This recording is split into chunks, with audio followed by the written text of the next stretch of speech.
China sound.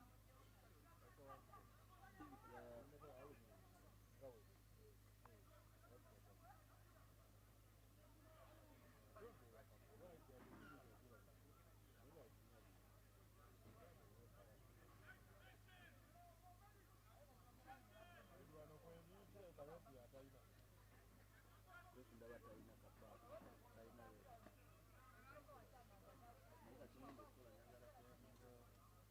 Microphone sound.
amukutte enteega.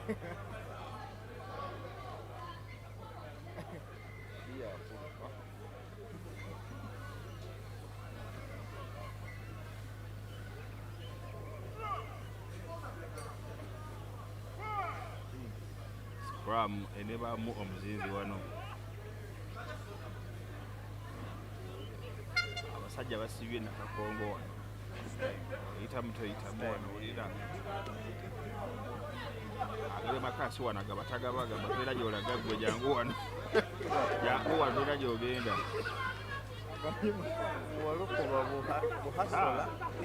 Mongazi egamba wano tubalekamu ey'okubiri teri kuzannya. Gabijjukira abasajja batono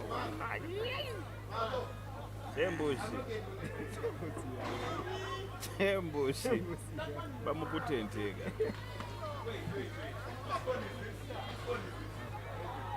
Oyo bamukutte enki oyo.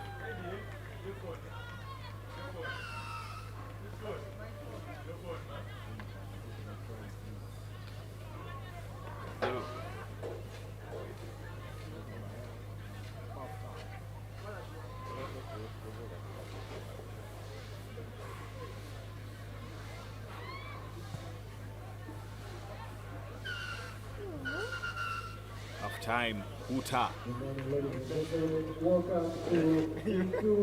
After we saw, but I think we will zoom.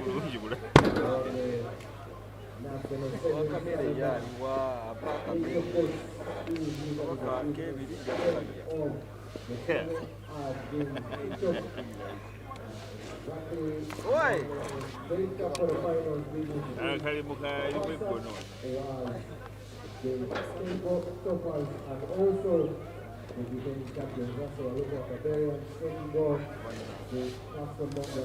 For the halftime is the Barbarians 14, the Rujumba on 0.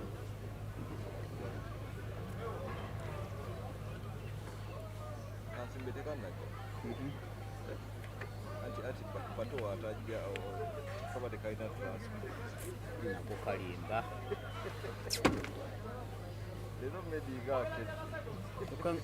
tukanga tuli wano kumpi alwamet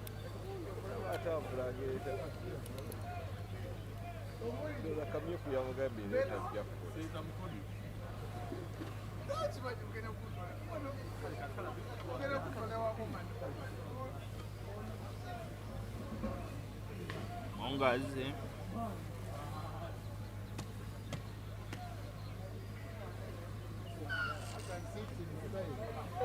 mwana wa Katogo yakoledde wa banna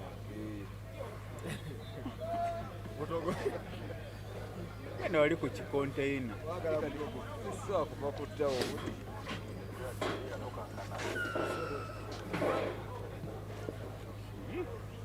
era amanyaga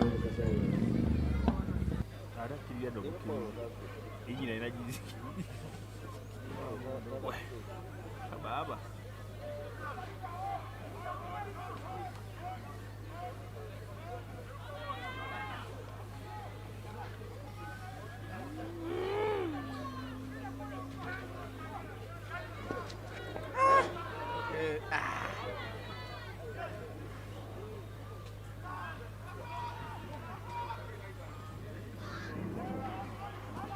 sisobola kukwata atagulina kumulemesa kwata agulina tekikirizibwa yabo nzanya okusalira kukyusibwamu difensi erina okukola wonna ogwobagwira nayagala okwata adoyi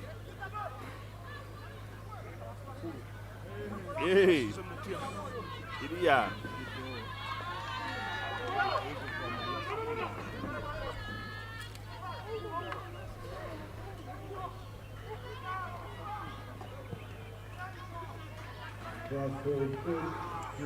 You try. Ogamba otya Mr. Yakobo.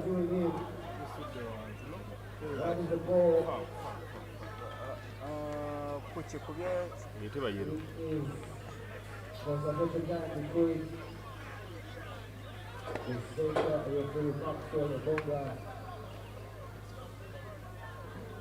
bagala try bondi ban scrum.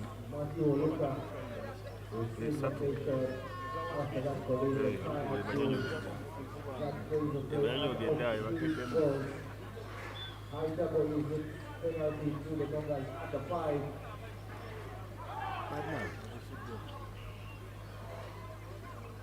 And they lose the ball point. The Mongas loses it in corner.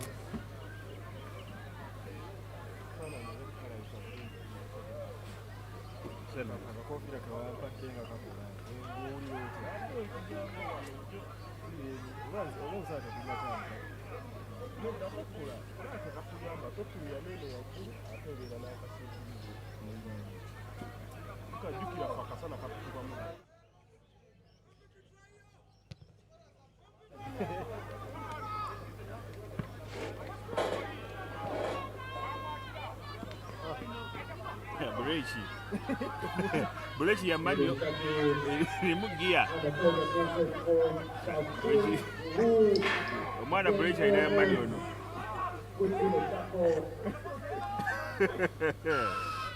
kile kikiraba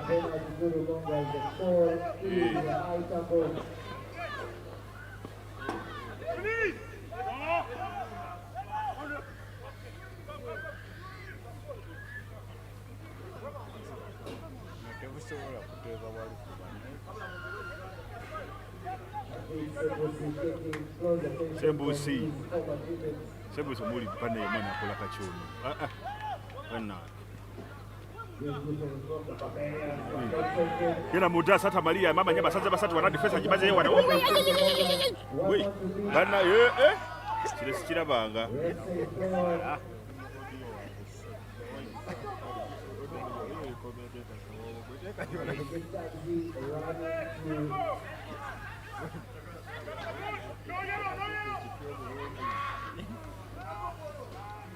Bugunu nudde sebo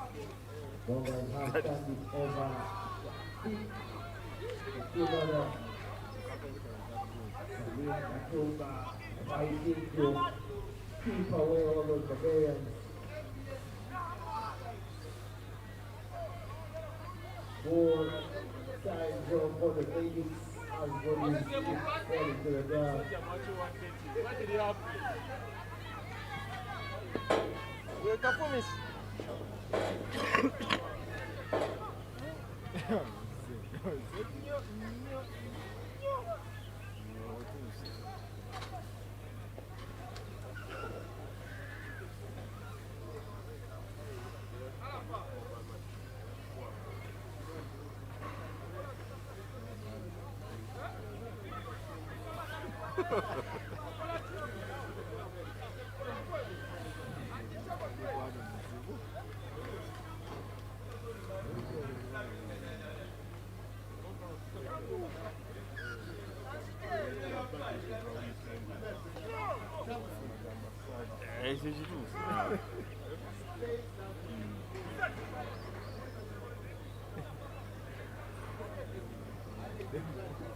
bukeddemu emiziro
Otuuka bulina njobi.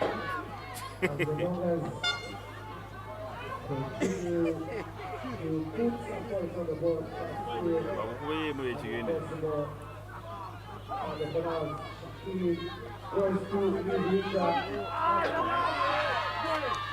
In and out, and he gets the ball, and the super gets into the middle of the field. Lots of space, and he's going to reach out.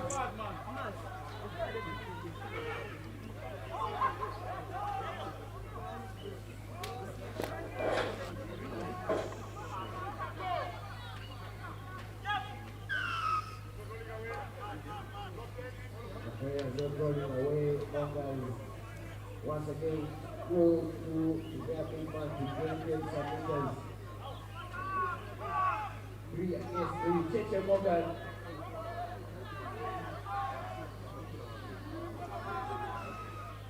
Another penalty for offside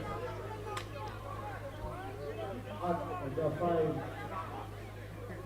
Cheche Morgan gets the ball. Bumuwambi bugimulebeseza. Try time it is for Morgan. Nebazanye bulungi. Comes though after the goal that was the result for them will just be happening.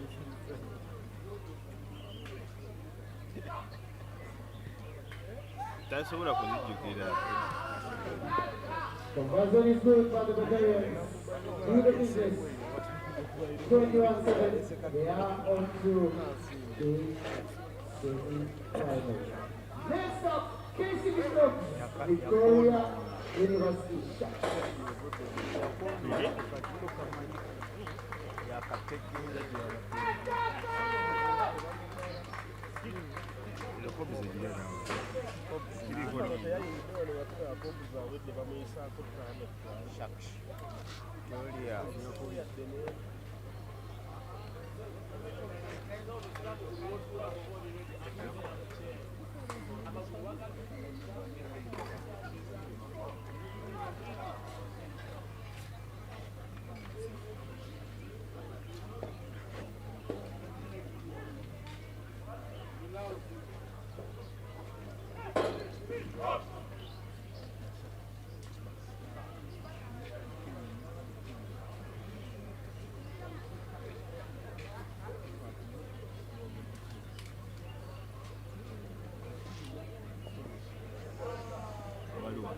Buffalo. Bombtown.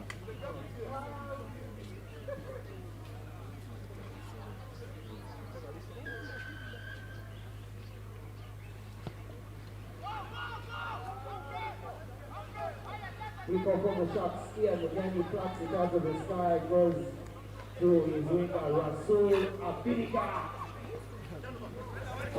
Not on the ball, let's go. Again. 3 on 3. 3 on 3.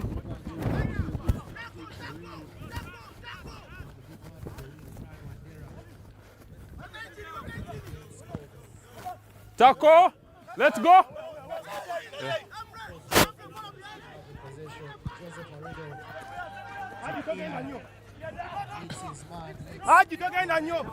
Possession of the ball.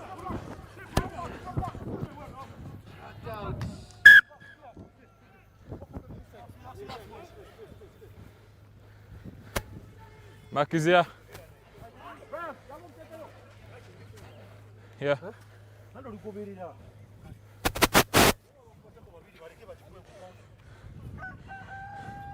Let's go. Watch. Watch.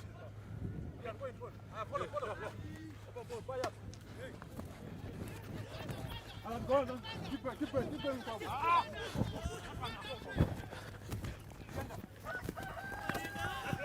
Go.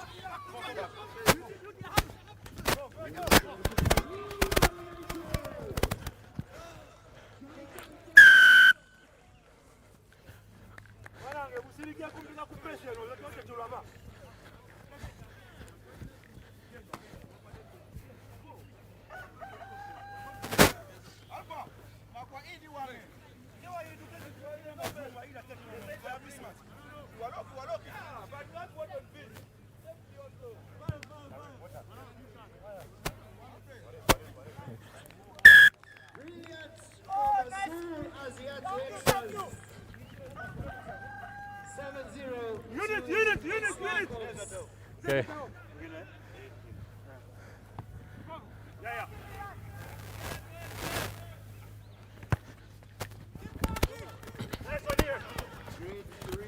Backwards. Backwards. Yeah.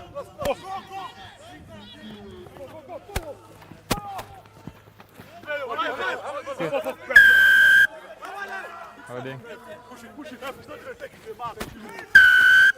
He's on the mark. He didn't take the mark. He was there. Get out. Okay. That's The what man I did not ask. even clear. Okay. You need to be true to yourself. Out. The man did not even clear. Out. And you gave a penalty. Okay. He's on the mark. He didn't release. Out. It's the same thing that happened there. They told us to release.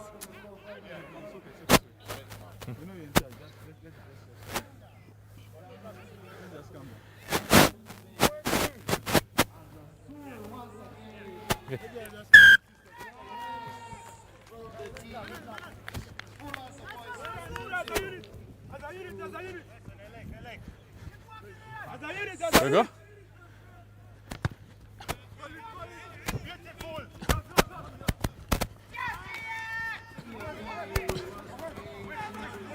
Yeah. Genda.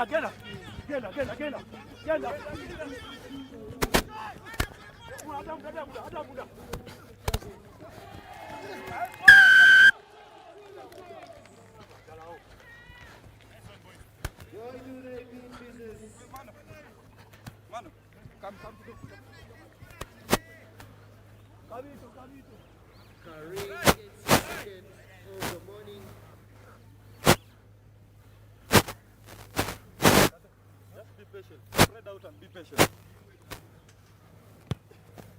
Rasul interested once again. Lady Luck does a smile on him this time. Scores are 19. One more. For the Sharks who haven't even engaged gear one. As a unit.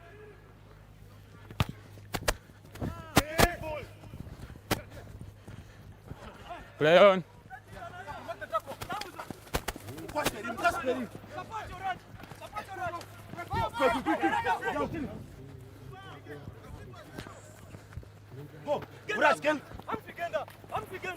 Play on.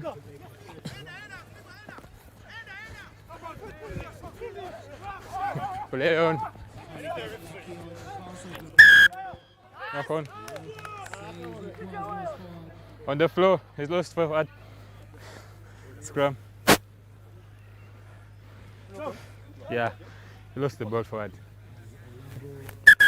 Time off.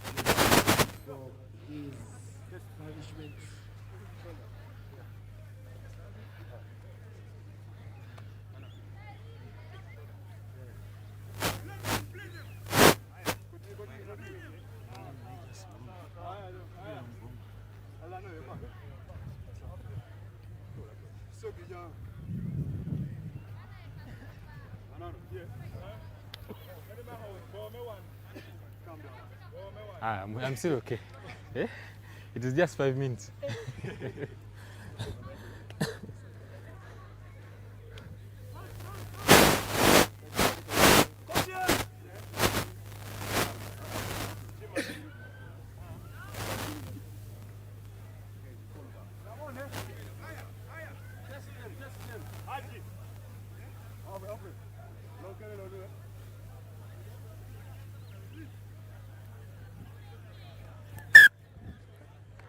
Yeah.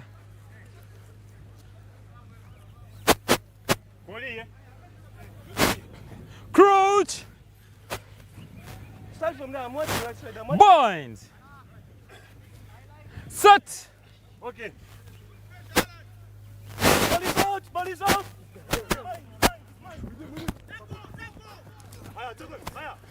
Away. I got you. Yeah. Press on here. Press on here.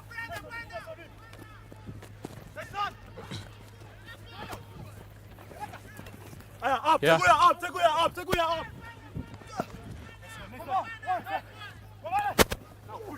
Back.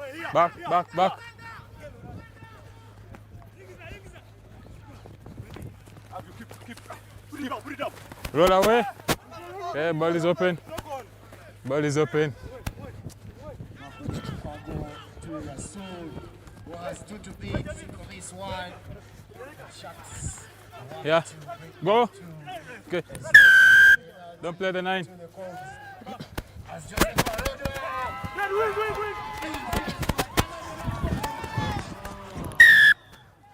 Knock on. Scrum. Say knock on.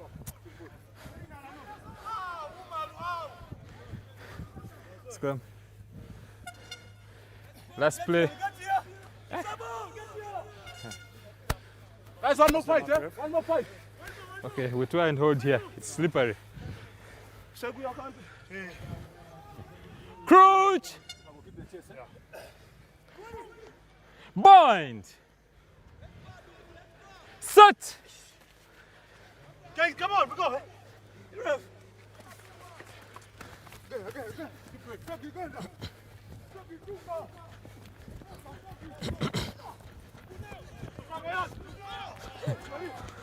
Advantage.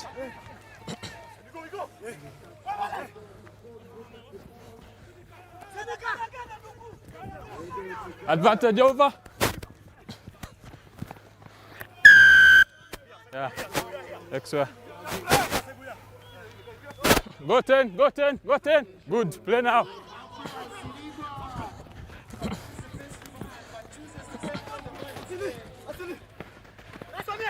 Yeah, play on. Pass on the ball. Kick out.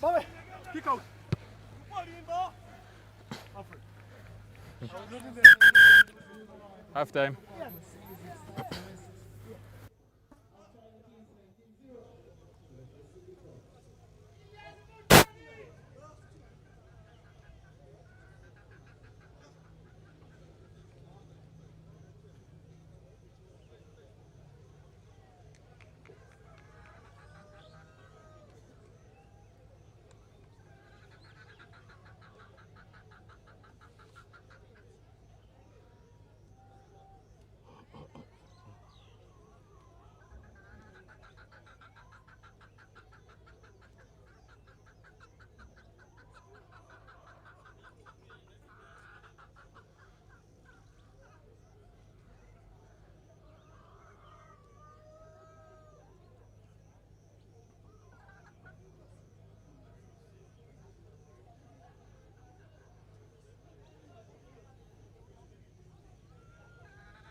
This time, first two has to reach inside man.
Isolated.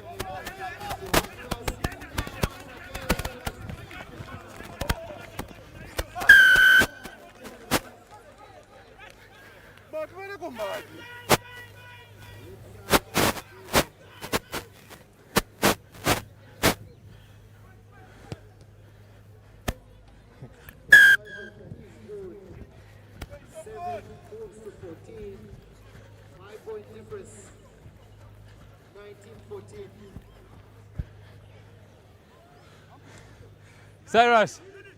Cyrus! By you. We go.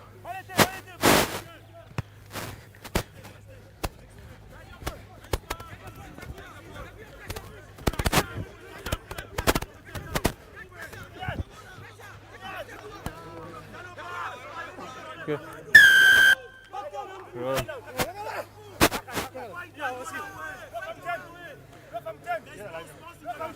Okay, let's go. Captain calls, boys.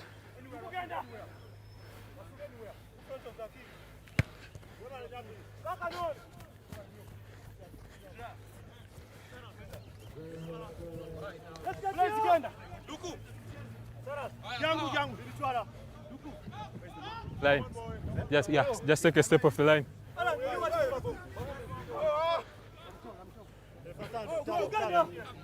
Off, Kaze, off the line. Close. Okay. Thank you. Outside. Options. Scrum. 15. Here. Scrum.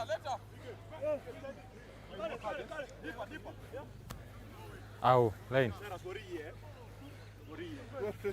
Time of subs. Wazi. Okay, let's go. Isra, coming back.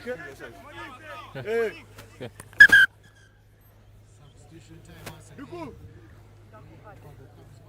Make it work, Crouch. Bind. Set.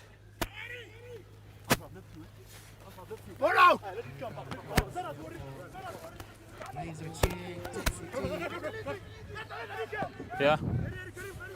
Backwards. It is play on.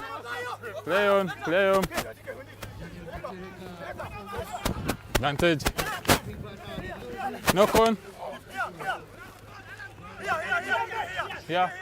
Go. No. Advantage over.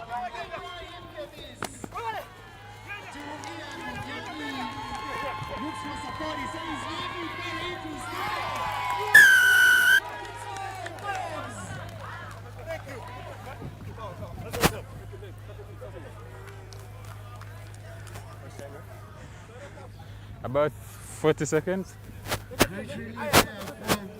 I had 15 to go. 15 to go for his kick. About 40 seconds. Wide.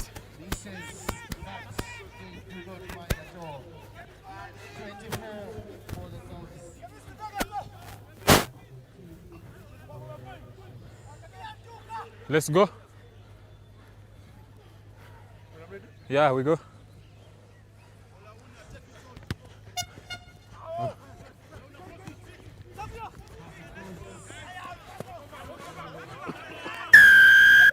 Side.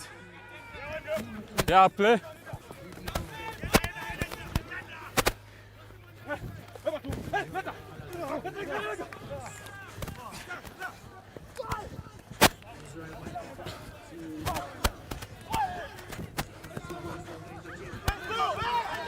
No high tackle, is on the shoulder. Open ball. Get up. Up you go.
Pambana paka mufanya paka mumidai.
Muziraba nga temutuukamu.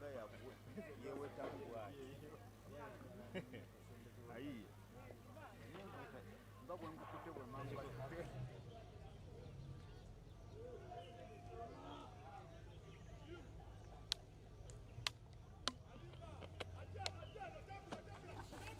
Pues Santa María. Oye, que chico, pues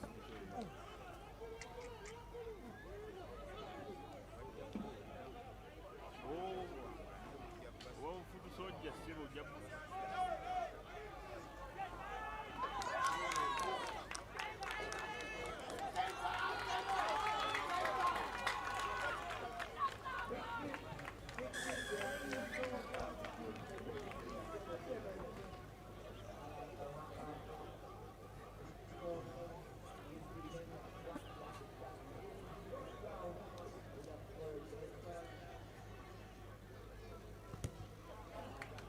So,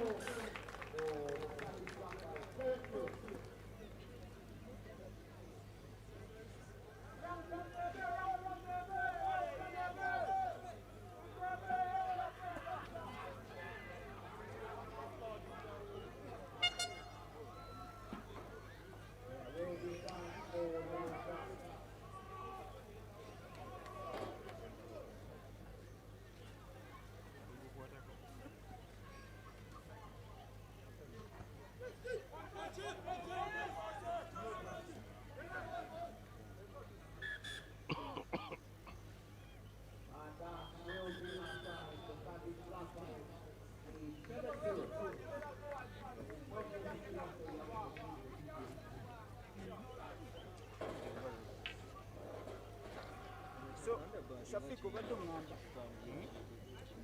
Okomyeko ki?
Balwanyirwanyeeko naye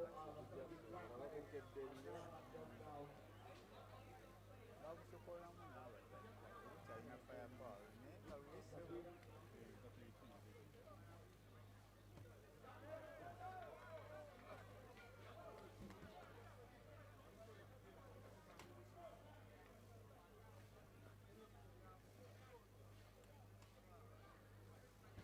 Ground zero.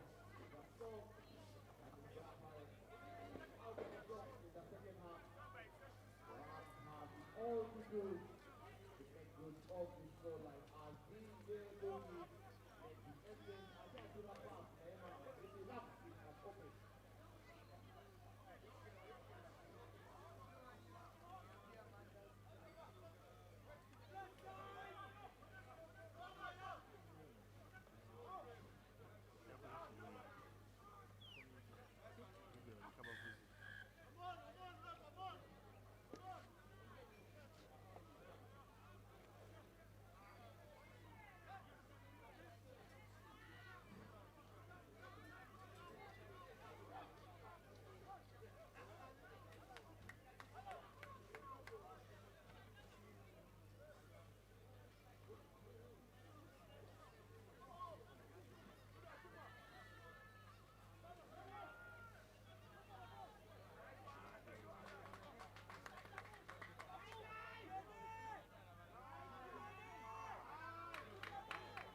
being there by the Celtic Black Pirates.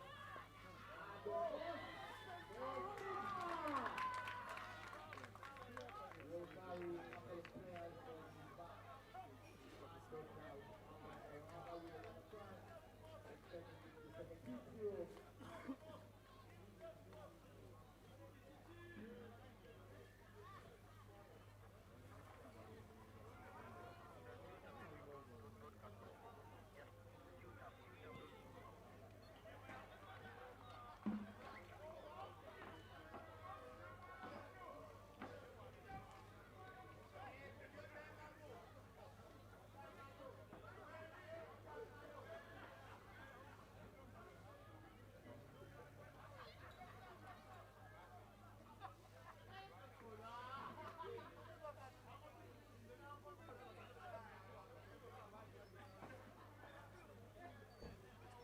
How's the little one? How's the little one? It is 19-0 in favor of the Celtic Black Pirates. It's the J2 of the Rujumba 7. The Celtic Black Pirates victorious and retaining the title. They have won 3 years in a row. Will they have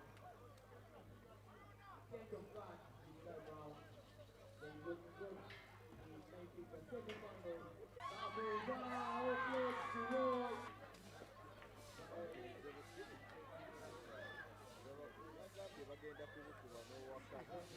Wasose ne bulagawo omubiri naye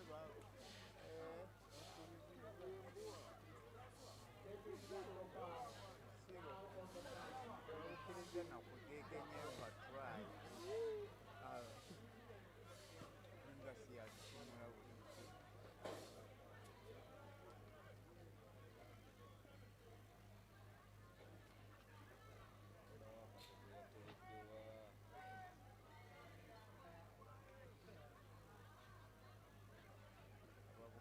abakubejjayo ssuubi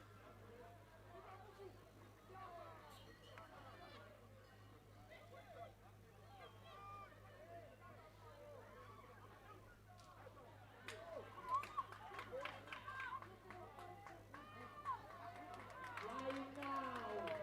They are fixing Rona Mohammed.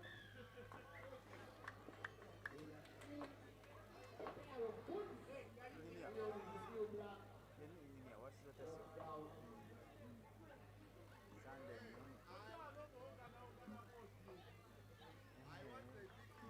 John Kamuza. yadde nafunayokayimiridde enkya kati kubanga ne madamu naye 31-0. omwana yayiseeko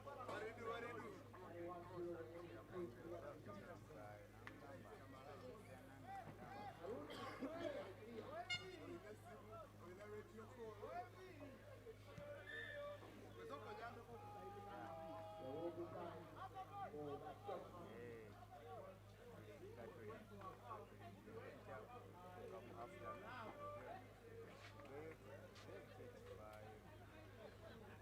oba bakyatematema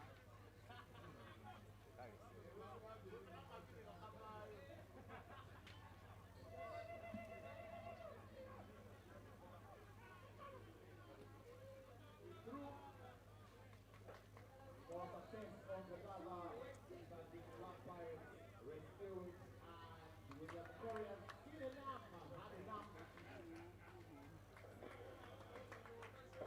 The Black Pirates proceeds through the semi-finals.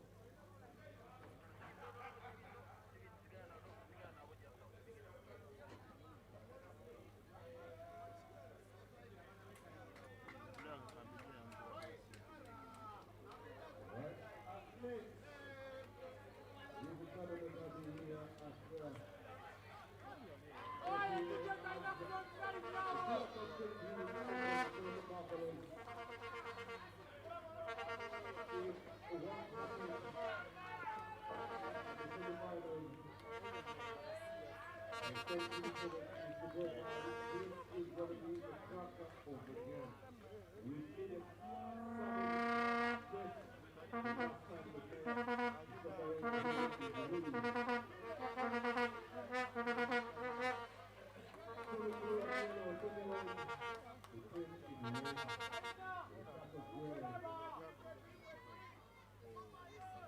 prize of taking bragging rights of the champion though and the third place in the semi-finals of the Rujumba 7. Here we go. Tuliku, tuliku!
Come.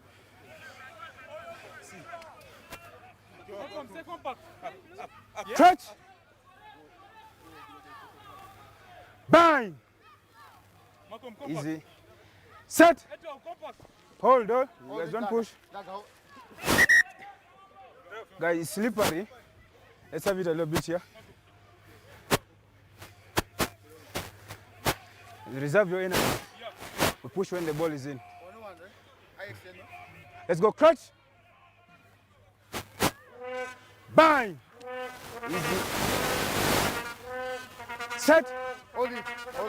It's dropping. So ready.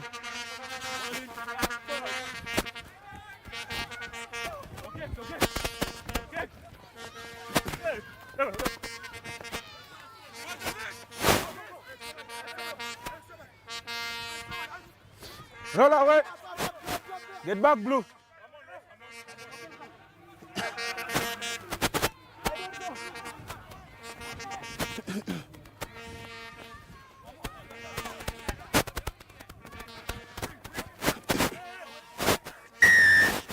Tackler, not rolling away.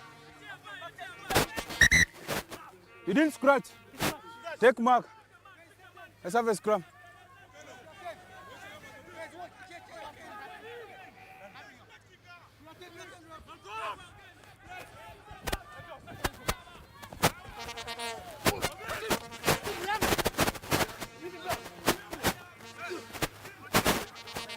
Tackle release. Halftime at the Kings Park Arena. We once again welcome you to the knockout stage of the Rujumba 7. We have on pitch the Heathens and the Buffaloes. This is quarter-final 4. Move to the 10, Blue. And of course the Pirates are through. The Lukuwa Barbarians are through. Move to the 10, move to the 10. Through. And now the Heathens are on their way to the semi-final. But for now, we are going to have halftime. We have had tries from Matthew Musasizi, tries from Dennis Etwal, and a try from Uncle Moses Olwenyi. The Heathens have 14, the Buffaloes have 5, and they look to get themselves into semi-final.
Just text me what you need. Just text me what you need, Or you call me when you're ready. We are back for the second half. The man in charge of this affair is Ronaldo Timber in the center. And Matthew Musasizi to kick us off. Ball to Yasinwaswa. He knocks that Being forward. advantage, no con. Patrick Okello. Get back. Andrew Diambo to recycle. Advantage over. Okello to Musasizi. Musasizi finds Etwao.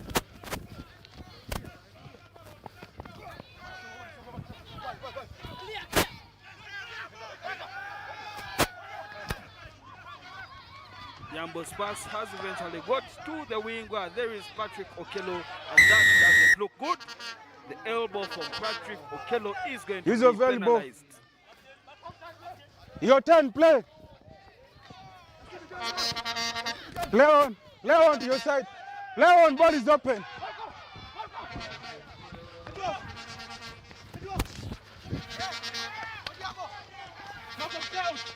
The Heathens stand over that ball through Malcolm Okello. Now it goes to Musasizi. Musasizi puts it on the toe. Will Musasizi get there first? No, he knocks that forward. Have a scrum. Musasizi knocks that ball forward. And it is going to be a scrum 5 for the Buffaloes. That young man on your screen, Matthew Musasizi, did all the hard work and eventually Substitution couldn't boots. get himself to come down and just ground that ball. There he is with the grabber in behind. It was in the dry area and he knocks it forward. You're going out, eh? Okay.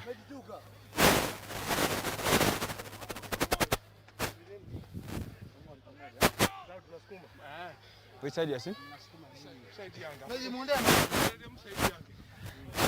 Time is back on. Crouch. Bang. Easy. Set. Hold it, boys, hold it. Hold it. Hold it.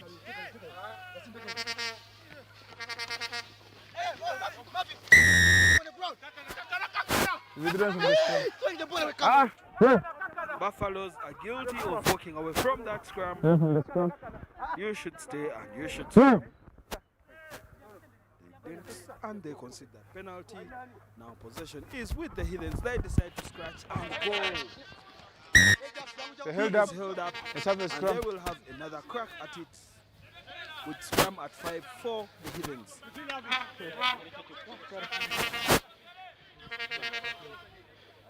Set 5. Coach. Bang. Set. Guys, hold, red. Stay. Body's out. Avena Saba 4. Heathens, that ball comes to Malcolm Okello. Malcolm Okello sees the line, but Malcolm. he is just No con into bundled touch. What do you into want? touch. Red. 1, 2, 3, 4. Let's go. What do you want? Scrum, line out. You want a scrum? Let's have a scrum to the no con. Let's have it here where it's safe. Let's play. Let's go. Cut. Bang. Set. Hold.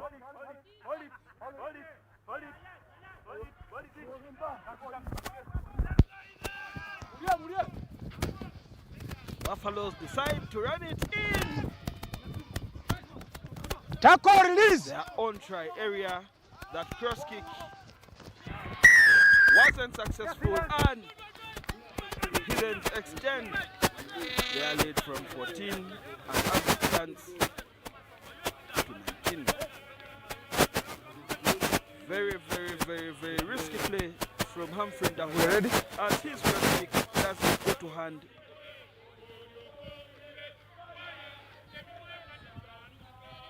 And the Heathens capitalize on You ready? that to get ahead.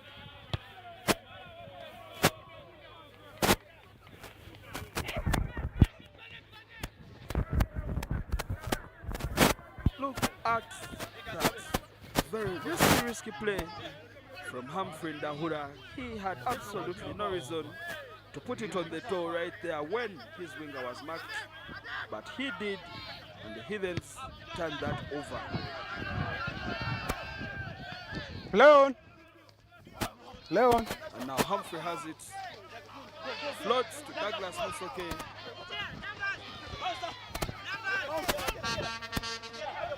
Humphrey to Waiswa. Waiswa to Hector. Hector to Inomodisha. Leon. Finds Otim. Cedric.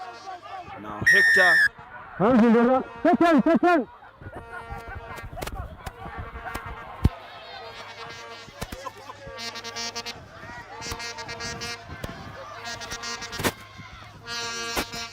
Advantage. And Douglas Musoke puts 5 points on the board for the Buffaloes.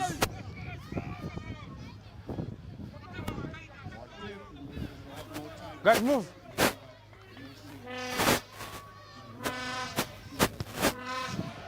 Once again, Waiswa can't get himself to convert that. He has put in harder kicks, and today he hasn't moved with his kicking boots. Behind. And the Buffaloes are still 9 points behind with about 2 minutes to go in this half. Jambo, time your run.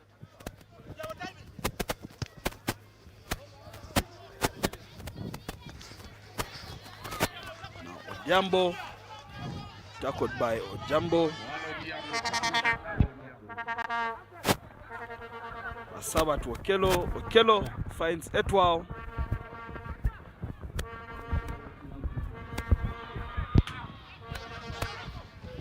Cedric.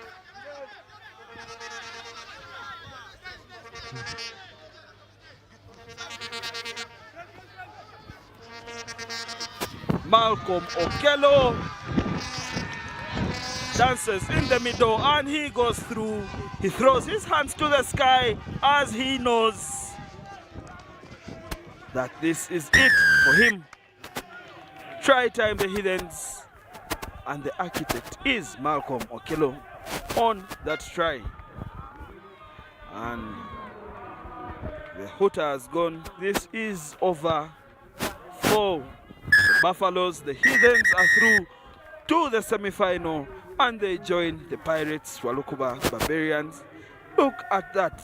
Malcolm Okelo just stepping off his left and he comes back inside. Humphrey Ndahura is beaten. Yasin Waswa can't chase.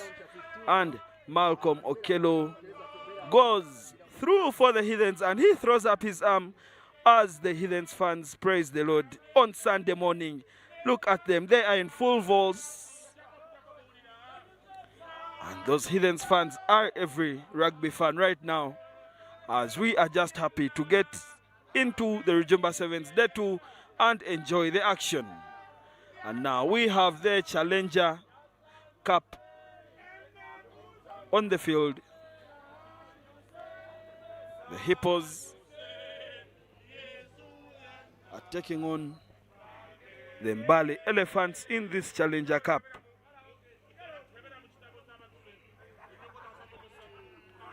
And the Heathens, the Heathens are referring to our good Lord Jesus Christ.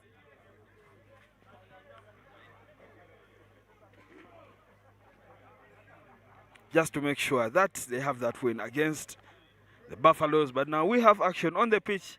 The Mbale Elephants taking on the Ginger Hippos.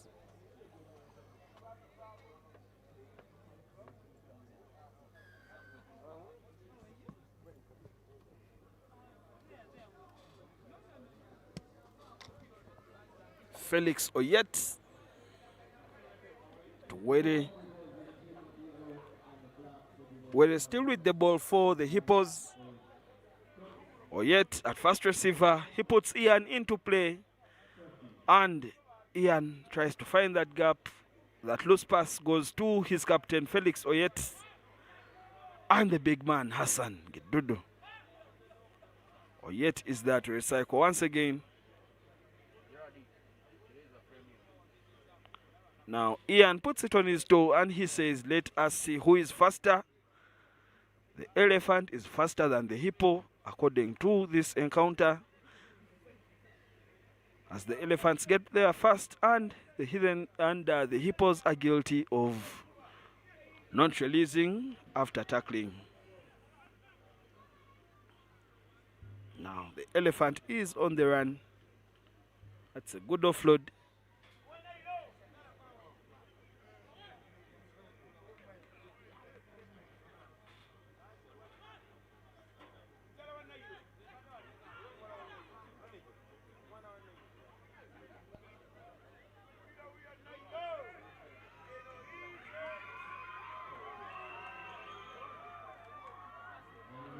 What a handoff from the elephants.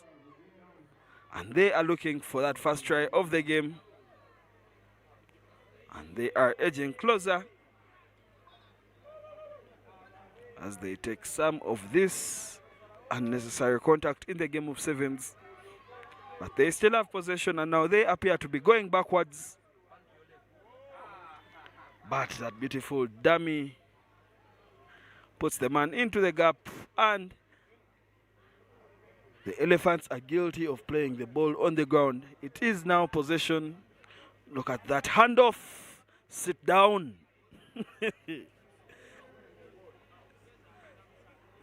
But all is well that ends well. That defensive effort from the hippos, despite the handoffs and the big hits, they still get their possession, and now they have the penalty. They choose to go for the scrum, and that is their captain, Felix Oyet, to feed in that scrum.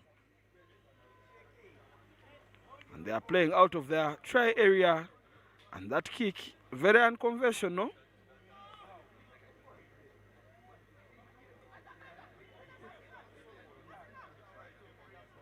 And Felix Oyet says, we play on. And Mugambi Isaac later. And Felix Oyet is looking for the gap. He still has possession.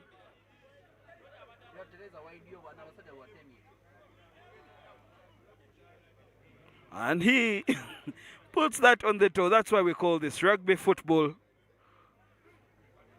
And the big man decides to go on his own. He has his captain in support. There is Felix Oyet to Ian.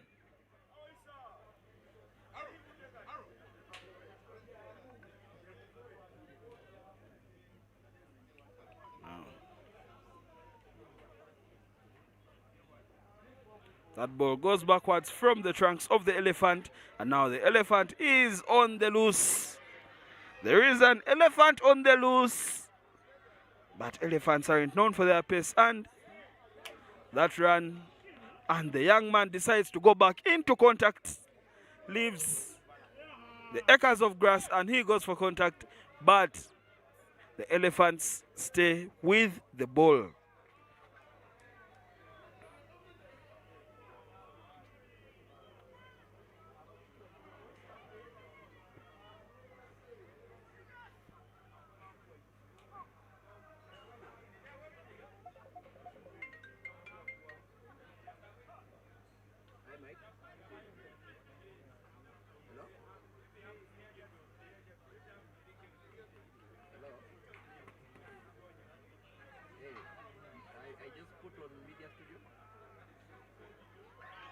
What?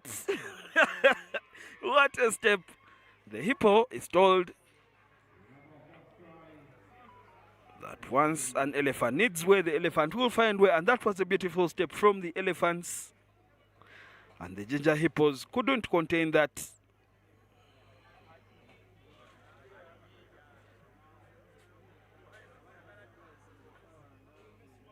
The conversion isn't good from the elephants, but the step was. And they recycle the ball. Look at that step from the hippos. Just comes back on the inside, and the hippo had no choice but to allow. And we have a restart from the elephants.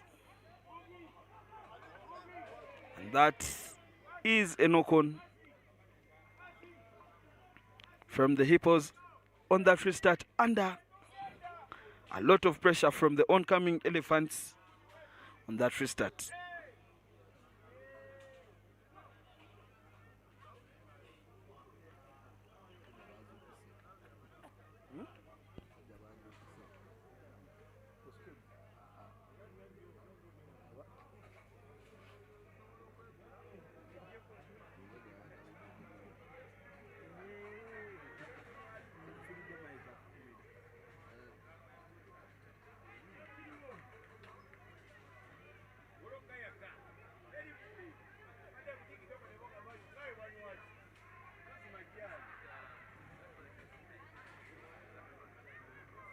The Elephants managed to wiggle out of that held-up attempt by the Hippos.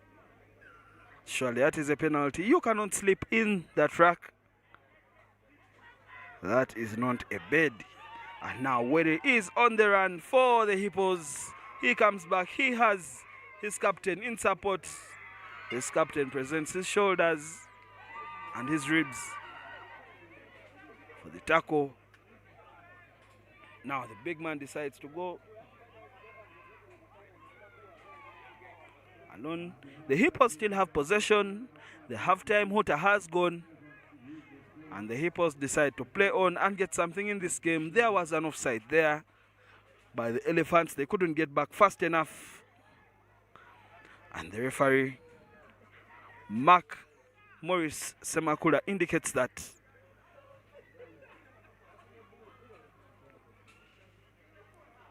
the Hippos have decided to go for the scrum and get something out of this first half,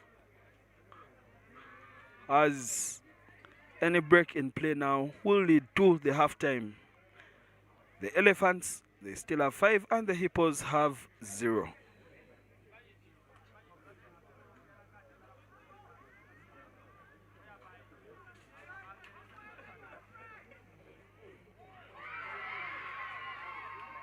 And that is a huge tackle.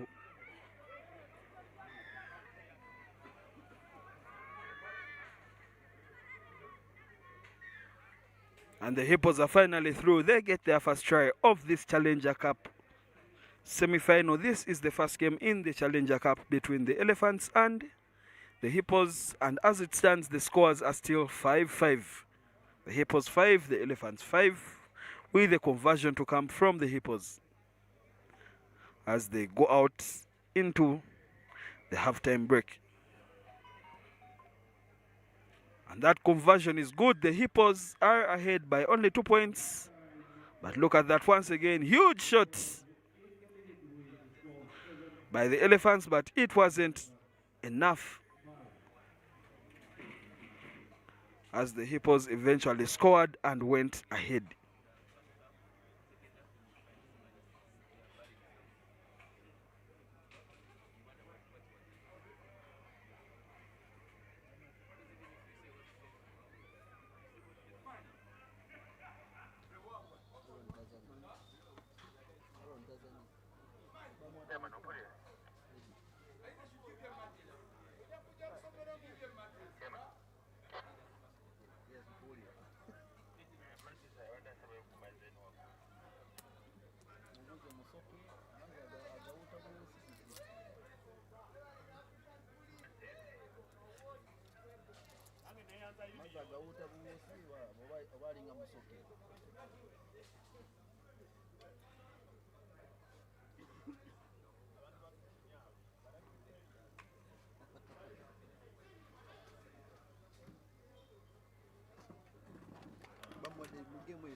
His yellow card was upgraded to red card and too much bad.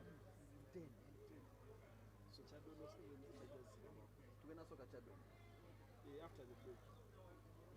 How many games do they play? Pasaka together 6 games. So the other one is going to miss every day quarter final. Quarter final.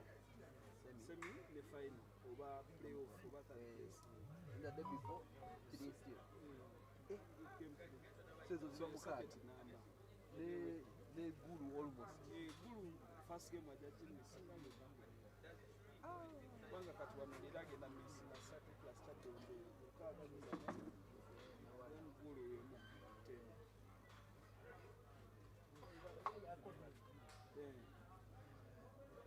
Right. Kwata maji. Ngoma wapi pia.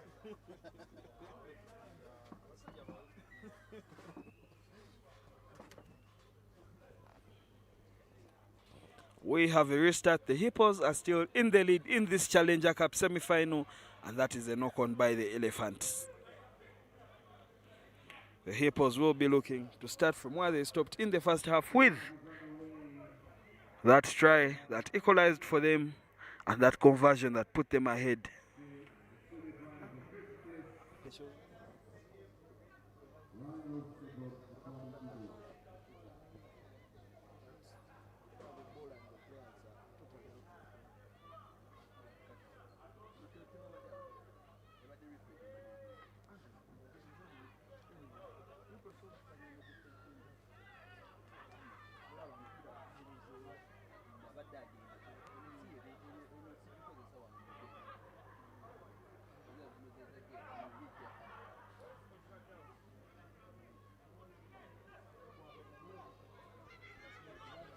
The Elephants have the ball.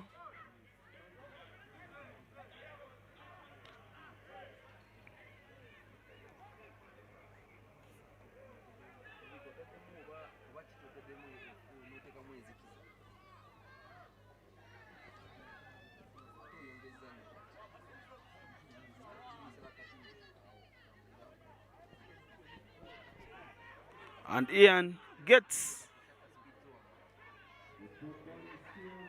the Hippos into the half of the Elephants, and the Hippos capitalize on that good run by Ian to put themselves further ahead. They had a 2-point lead, now they have a 5-point lead with a conversion to come. The Hippos are on 12 and the Elephants are on 5. Conversion to come from the Hippos.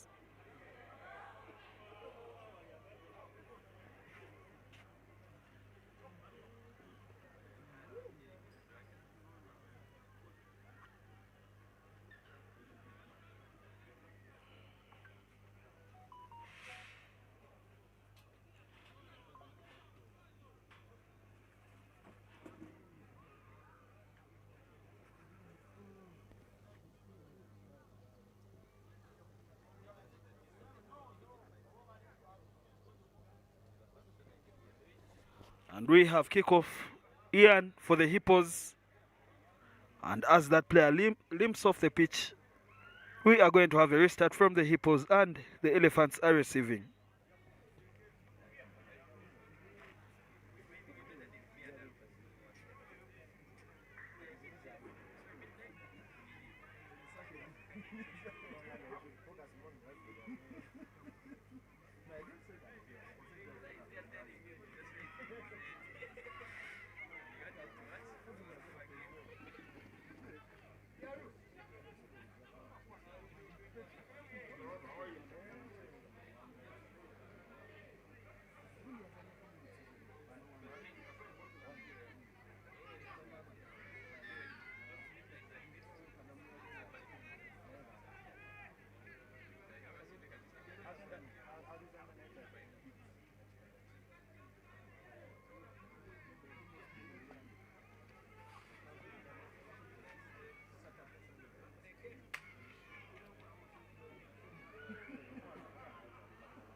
The Elephants have a try, and they show extreme grit to get through. They show the strength of an elephant to get that try. And the young man for the Elephants, conversion to come. The score is 12-10, And the Elephants attempt that conversion, and that conversion comes back on the outside of the poles. But as we look at that strength of an Elephant, once again, beautiful handoff. The Hippos try hard to hold on, but the Elephants was simply too strong for the Hippos. And that Elephant knew exactly where the try line was and knew exactly where he wanted to go, and he went right there.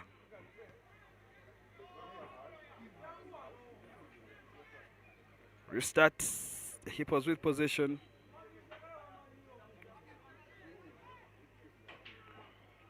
And now the Elephants with possession. Very good work at the breakdown for the Elephants. And that ball surely goes forward.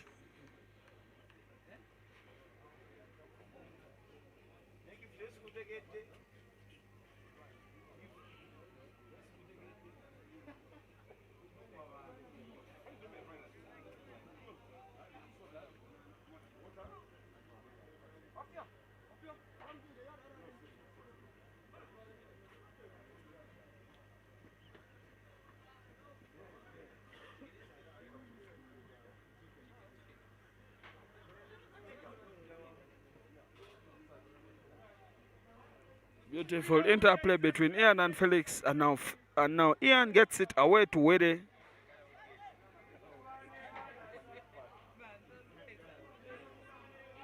And now Oyet finds the gap. Felix Oyet, Captain Fantastic for the Hippos. Oh no, that wasn't Oyet, that was Hassan Gidudu. My apologies. Gidudu for the Hippos. He finds that gap and he decides to go himself and score that. We have a conversion to come, but the Hippos were only 2 points ahead, and now they go. Look at that once again.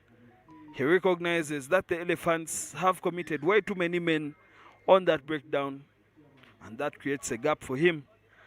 As Ian converts that for the Hippos, the score goes from 12 to 17 and 17 to 19, and the hooter has gone.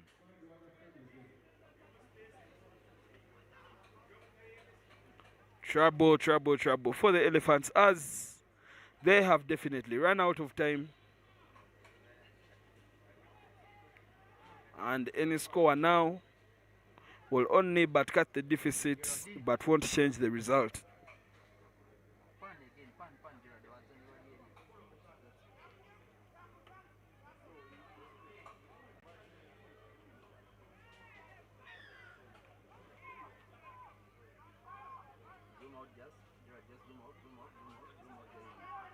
The Elephants still with possession.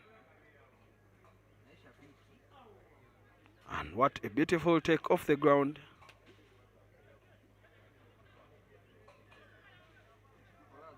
And now another offside from the Hippos.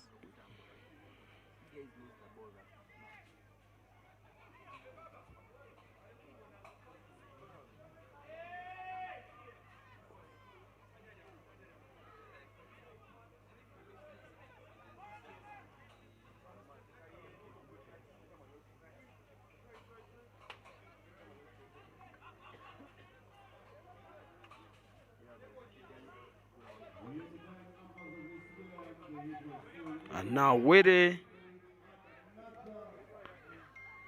is looking at the try line, and he is definitely going to go through for the Hippos to crown off this victory in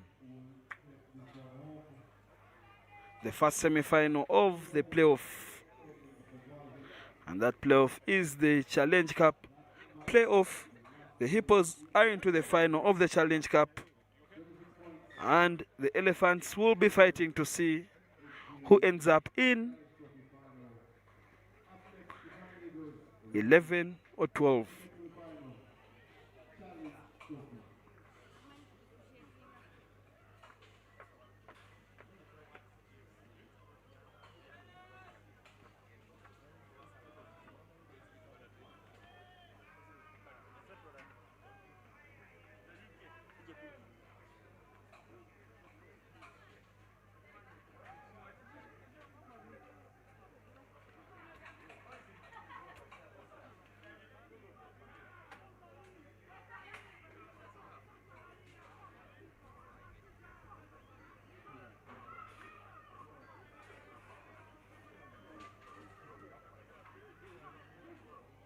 We have the second semi-final between the Rhinos and the Eagles. This is the second semi-final of the Challenge Cup.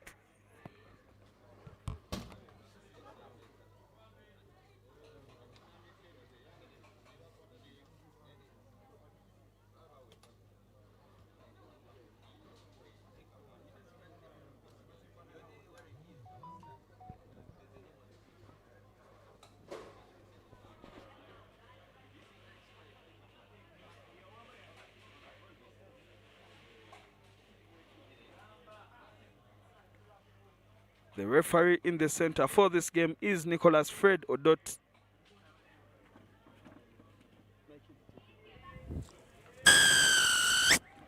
And we have kickoff. Job Owembabazi to kick off for the Rhinos.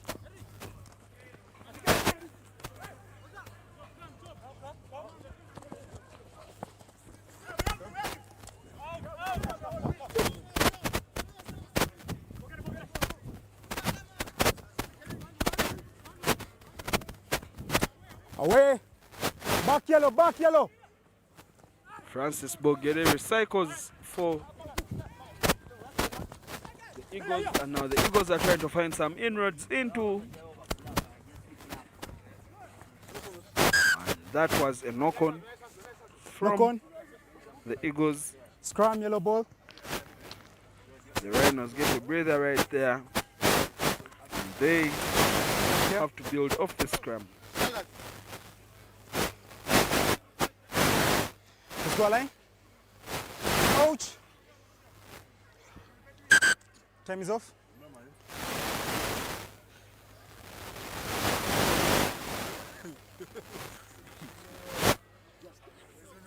Time is on. Crouch. Bind. Set. Hold it.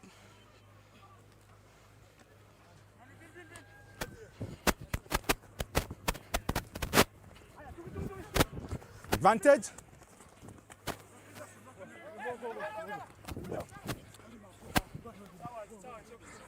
It's okay.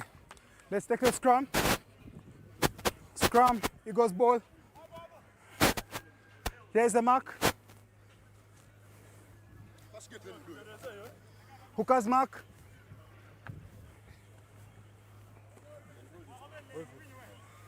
Proper, boys, proper. Okay. Crouch. Bind. Set.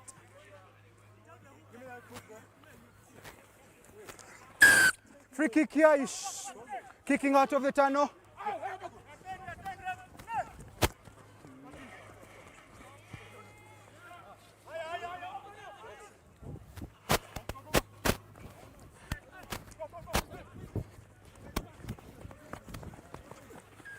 Tackle good, roll away. Back. Jeremy Tembo with the ball and passes it on. The Rhinos still with possession. Job to Okello. Okello to the winger. The Rhinos are still playing in their half.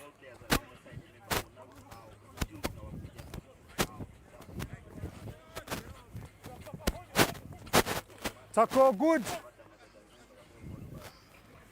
Captain Tembo to Okello. Okello decides to send it to the wing. And Francis Bogere is there to make the tackle. Ball is offloaded to Job Owembabazi. Release. And no release there, as the referee says.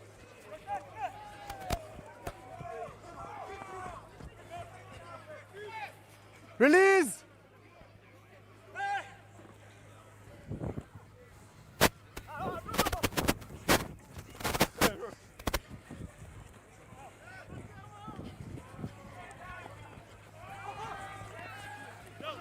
Back, back, back. That was beautiful interplay between Job Owembabazi and Okello.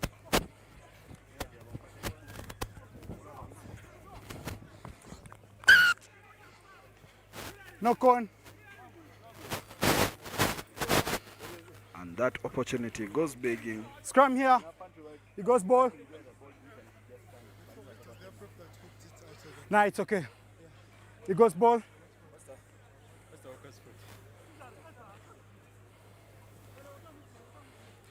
A line there on the line. Crouch.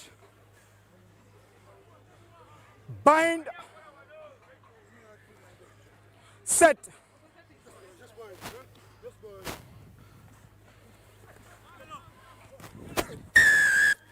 Not straight.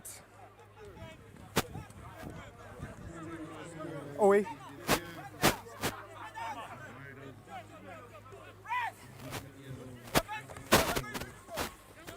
Roll away fast. Roll away before contest.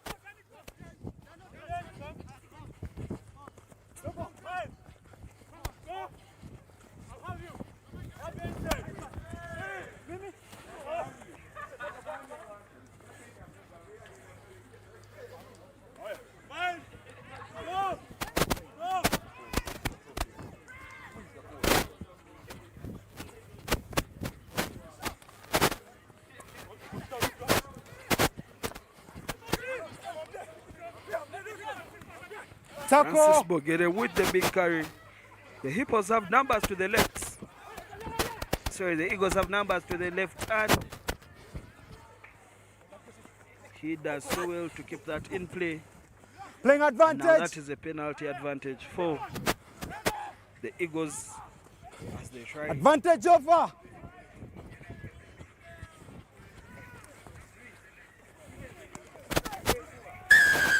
And that is trouble for the captain, Jeremy Tembo.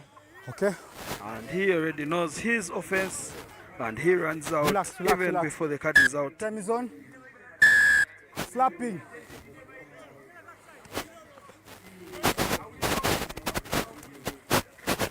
Okay.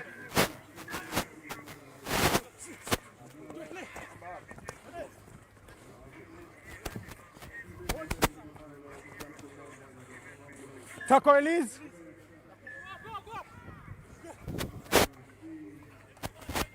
The 6 men of the Rhinos have turned that over. Roll away fast.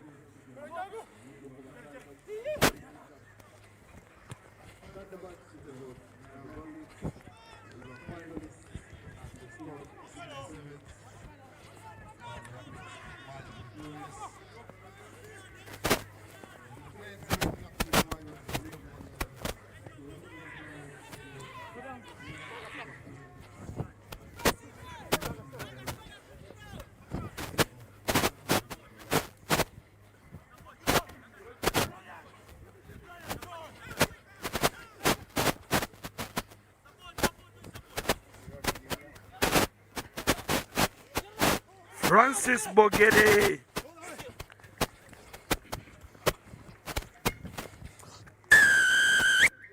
Francis Bogere has sent that man to the floor. Told him to have a seat. Let's go. As the Eagles go ahead with 5 points, they have a conversion to take. And that conversion is good. The Eagles go into halftime with a 7-point lead. Look at that. Very good carry and very good offload as well. That was a good carry. Look at that offload from the Eagles. And then the opportunity just presents itself in the middle there. Francis Bogere beats one, sits another, and then he goes on to bump off another player right there. Tells him to go away as he goes over for that try.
And we are back.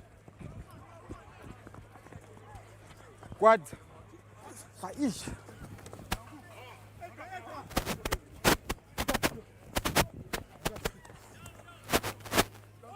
Taco.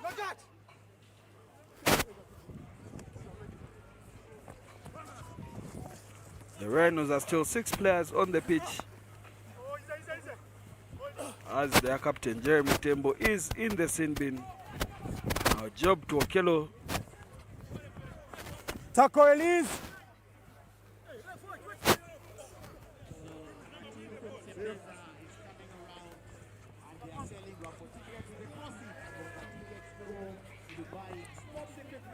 For children, and they are also organizing and to children. So when they come around,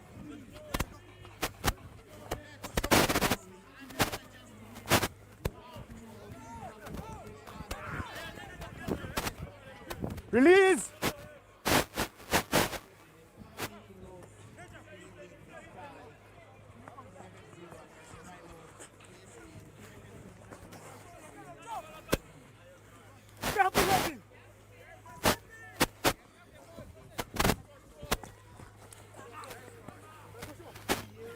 No ball. Hand. That's hand. Hand. Makizia.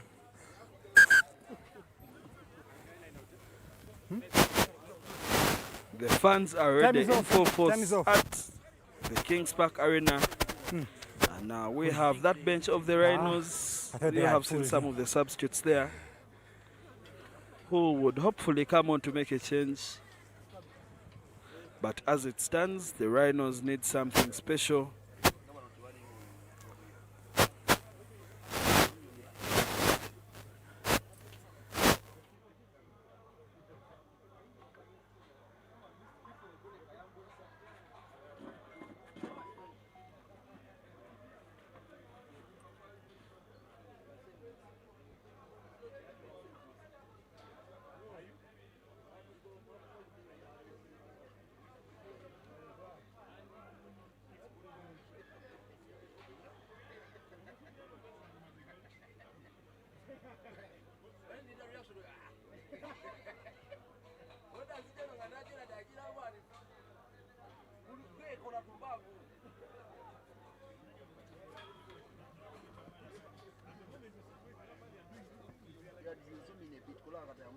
Oh, that's your way.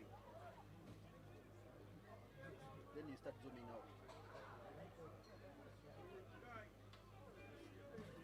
Oh, away yellow. Nope, nope, nope, nope.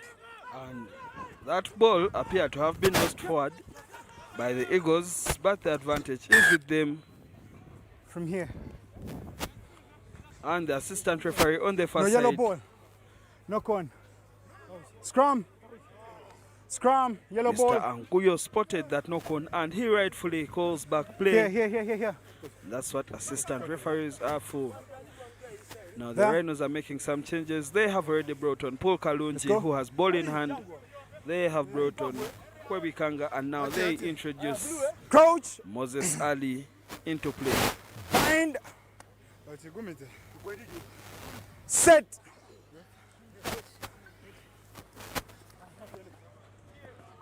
Now Paul to Ali. And that is a knock on by the Rhinos. Knock on. And Scrum. possession goes back to the Eagles. Nope. Scrum. Orange ball. Come in, guys. Come in, orange. Yeah. Okay.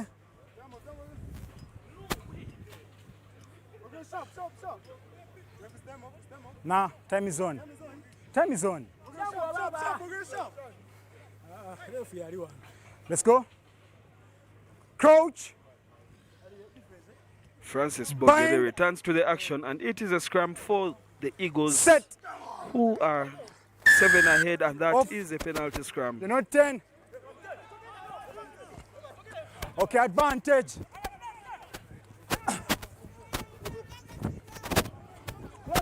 That's Advantage a beautiful over. pass out wide.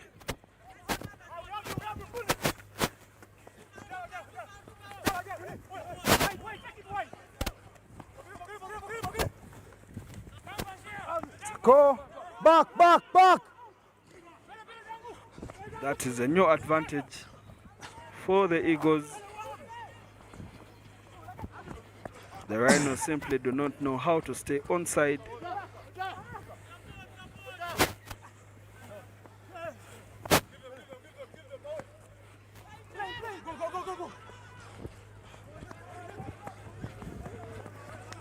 And that is a try for the Eagles.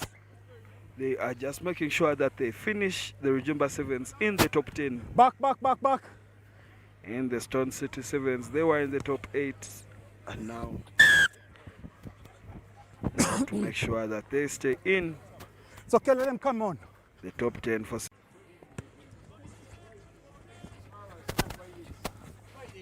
Roll away, Orange.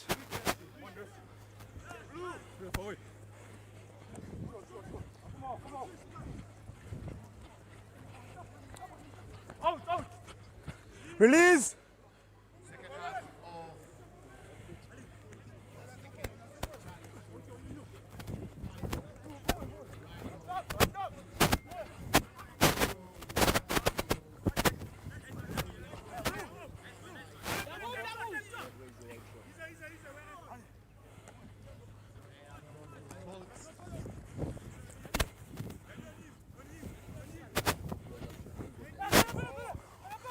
Playing advantage.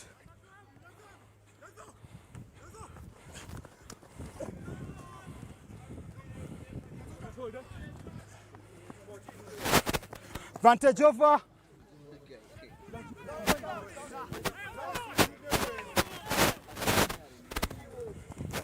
That's penalty here, penalty there. No arms. No arms. Here. No arms, eh?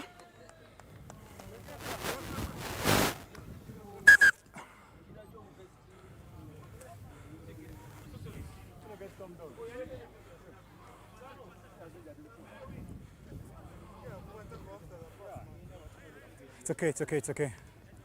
Okay, it's off, eh? Time is on? Nope, nope, nope, nope. Okay, time is on.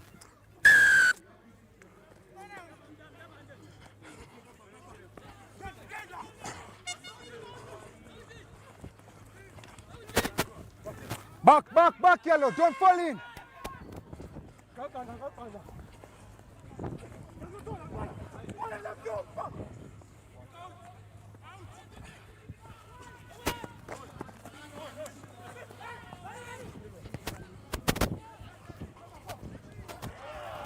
And that was almost the perfect execution from the Eagles. That cross kick almost went to Eagle hand, but it was knocked forward. Advantage over. Now the Rhinos still have possession. Kubikanga passes the ball on. Taco, roll away.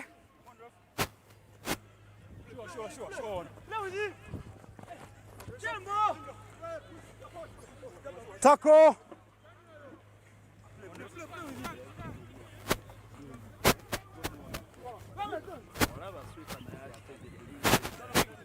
Roll away, roll away. Roll away. The Eagles defending very well there, but that was a penalty for not rolling away. And the Rhinos Knocked once on. again being let down by their handles. And with that knock on, we Let's have jump. full time. Off. Rhinos 0, Eagles 12. And with that result, the Rhinos will have to play against the newly promoted Bale Elephants to see who finishes 11th and who finishes 12th. Now on to the women's action. The Black Pearls and the She-Wolves.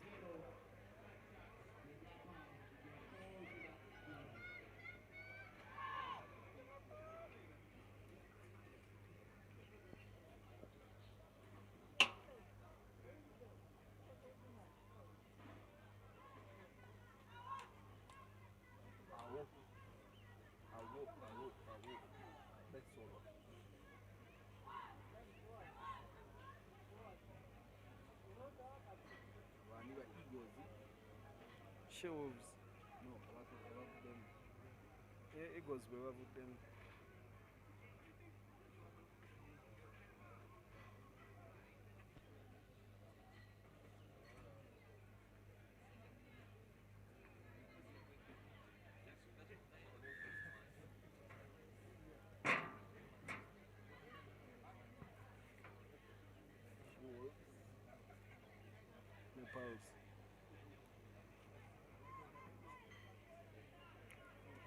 That ball doesn't gotten off the kickoff by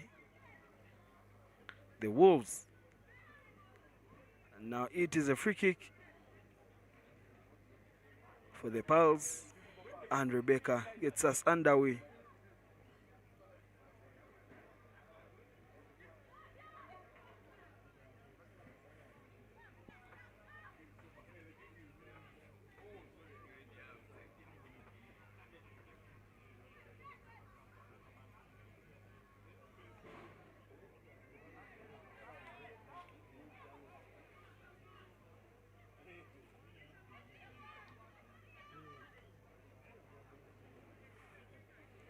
The Wolves have turned that over, and they do so well to get themselves in that position.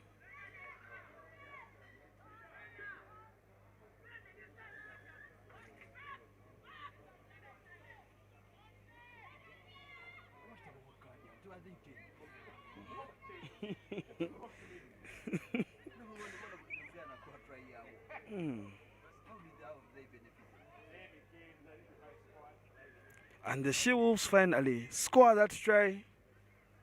The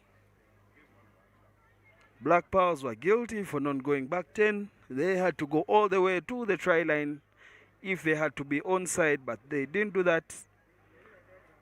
And they didn't stop that try, they only delayed it. And the She-Wolves have finally gotten their try, and they are ahead. And they have as well gotten that conversion from Gamisha.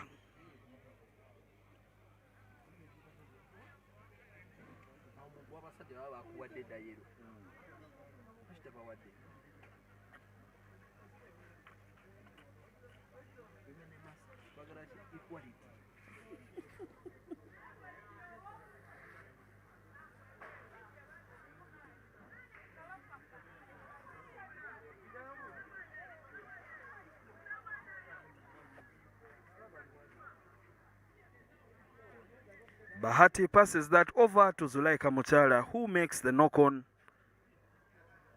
And now possession is with the She-Wolves, who are in the 22 of the Black Pearls.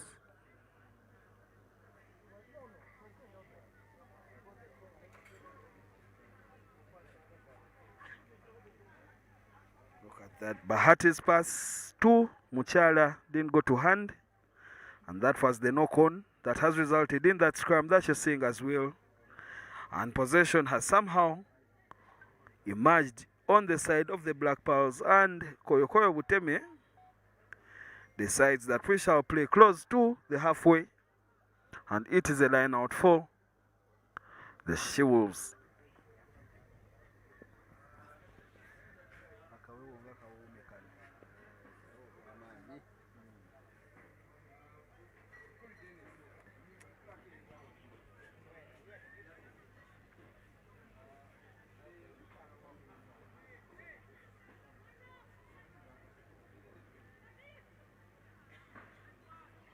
Gamisha for the Wolves, she did so well to get the Wolves up the field there, but then her offload didn't go to anyone, and now the Pearls have possession through that young lady Bahati, and of course the another young lady Koyokoyo Buteme offloads that ball to Zulaika Muchala. Muchala, Buteme to Bahati, Bahati back to Buteme, Buteme to Rebecca, and Rebecca runs across. She decides to take contact and set up. Now Buteme to Bahati.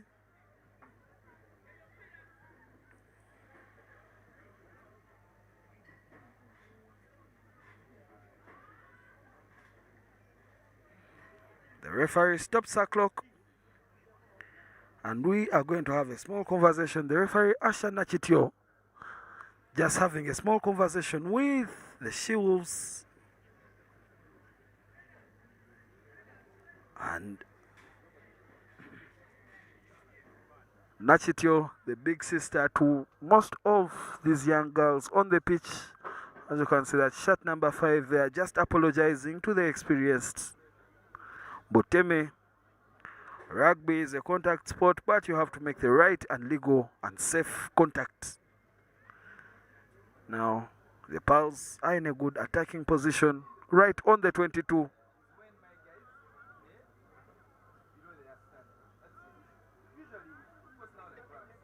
And Boteme was there to receive.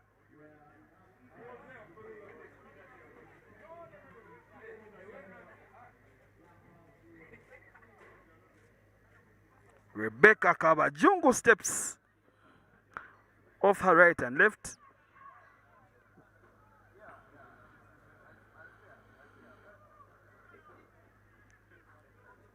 And surely we are now going to have a yellow card. The referee Asha Nachitio was lenient, but she runs out of patience, and Gamisha for the She-Wolves has been sent to the sin bin for the next 2 minutes, and she will see out the first half from the sin bin as the Black Pearls try to build from that possession.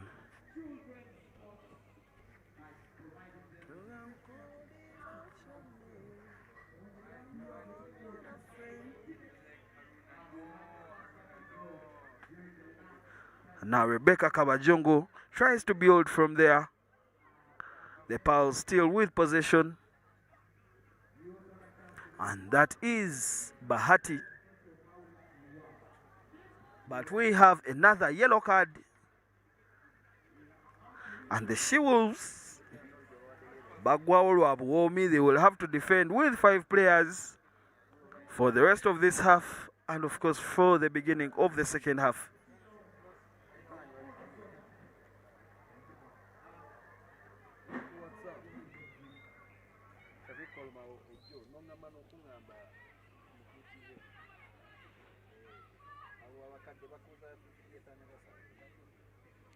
The Pearls have the numbers.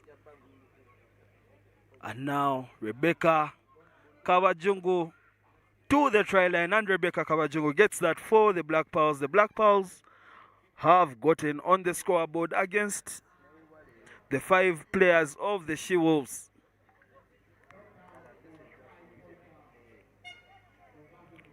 And with that conversion, we shall go into the break with the She-Wolves having 7 points and the Black Pearls with that conversion that only goes as far as the 5. But the 5-pointer is good. Koyokoyo Buteme offloads to Rebecca Kabajungu, and Rebecca Kabajungu went all the way to the try line and she scored, got back 5 points for the Black Pearls. And the Pearls now have 5 and the She-Wolves have 7, and it is halftime.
Second generation.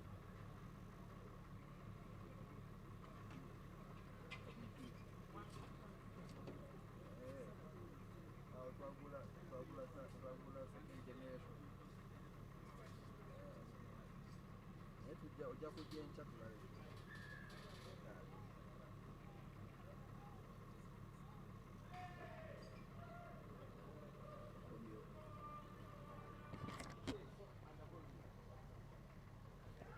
We are back for the second half, and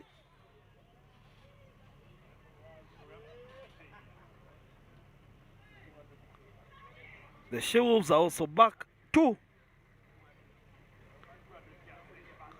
6 players with another player still in the sin bin, and now the returning Gamisha shows why she was missed when the Pals were scoring that try, and now Gamisha has handed that ball over at the wing,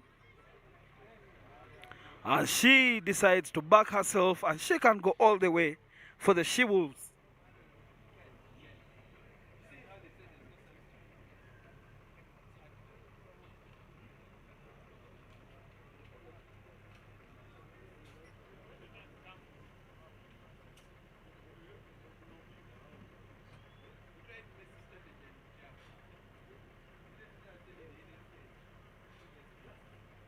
And the conversion is good from the She-Wolves.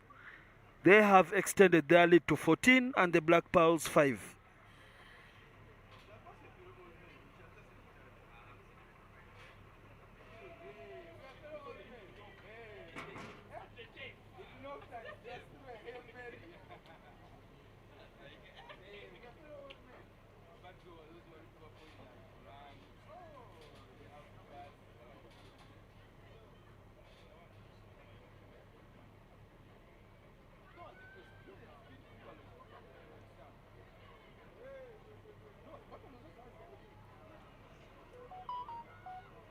Now the She-Wolves are back to the 7 players.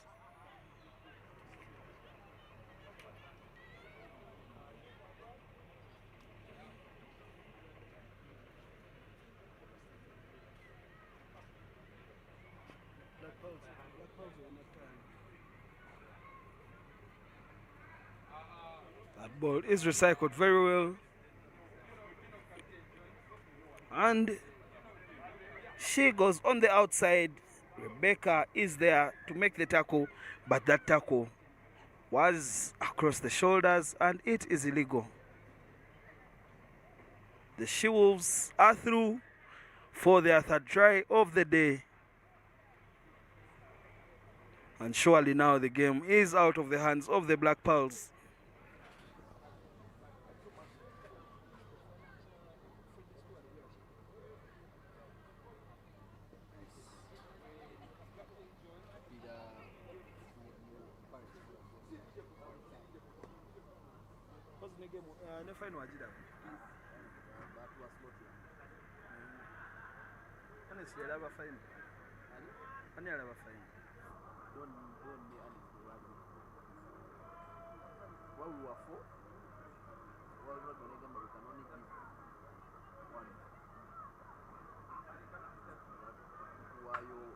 Photographer and writer. And then I think boyfriend and sign everything. Actually, why you want party? But we were going to be able to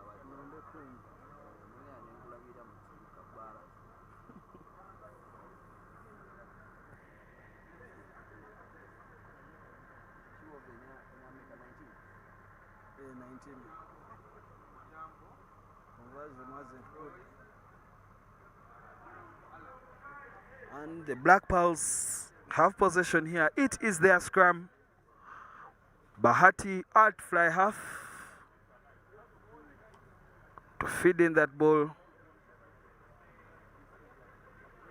Now the ball goes to Helen. Helen finds Bahati again, and that is good interplay. And Rebecca Kawajungu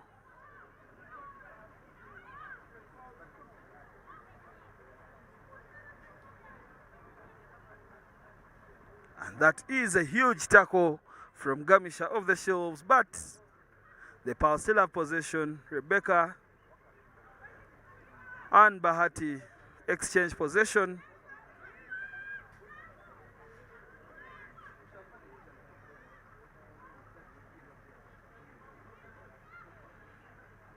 A basketball pass from Coach Buteme.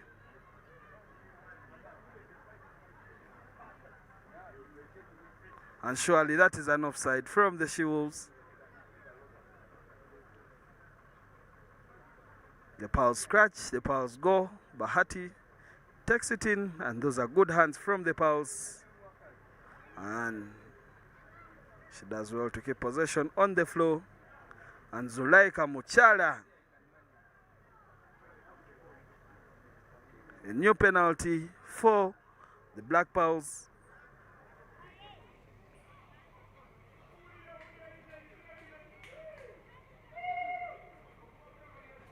Now,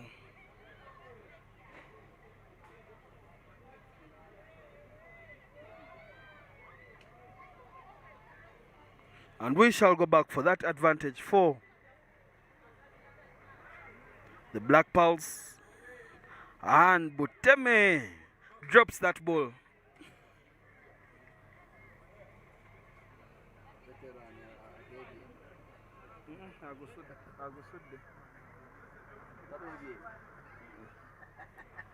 Koyo Buteme, the coach, and of course still a player, she drops that ball. Look at that, she was almost through, but she just drops that ball, and the referee Asha Nachitio was awake to that and rightfully called it a knock-on. And now the She-Wolves have the possession, but they are on their 5, and they will have to build from there with a few options to their name. The ball now comes out at the Black Pals end, and the Black Pals have another opportunity to have a crack at it, and surely she is going to be held up there, and she is. The full-time hooter has gone, but we still have some time for that attacking scrum for the Black Pals, as they are rewarded for that attack in there, and now they have another opportunity to reduce that deficit. It won't matter in the outcome of the game, but it will definitely matter in their rugby development journey as they try to rebuild.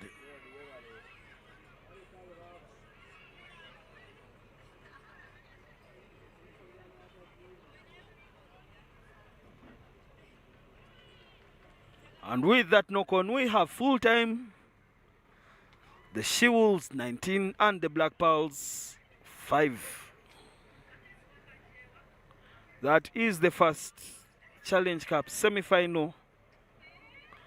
And we have another one on our hands between the Mbale Eagles and the Ewes.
We have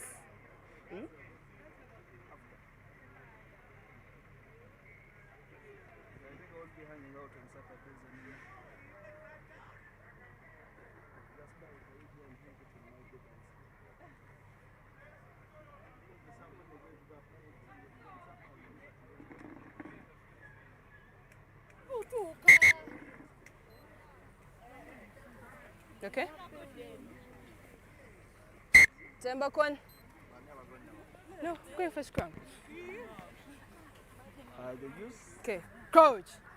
We have the use and we have Bind. the Mbale Eagles Set. in this game, and now the Hold it use stable. kicked us off, Now. and they once again have possession. I know Mujisha Juliet. That ball goes into the center. Now Christiana rolls it on, but There's that no ball corner, let's have a has gone scrum. forward. Blue ball. And the referee Barbara correctly calls that. Keep my tunnel open, not until the ball is in. Okay? Ladies, keep my tunnel open, not until the ball is in. Okay. Coach. Bind. Set. Hold it.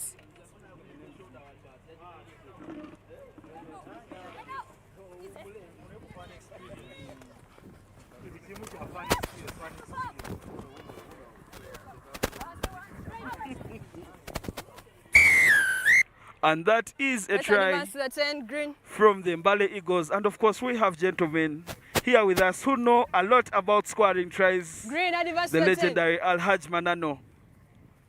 Now with the Victoria Sharks, but he has been around the block and he knows a thing or two about rugby. Alhaj Manano, how are you feeling? I'm okay. Just out for a few games, but I'll be back. Yeah, of course, the Sharks have been the surprise package. They have made it to the quarterfinals at the Stone City Sevens and at the Rujumba Sevens, and they are only growing in this Sevens game. They have settled in the 15s, and now they have to build in the Sevens. What do you have to say about that as a person who has represented Uganda in the 7s and 15s? For Sharks being in the quarterfinals shouldn't be a shock. I think me and the boys will feel that we should be doing better than this. We opt maybe for this circuit we could go break a barrier and go higher to the semi-final. Release now, blue, no hands. But we showed up and we Let's really play. stood our ground. We lost the game, I think, Release in that the now, first blue. minutes, but we came back and could have pulled out a win, which is not bad. We aim to break a barrier in Release this that now. quarter-final Green, class stay and on, go green, for a stay. semis. From Thank there, you. maybe we can build to finals, inshallah. Amen, inshallah. Last words for the girls on the pitch? For the girls, it is really a good Release showcase that, of good release, rugby. release. Rugby is really growing around forward. More Release, teams eh? are showing up. Nice We are release, seeing please do. new winners each and every time Keep 10. of a tournament or circuit. And really seeing girls play, the structure, the confidence, the passes and all that is really something that is good. Kudos to the coaches, kudos to the guys who are in the Don't development collapse, side of okay? the girls. Don't. You're doing a great job. Keep 10. All right, thank you very much, Alhaj Manano. Of course, you are out for the rest of the tournament, but best of luck. We still have 4 stops to go, and we shall be with Alhaj Manano a little bit more. But now the game on the pitch, that is Mercy. Release now, blue away. Keep on, blue. Mercy, and then Juliet, I know No, Mujisha, no hands, no hands. and then Thank you. Fielder recycles that ball. And now Babi with a big girl carry there. And then Mercy is there to help. Otana to Julie, Julie to Fiona. Nantongo back to Julie, and it goes out on the wing. Now Jackie of the use. There was a knock on first, eh? Let's have a scrum. And Blue it ball. is The mark is there.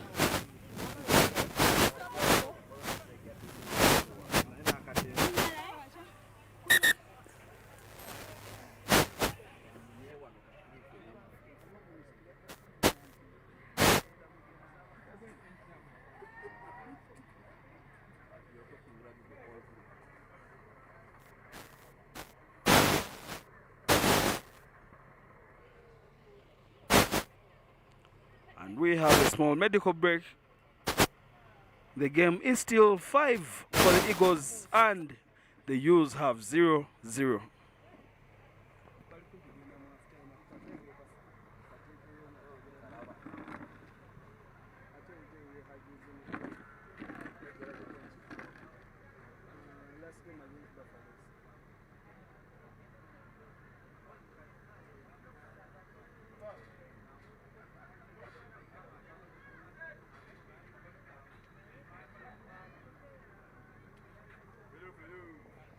Otana makes the tackle.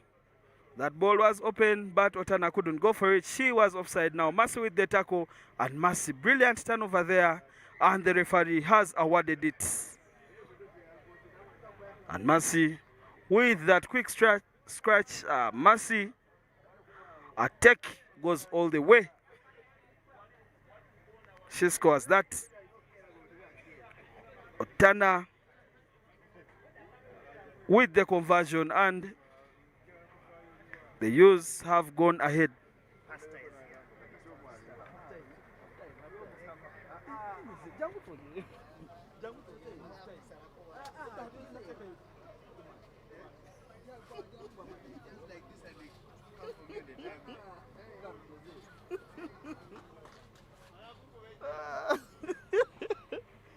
We are interacting with some of the players out here at the Rujumba Sevens. The players are loving it, the fans are loving it, and of course the sun is out. And now Fiona Nantongo out on the pitch. She makes that tackle for the U's, and that is Mastula Nambozo's pass. Doesn't go to anyone, but they have that ball. And it is a scrum for the U's.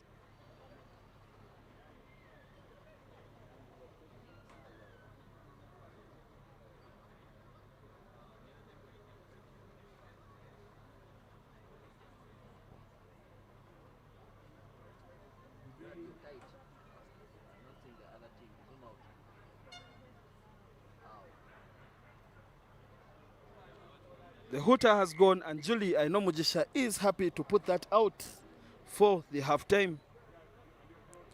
The U's are leading this game 7, and the Eagles of Mbale have 5 in this second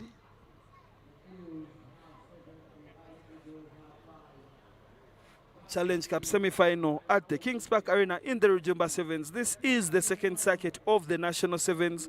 We began off at the Stone City Sevens, and now we are at the Rujumba Sevens. We are going to take a short break and go into the Under-20 Batters Trophy that is going to be played in Uganda at the Mutesa II Memorial Stadium, Wankulukuku, between the 7th and 15th. And after that, we shall come back to the de facto home of Ugandan rugby, that is the Chadondo Rugby Grounds, for the third stop of the National Sevens. Unfortunately for the hosts, that is the Heathens, they will be without their starman. Call him Starboy, Aaron, Ofoiroth, A09, Owakabi, all those are his monikers. He won't be available for that circuit as he received a 10-match ban. And the earliest we can see him is at the Gulu Sevens in the second round. But for now, the Heathens are through to the semi-finals. And that's what matters at the moment. And it is halftime. Of course, we still have the main games to come on. But for now, it is the Mbale Eagles versus the U's.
Nomujisha with possession. She passes that out to Otana.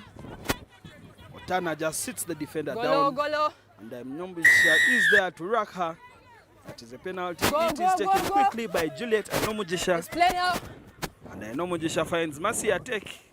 Mercy Atek weighs her options and she decides that carrying is the best option. The she-wolf is off her feet. Your weight, eh? Bad possession is still with. And now, there she goes, Christiana.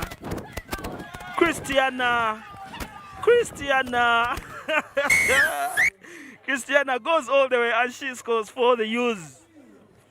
For the moment, Advance, 22. the she-wolves look, for the moment, the Mbale Eagles looked like they got it and they could defend there, but then, as it appears, they didn't get it, and Christiana goes all the way to score for the use, and Otana is on the conversion. The direction is okay, the distance isn't, and she doesn't get the extras.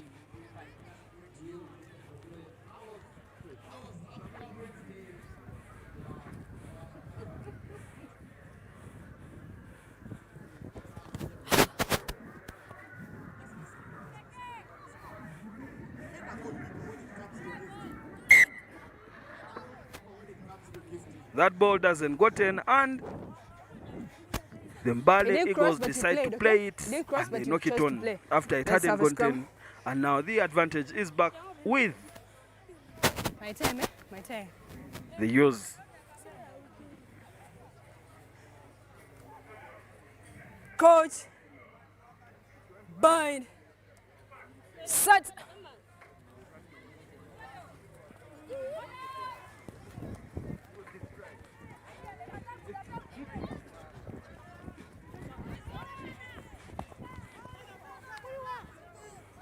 Release her now. No, With the handoff, the Wolves have the ball, and Mercy Atek finds the big ball carrier Jackie in the middle there. And Jackie of the use, she simply won't go down. She has very many post contact meters to gain. And Nantongo can't free her hands in that contact to make the offload. But she releases the ball to Otana, and now Christiana goes away to Julie, and Julie to Jackie, who knocks advantage for an Okon. Advantage is with the Wolves, and we shall have to go for that scrum down. Mark is here. There was an Okon. Okay, ladies. Coach. Bind. Set.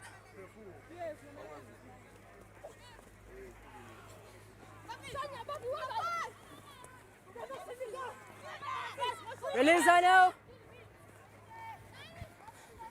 That advantage is over.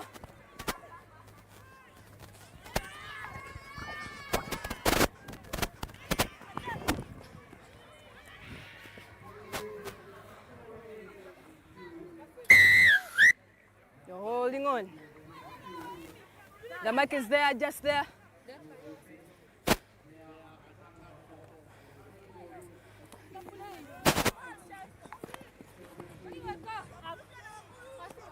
Release her now, release Green.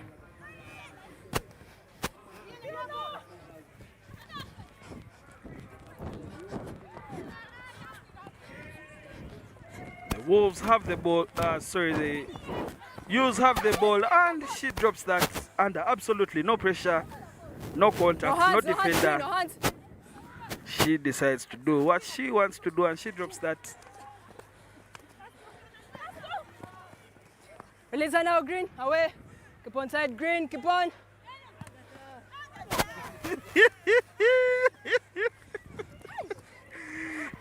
The Wolves, the Mbale Eagles. Let's have a scrum. Green ball. Someone has exclaimed, Tiwana wana waino muzanyo. I'm not sure what she was trying to do there. Was that a box, an exit kick? But the kick definitely went to the behind of her colleague. And that isn't an offside. That isn't an Okon. Bind. That is just rugby, and now Set. the youths have their Hold the possession. table. Thank you. Juliet Ainomujisha Nine, stay. for the Stay, number youths. 9. And that ball Okay, comes you can out. play. Juliet Ainomujisha decides to go on her own. And Juliet has the wheels too. And she scores in the corner for the youths. Advance to the team. If you're kicking, 15 Juliet, seconds. Juliet Ainomujisha must be proud of herself as she has put her team ahead in this 5th place playoff.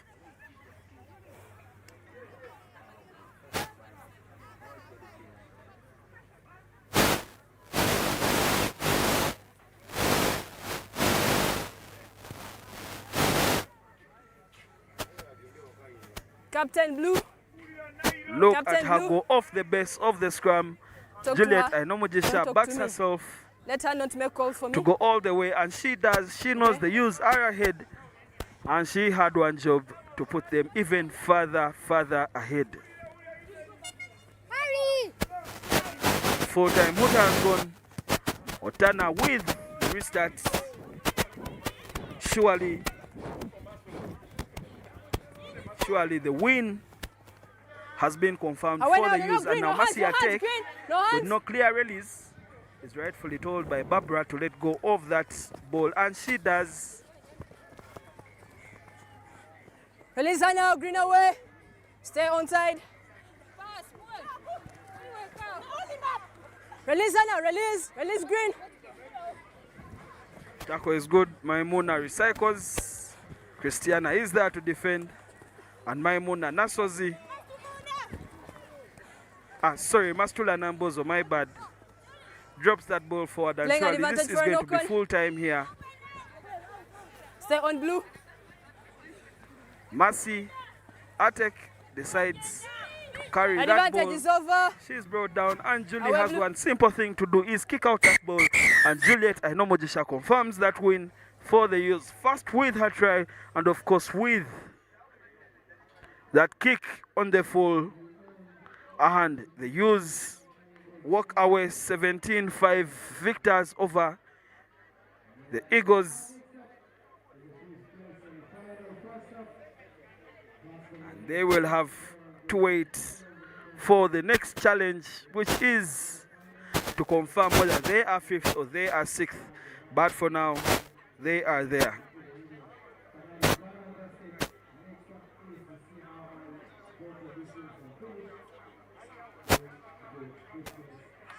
We have the 5th place semi-final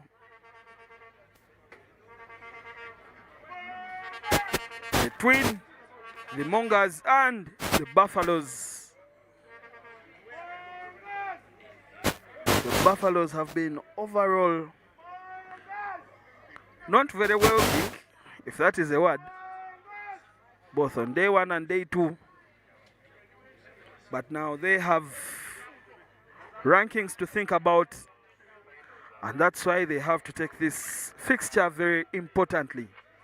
It is the Buffaloes against the Mongas. The Mongas in Ginger at the Stone City Sevens didn't make it to the top 8, and now they make it to the top 8. Of course, they succumbed to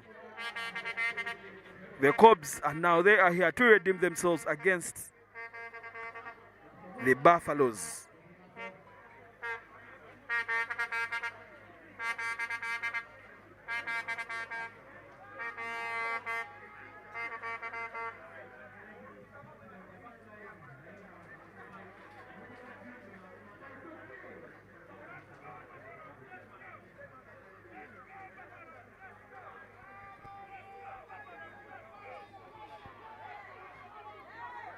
Around 2K.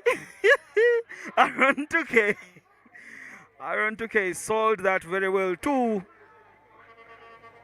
Mr. Book of the Mongas. And he went in, and now they recycle. Ayebade.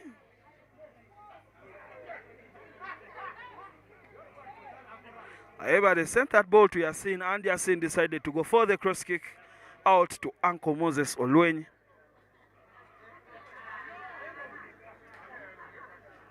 but it wasn't good. And now we have a scrum for the Mongas. They take their sweet time to set up that scrum, and the referee penalizes them. We don't have all day to play the game of sevens.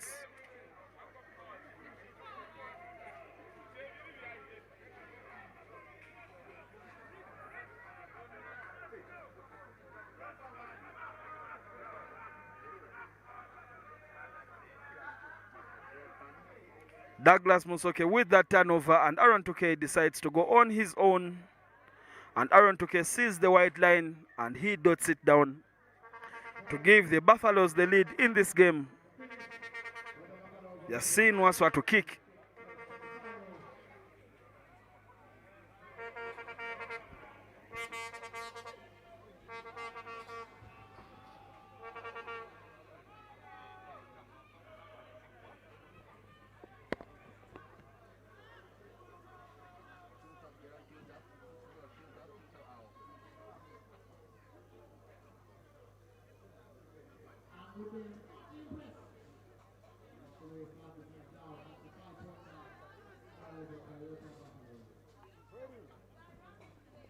Aaron Tuke, he has been immense since kickoff, and he gets himself a try.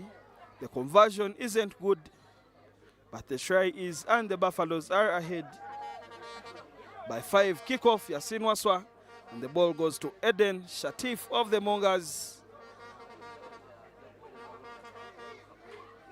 And that ball is open.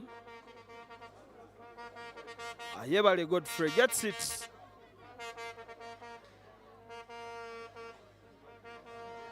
And now this is a proper melee.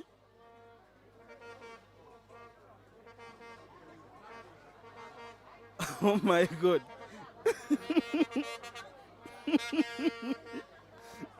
Hector Trinomujisha with the beautiful steps there, but the ball comes back to the try scorer, Aaron Tuke, and Aaron Tuke scores once again.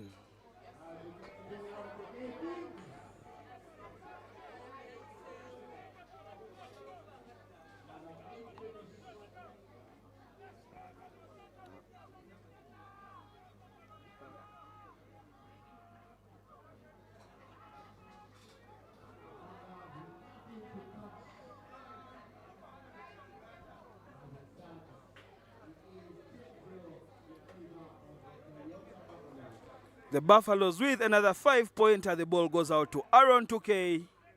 He sees the line and he goes back just inside on his right.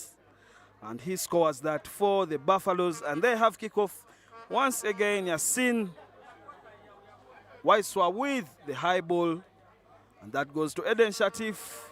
And this surely is a full penalty, as the retreating player in an offside position received that ball and played it. Now, Otim Daniels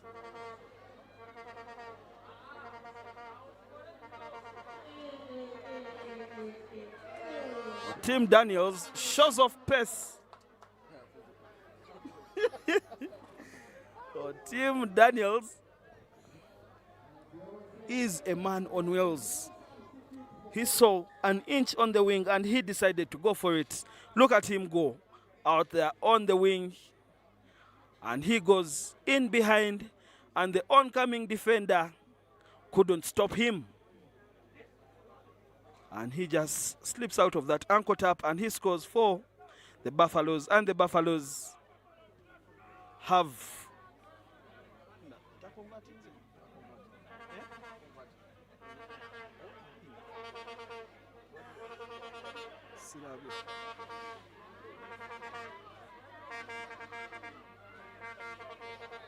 the Buffaloes with possession. The possession is with the Mongas, and they decide to go quickly.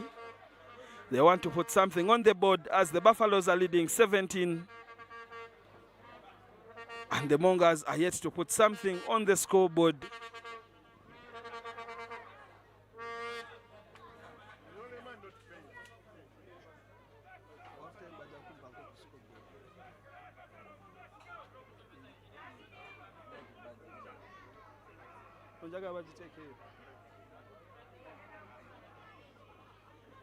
Salim Katumba, that is a high shot on Katumba by Douglas Musoke, one tall man against the other, and that is the result. But Morgan out to the wing to find Eden Shatif.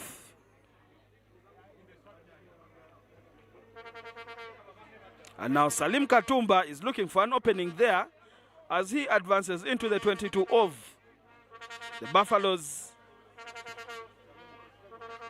And now the Buffaloes are playing a lot of defense. Hector Twinomujisha arrests the man there, and Godfrey Ayebali is there to support. And the Mongas were almost guilty of collapsing that as they dropped their knee in the mall. But the referee says it is unplayable, and we have to go for a scrum for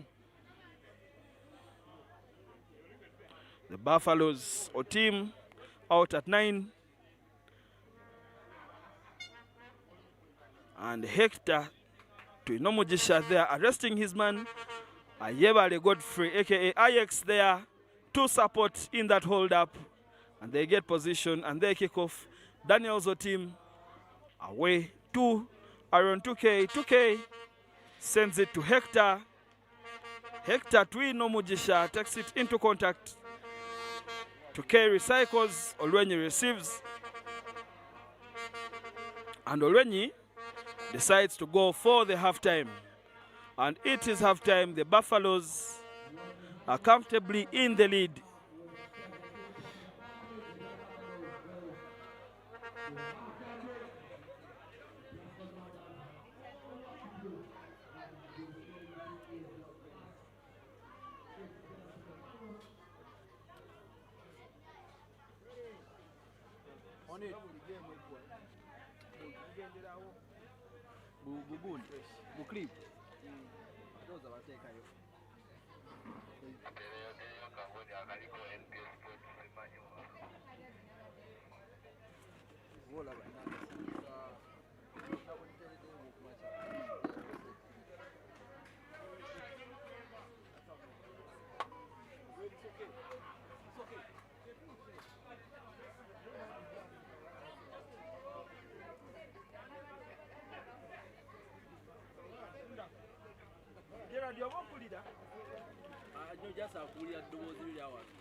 The second half can come.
The second half is on, and the Buffaloes have already made their intentions clear that they know what they came for, and it is that speedster, Daniels Otim.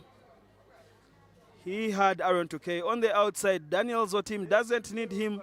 Daniel Zotim can go on his own, and he does, and he scores. We have a restart. The Mongas with possession. Salim Katumba for the Mongas. And now, Yasin on the chase. He is usually on the receiving end of the chase, but this time he is the one doing the chasing. And that is a good tackle and an even better offload from the Mongas and the Buffaloes. This is peak rugby. Salim Katumba to his captain, Cheche Morgan. Morgan has Eden Shatif on the outside. He doesn't use him. And now Eden Shatif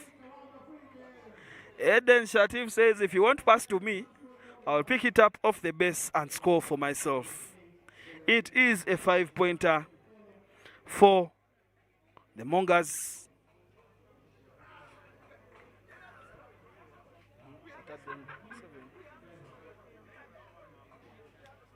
Eddie, try your team, but you convert it. 20.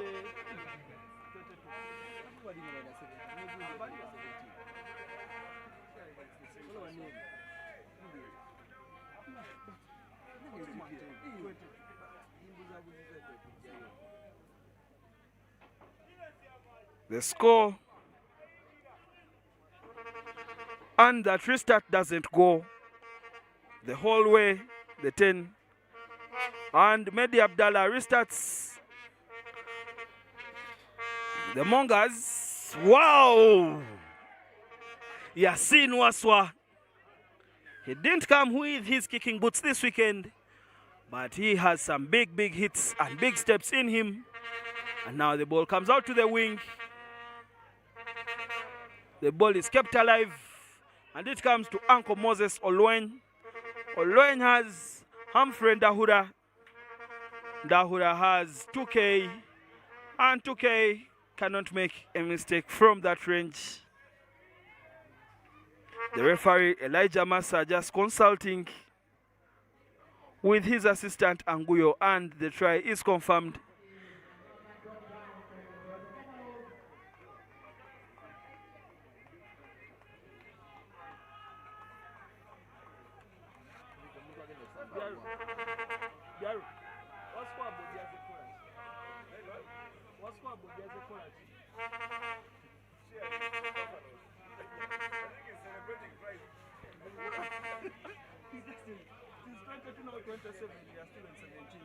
And look at that, Yasin Waswa Mukwana. Steps. The player doesn't go away. He decides to send him away with that big shot.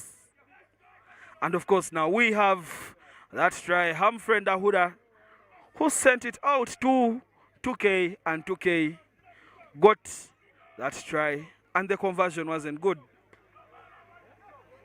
Mehdi Abdallah with the ball. Ivan Odiambo to rack him.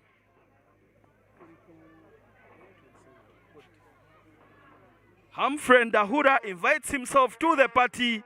Humphrey Dahura has the pace. He almost scores, but he drops that ball forward. And we are going to have a scrum for the Mongas. The Buffaloes are enjoying a comfortable 27-point lead, and the Mongas managed one try through Eden Shatif, and it was converted, giving them 7 points in this game to the Buffaloes' 27. It is a scrum for the Mongas. Not the best place to have one of those, but regardless, possession is possession in the game of sevens, as any moment can prove pivotal, and there is no release from the tackler. And the Buffaloes decide to scratch and go. That is a big tackle from Ivan Odiambo. Now with Salim Katumba. Katumba has Morgan with him. Katumba steps away from one, and he offloads that ball.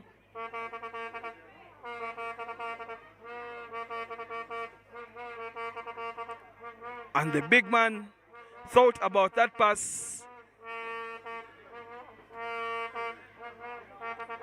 But the Buffaloes had closed that channel and now they still have possession. The Mongas of Entebbe, that ball goes backwards and then it was open, and now Uncle Moses Olwen, not known for his footballing skills and definitely not displaying the best rugby skills with those handles. He did well to get possession for the Buffaloes, but then he just fumbled that. And we have a full-time hooter, but we still have a passage to play in this game, as the hooter came after the call. Now, Moses Solweni walks off the pitch and out of our frame, and Ayebale Godfrey comes on for the scrum. The Mongas to feed.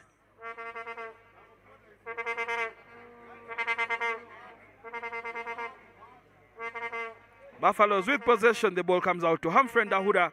Ndahura sends it to Hector Twinomujisha.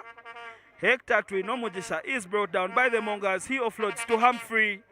Humphrey dances out of that.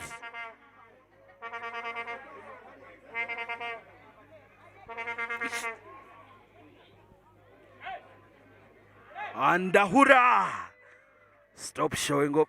Humphrey Ndahura, the hot stepper, with a very good step in there.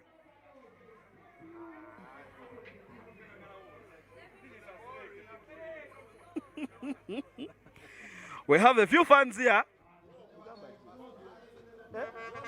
Water? No, we have water. Thank you. Look at that hot stepper, Humphrey Ndahura. He was missed and dummies. And decides Nakangawo, and Humphrey goes on to score that beautiful try. What a way to end that game. And now we have another playoff.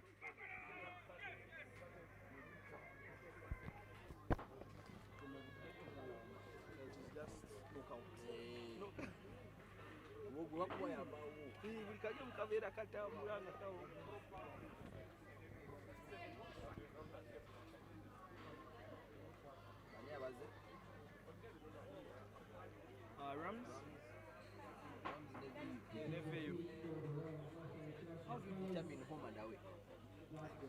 We were losing margin in the previous game.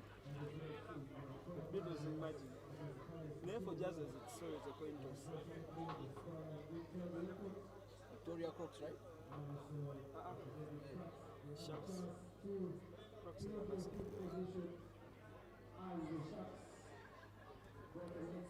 We have the Sharks coming up against the Rams, and the Rams have a change of wardrobe. Their primary kit would have definitely clashed with the red of the Victoria Sharks, who played in blue on day one, and now they play in red on day two.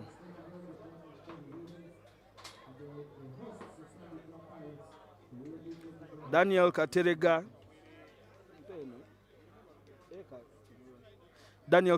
with the ball, ready to kick off.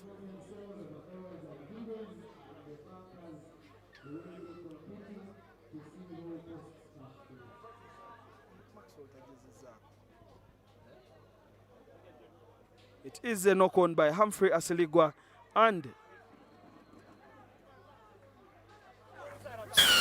Number 4, you're offside. the Rams are happy to go right away. John Tabo has Regan Mungu, calls him on. Release! The switch. Regan doesn't Foot buy right. in. But now Joseph Kana recycles there. The ball goes to Ryan Joko. Beautiful dummy run there. And now the winger decides to go on his own, and he won't be stopped.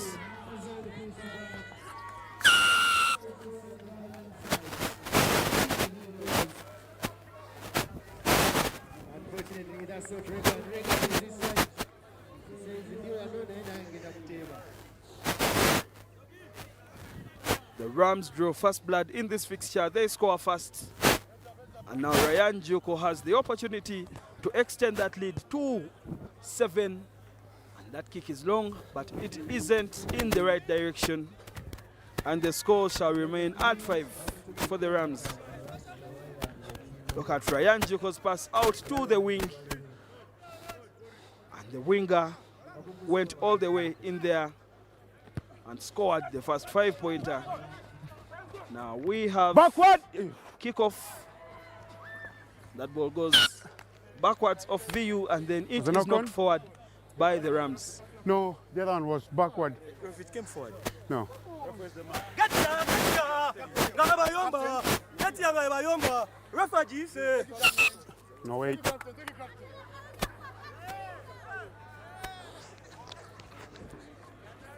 No?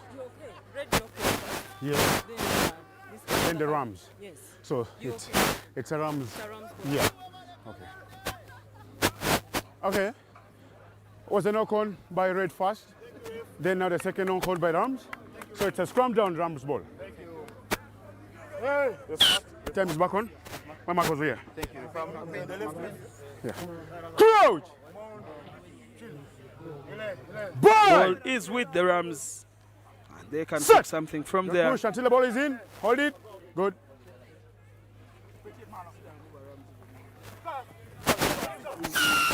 Number 9, you're off. Clearly that is offside. Mark is there. No, The boss. Rams, Not ahead the mark. the referee Maxwell Ebonga decides to call that back. Tell them the mark is there. That is where you should restart from. Joko to Tabu. Tabu has Kana. Kana looks for the offload. He doesn't get it. Now Regan Mungu with that small dummy. And another one. Advantage number 11 is offside. Now the Rams have the advantage. Advantage over. Ryan Juko. Oh my God. Ryan Juko shows that ball and he decides to go. And he scores that try for the Rams. The Rams are definitely in the business of selling dummies here. First, it was Regan Mungu with the dummy, and now Ryan Juko with the dummy. And for his troubles, he gets the 5-pointer.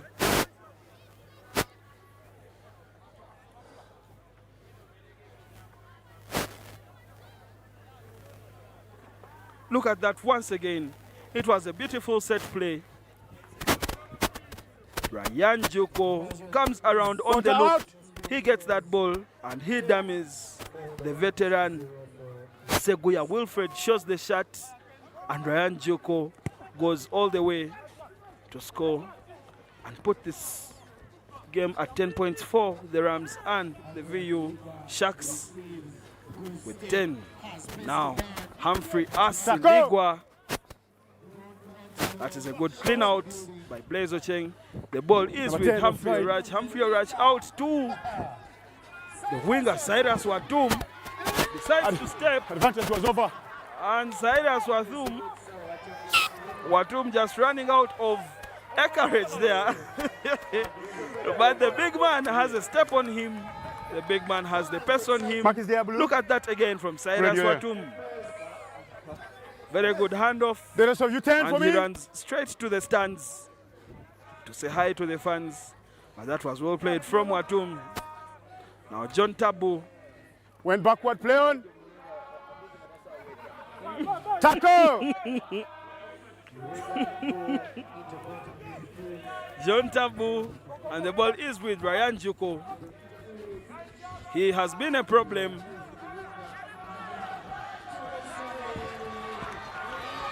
And the Rams are absolutely obliterating the Victoria Sharks here at the Kings Park Arena.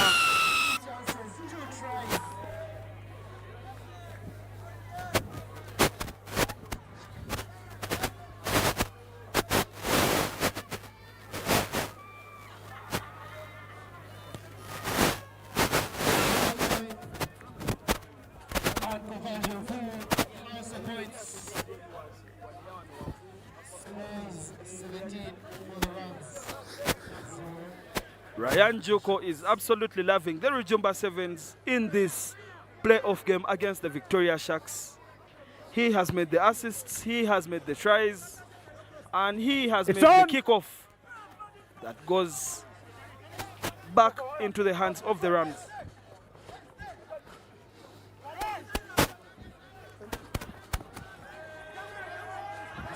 Joseph Kana Tackle! shot a little bit of that ball. It comes Advantage, off knock on.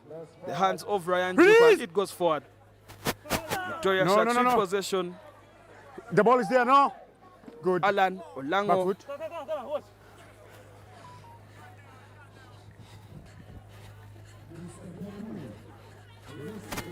Advantage over. Humphrey Asiligwa with possession. He decides to stand in Release that him. tackle and says, do what you want to do. Here. Olango to DK. DK decides to dummy and pass that ball. Release. Olango run by Blaise Ocheng, and now Katerega. No. Katerega down. is arrested. Yes, it's on. It's a ball.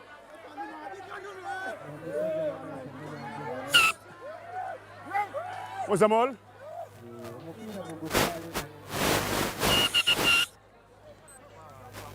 We go into half time, but look at that. Daniel Katerega decided to go on his own, and Bugad Mungu told him, park it there. Just holding up that man on his own. I believe Mungu did need help from his teammates, but he received it to make that a maul.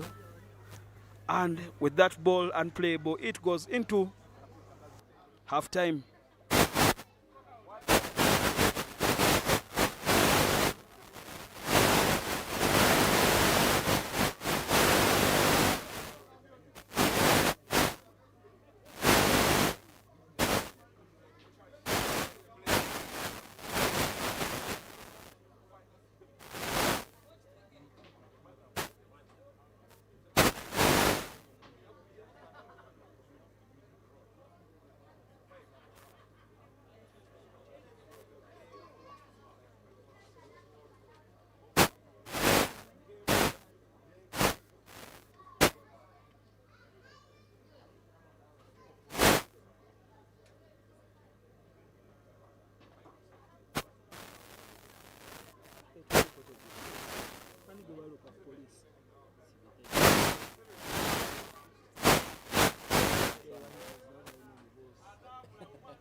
Okay.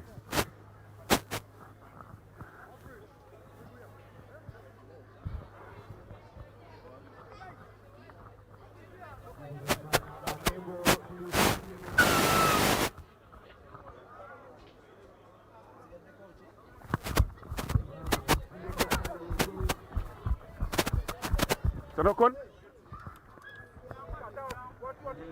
Release.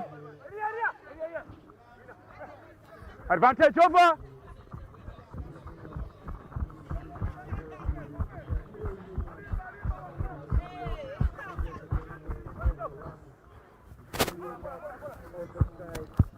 Humphrey Orach away to Seguya. Release. Seguya uses his experience to drop the knee for the tackle. Now Asiligwa passes to the outside, Tackle. and No. Francis Ankunda went for that turnover and he didn't get it. Now Humphrey Asiligwa is That was high. arrested, but that was a high shot on him. He simply Leon. smiled at that. Tackle. Release. Hashim Kabogos are there defending, and Wilfred Seguya. Olango is on the outside. Kabogoza makes that tackle. Ball to Orach. Advantage. Now, there is an advantage there. Number 11, you're And up. the advantage, the penalty has been awarded. Okay.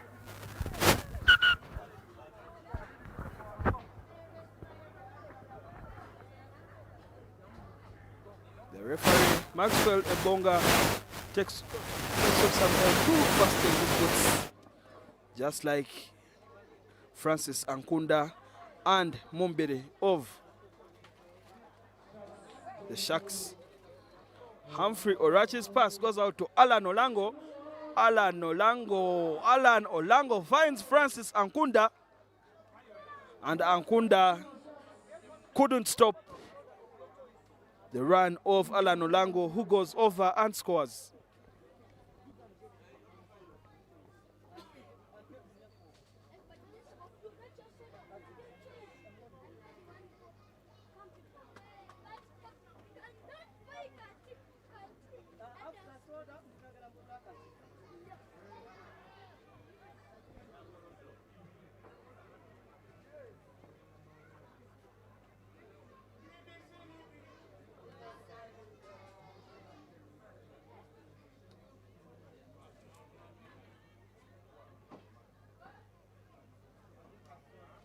The Rams are yet to score in the second half, but Blaise Ocheng of the Victoria Sharks is guilty of being in front of the kicker. He didn't time his run very well.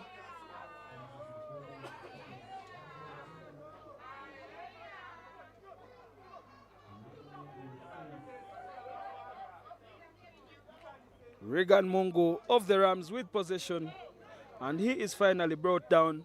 John Tabo to recycle to Francis Ankunda, who puts it on the toe first and then gets it. Now the ball goes to Ryan Juko. Juko has Hashim Kabogoza. Hashim Kabogoza is there, passes it out to the wing. That is a good offload. And that is just but a knock-on. Seguya had a proper contest there, and he was almost going for it. He had in fact gotten it, and then he dropped it.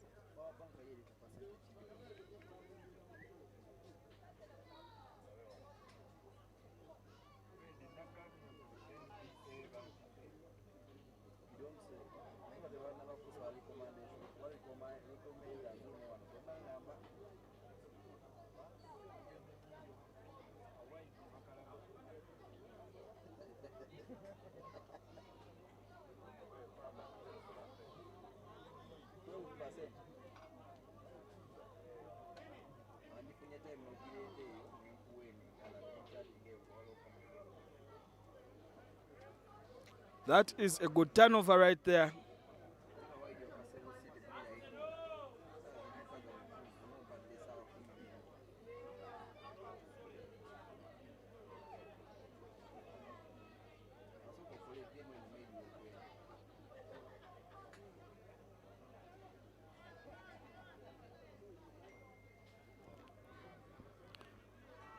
And now Mumbere passes that ball into the space. It finds Olango, and they are guilty of being offside there.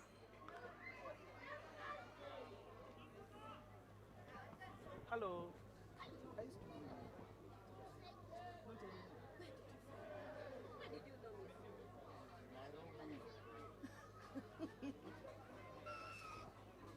That is a high shot by the Rams, and it is rightfully called Kavito. And no clear. Mumbere scores that try for the Sharks, and now the Sharks have 10 points with a conversion to come from Kabito.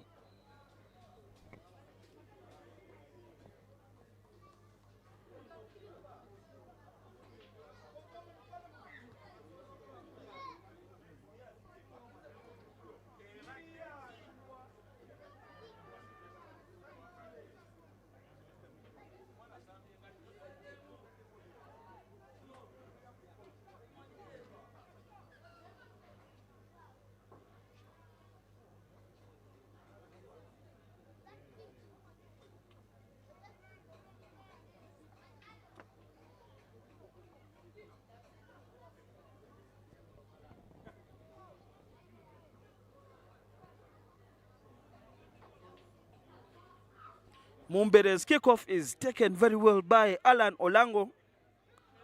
Now Orach to Kabito.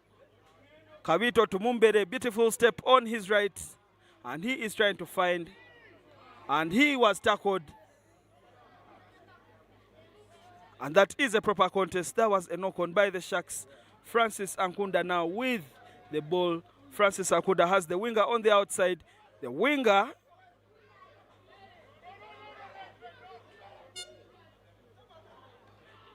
and Solomon Ariampa takes it out for the full time.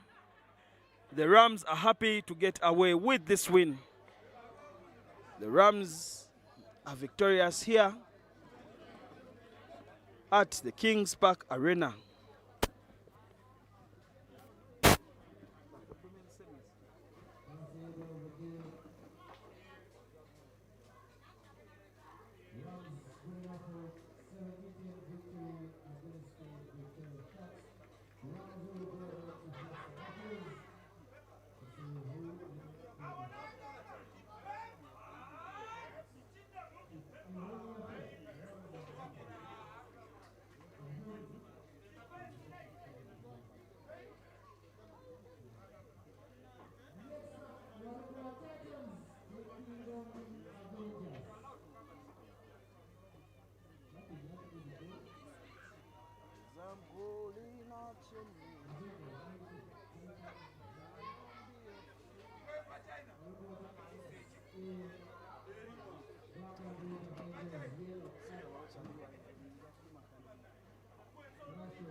The producer one.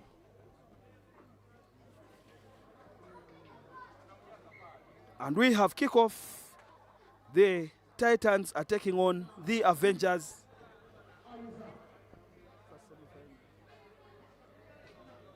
In the first semi-final of the day, in the women's category.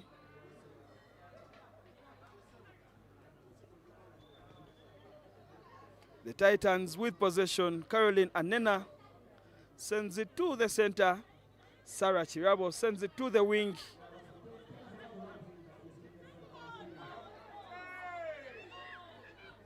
And the referee Bashir is in the center for this first semi-final at the Rujumba Sevens.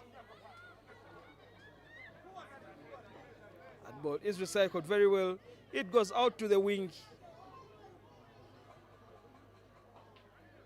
Sarah Chirabo secures that track. The ball comes to Anena. Anena kicks it in behind, and Anena is going to get there And Anena scores. That is Caroline Anena for the Walukuba Titans. They draw first blood in this first semi-final of the Rujumba Sevens, and the Avengers are definitely stung by that young lady, Caroline Anena of the Walukuba Titans. The Titans have 5 with a conversion from Sarah Chirabo to come. And that conversion isn't good. The Titans happy to walk away with that try, but look at that grabber in behind from Caroline Anena, and she had the pace to go all the way and score that for her team.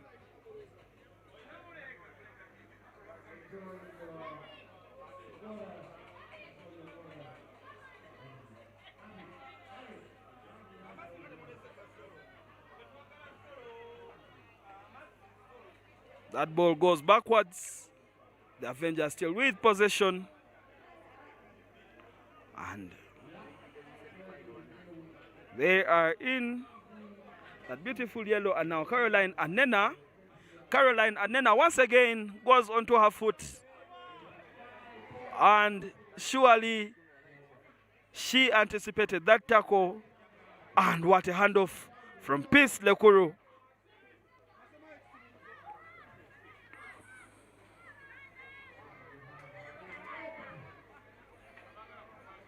And that is a clear offside from the Titans. They couldn't get back to the back foot, and now they have been penalized for that. And Julie Ainomujisha with ball in hand. Her captain, Peace Lekuru, tells her to kick it for touch. That ball is still on.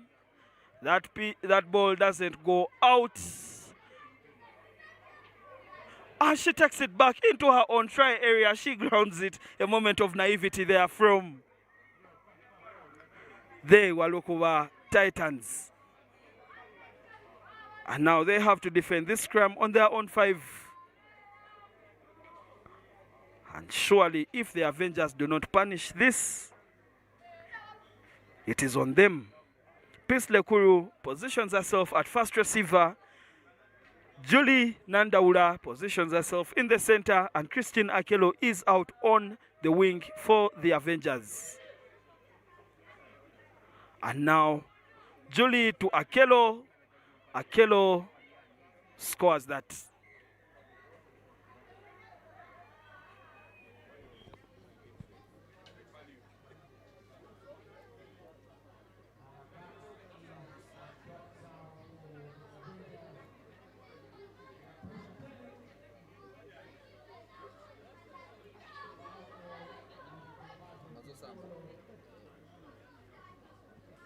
The try from Christine Akelo is good, and now the conversion from Juliet Nandaura, her conversion goes wide.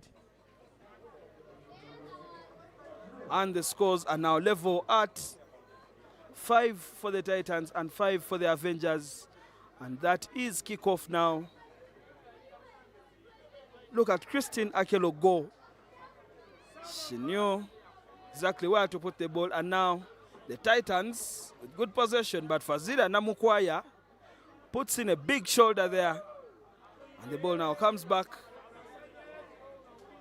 Peace Lekuru with a good tackle.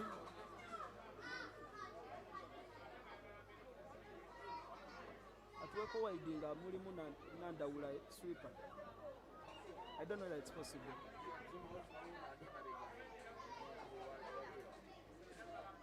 After Caroline Anena's try,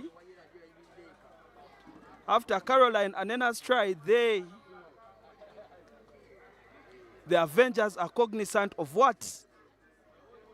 And you can see Julie Nandaula is in the sweeper position after that try by Caroline Anena, and now she is in behind and she makes that cross-covering tackle, and that's why exactly you need Julie Nandaula in that sweeping position. She can defend, and of course she can marshal that backfield, and that is a turnover for the Avengers.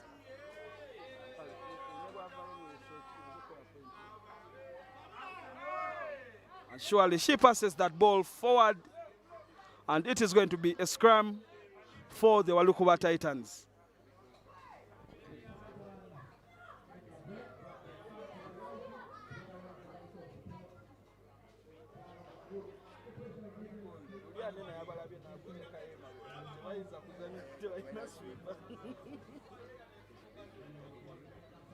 It is a scrum for the Titans, and Anena has ball in hand. Anena passes it to Chirabo. Chirabo is an OG of the Avengers, and that is going to be a try. The Titans have gone ahead with that 5-pointer, and the Avengers are punished by their own OG, Sarah Chirabo, who found and held on to that ball long enough to release her winger on the outside, and Peace Lekuru couldn't stop that winger, who went on to score, and now the conversion isn't good, and we have halftime.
Manual focus.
The second half is on in this first semi-final between the Avengers and the Walukuba Titans, who are in the lead with 10 points.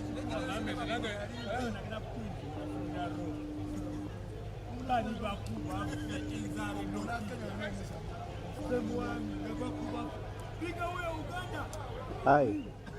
No, Zolaba, I'm on camera. I'm not just refusing, eh? Olaba, eh? I'm here talking to you because we are in a short break, eh? But you see? We have a line out and You see? the Avengers get back that ball. Back, eh? Let me get back. Peace Lekuru looking for an opening there. But the tackle is good. The Titan isn't able to roll away and she is penalized for that. Peace Lekuru goes very fast.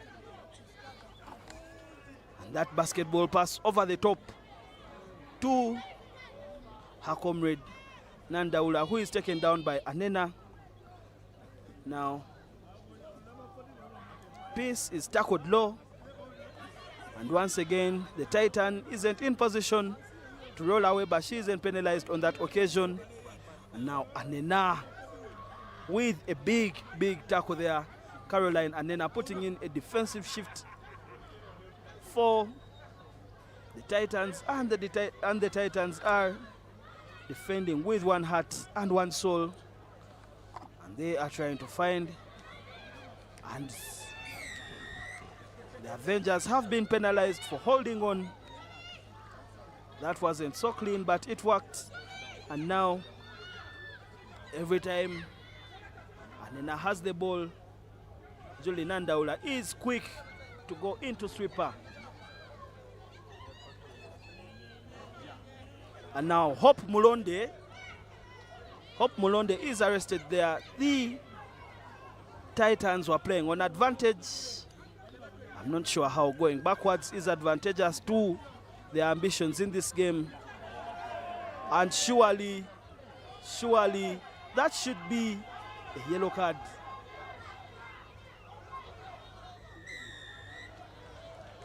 Where the ball landed. And Caroline Anena goes very fast. That is some quick thinking from Caroline Anena from the Walukuwa Titans, and they are comfortable with that lead. They are ahead by 10 for now, with a conversion from Anena to come, and now they are ahead by 12. The Titans have 22, and the Avengers are still on 5, but that was proper rugby. Mulonde hands it off to Anena, who sees the opportunity and goes all the way. The Avenger was cautious there not to make that tackle, as she would definitely be penalized, and in my very uninformed opinion, that would be a penalty try.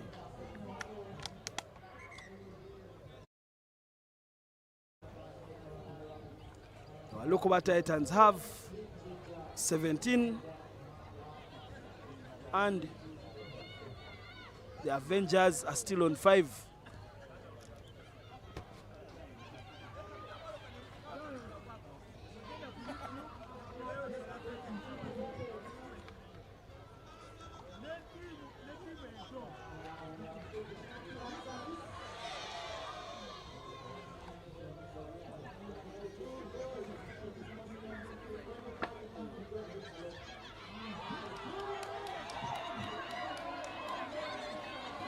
The Titans chase down Juliet Nandaula, but she won't be stopped. She goes all the way and gets the 5-pointer for the Avengers. For a moment there, the Avengers were rocked and they looked like they were out of it. But it takes one moment of brilliance from a player like Juliet Nandaula to get you in and get you those 5 points. And of course, look at that run. She saw the opening on the outside and she left the Avengers for dead fast. Hope Mulonde with the attempt to chase, and then Juliet Nandaula just proving that she is faster than the rest of the pack, and she goes ahead and scores.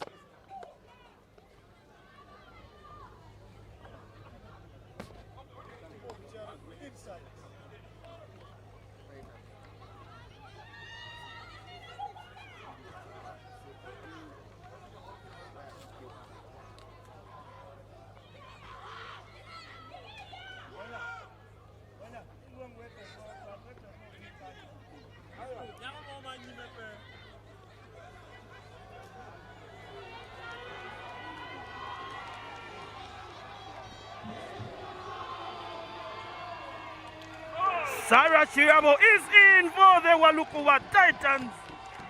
Sarah Chirabo, formerly with the Avengers, just showing them that if you can do it, I can do it. And the Titans are just making sure that the lead they have is even extended further because they were in touching distance, just a try. And now the Avengers are behind by a whole 10 points.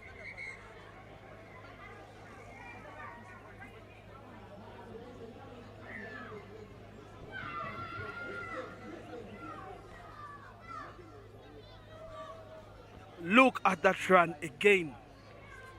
She goes all the way. She backs herself and she knows that she can score. Peace Lekuru chases. She can't do enough. Julie comes across and she can do enough. And with the hooter gone, surely this is over. Anena goes deep. And any score here can end this game. Fazira Namukwaya with possession. Peace Lekuru can't get past that defender of the Titans. And Julie Nandaula exchanges possession with Lekuru. And Nandaula once again backs herself. And Lekuru calls for it. She gets it. Lekuru is arrested. The Titans guilty of not rolling away. Now the Avengers decide to play with ball in hand. Or they go for that line out.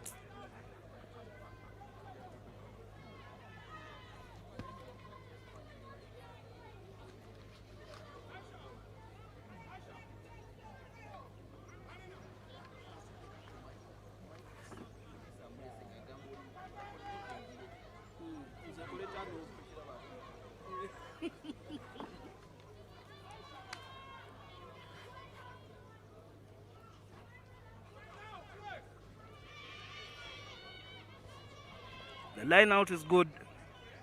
Peace Lekuru with the ball. Fazila Namukwaya recycles to Peace Nemira.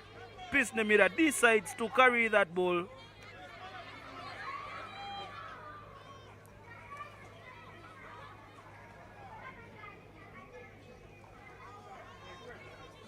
It is recycled to Peace. And they are playing in those tight spaces. And the Titans are happy to play in there and just defend. And now they have turned over that ball, and Anena's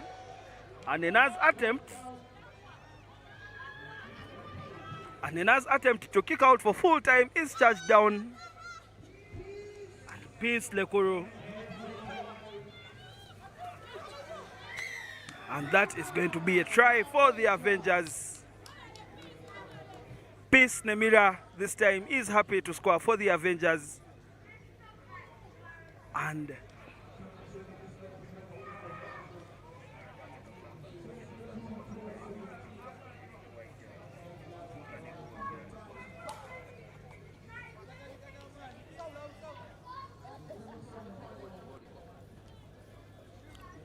the Avengers are out there looking defeated.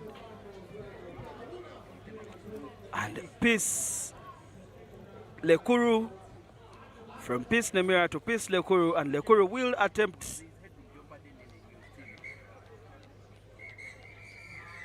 And it is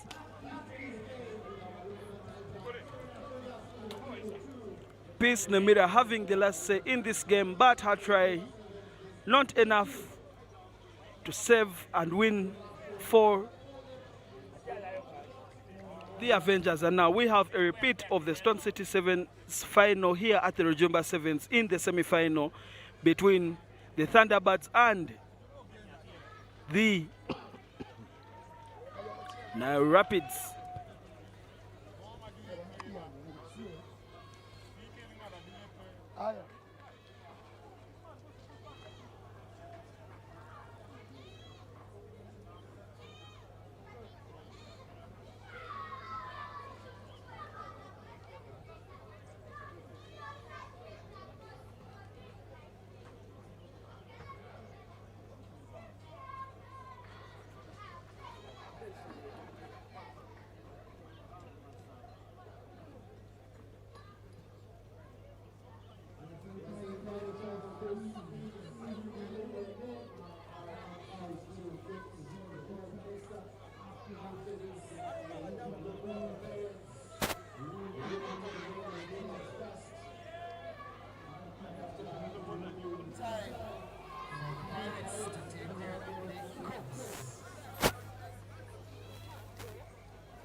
I'm picking this side. You have to be for this side. Come on.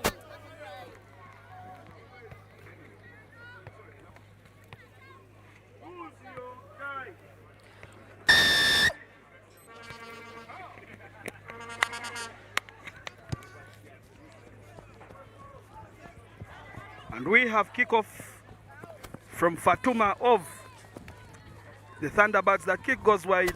And now Unity Namulala with the ball. Namulala offloads to Prosi Akelo. Tackle, let go, Blue. Step. And Namulala is there to recycle. Akelo decides to kick it in behind.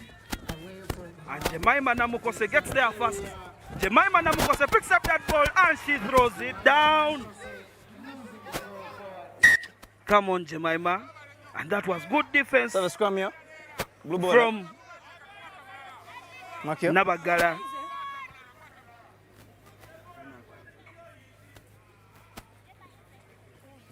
Tina Akelo's kick in behind was chased very well by Jemima Namukose. Sorry. And Jemima put on a great chase. Bind. And she picked up that ball very well. Set. But unfortunately, she lost concentration and she dropped that ball for whatever reason. Now, ball goes to Fatuma. Fatuma goes out to Nabagala. Nabagala is ravaging through the middle. Stay. Stay.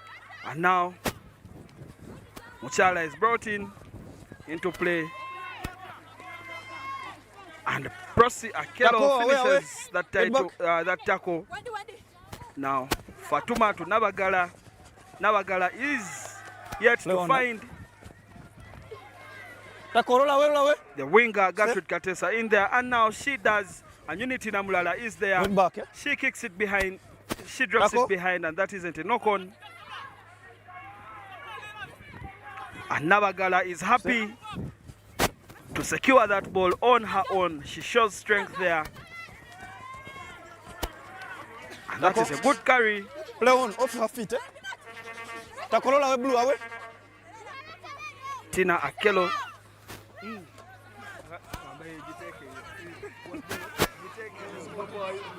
Don't collapse, don't collapse, don't collapse. To keep it contestable. Not yet, eh? It's not a mole, eh?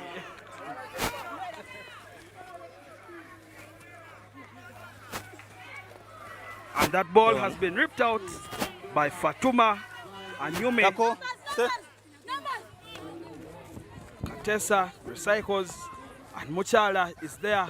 Proskovia Muchala is taken down by Justin Anguchia. That is a high shot. The referee in the center, Brian Batakwide, informs the players as much. They want the scrum, eh?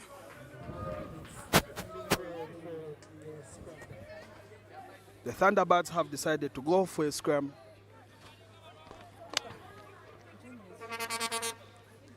This is the last time, eh? Need to get here in time, okay? Crouch! Bind! Set! The referee Brian just warning the Avengers that they need to get, warning the Now Rapids that they need to get to those set pieces faster. Next time it will be penalized, not just a free kick. And Nabagala showing strength there. Bashi is finally brought down by Prosi Akelo. That ball is secured. Fatuma to Muchala. Chala to Twin 1 and Twin 1 to Twin 2. And that pass out to Gertrude Katesa is good. But she has the attention of Unity Namulala, who brings her down. Now, the Rapids are doing a lot of defending. Fatuma cries about something, and we are yet to see whether that pull of the hair was on, but she was genuinely in discomfort. Now they recycle. No hands, eh? The ball goes back to the short side. Roll away. Play. To find Katesa. And now they, now Rapids are doing a lot of defending.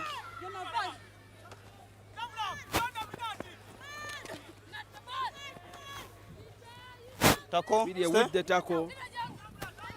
Minat finishes it, and now the ball comes to Fatuma. Fatuma finds Nabagala on the outside. Nabagala showing strength again, but Justin away. Good there on the defense. And Akelo tries. Tackle release. Stay. Akelo. Play on. Muchala with the big carry. And Shaine Josephine Babide is there. Tackle, get back.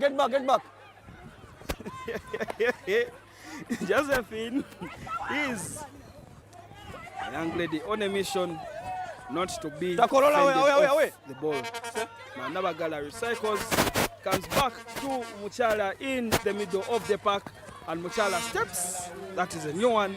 Akelo is there to defend. Minat Namono watching that closely, and Nabagala decides to carry on her own. The Thunderbirds are enjoying a good spell of possession, and anytime now something has to give, and surely that was almost the moment, and it is still the moment.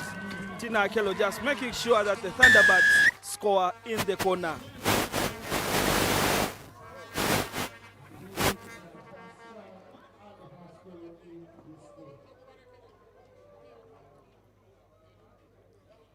This has been top-notch rugby that we have witnessed for the last 4 or so minutes, as both sides have showed great grit,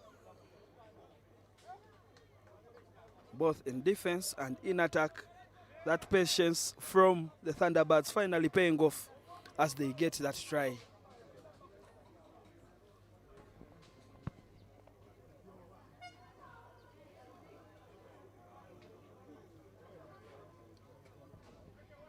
Halftime hoota has gone, but we still have kickoff.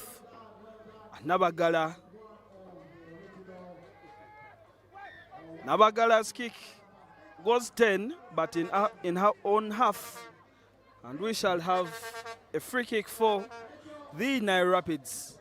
Decision time for them. Do they rest and rebuild from there in the second half, or do they close that gap before the end of the first half? The ball comes out to Minat Namono. Minat with a good carry there. And she is tackled. Anguchia to recycle. Anguchia decides to go on her own. Anguchia there, and Akelo secures that ball. Josephine takes it away, and Prosi. That ball is killed, and we shall have halftime. Minat's pass to Prosi sticks, and Stacy and Prosi passes to Namukose Jemima, who knocks it on. And now Namukose carries her hands on her head in disappointment, but she has done so well so far in the first half, and she can do better in the second, and it is halftime. This is the Rujumba Sevens, this is the National Sevens, this is what it is all about, as the fans are enjoying their outing out here. The Heathens are in the semi-final where they belong as record champions, and their fans are loving every bit of the Rujumba Sevens.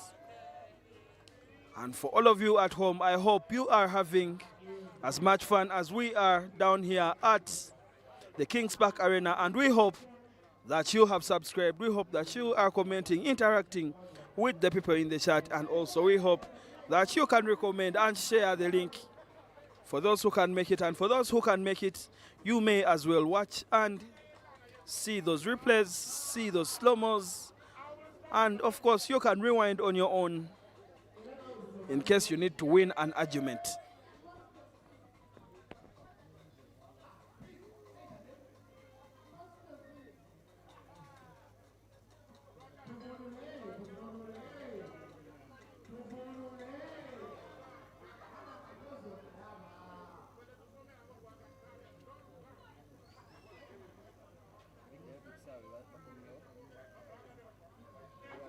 Right here.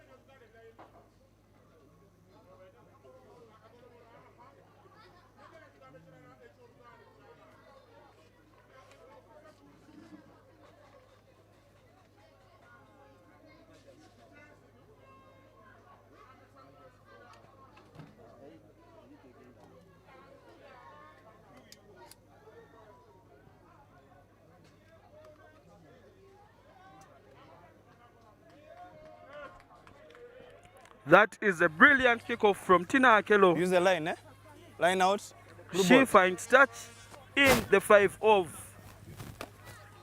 the Thunderbirds, and now pressure is on the Thunderbirds who have possession and who have Rapids to get that line out right and exit their danger zone.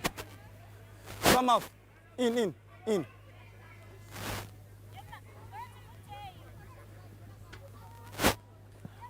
Play on. Anguchia steals that. Anguchia scores that for the now Rapids. Blue.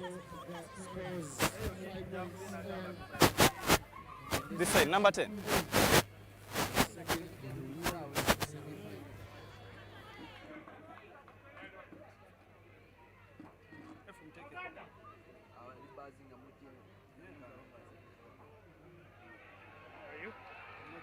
And that is a brilliant conversion from Tina Akelo. What an amazing young lady she is, and what a brilliant rugby player she is. First with that kickoff to get the now Rapids in the 5 of the Thunderbirds, and then that is scored by Justin Anguchia, and that conversion from Akelo is as well went back good.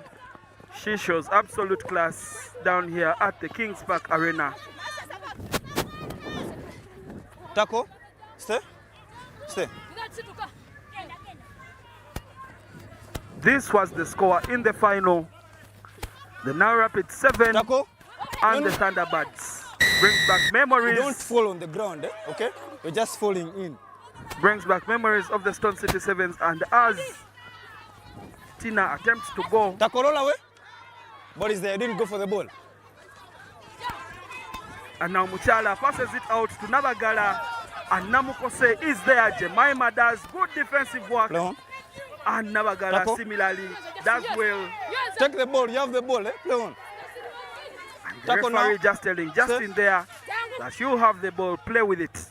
Now Josephine to Akelo. Akelo sees the gap in behind, and Akelo puts it on the toe. It is now Sports Day. Unity Namulala. Will she get there? She puts it on the toe once again, and it goes into touch. Brilliant rugby from the now Rapids. And now once again, as we saw from that first try, the pressure is on the Thunderbirds to get that throw right. The now Rapids are there. Anguchia is watching out for that overthrow, and they jump. This time they make no mistake, and they decide to play out from their half. And there was no clear roll there from the referee, as he indicates that you need to roll away before you can contest for that ball. And now Fatuma puts it on the boat for the Thunderbirds, and Josephine is there. And Unity shows Josephine where. And Josephine puts it on the boot. Unity beats them there. Unity gets it, and Unity scores for the now Rapids. Brilliant rugby from the girls of Ginger. They want to be back-to-back circuit champions, and if they are going to do that, this is how they do it.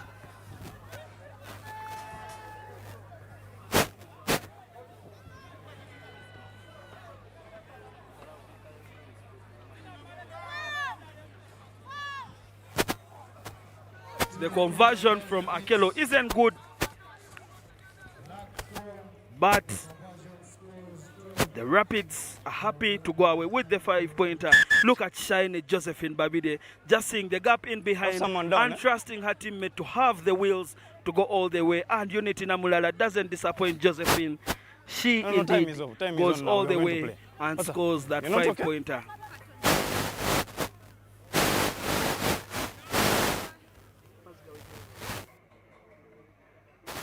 There's a sound.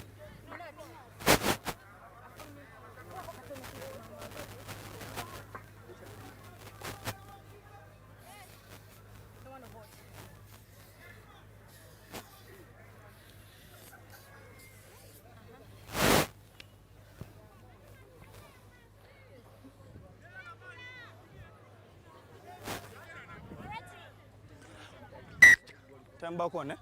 When you're ready? Time your run, We have time a your run. restart. Tina Time Akello your with run. ball in hand. And Tina Akello decides to go deep once again. Went back.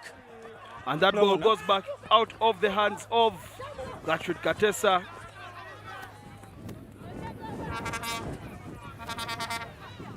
Tackle. Stay.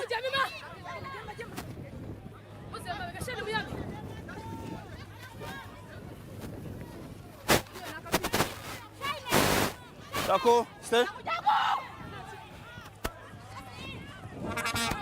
And Fatuma Chirabo Tackle. makes No. the tackle.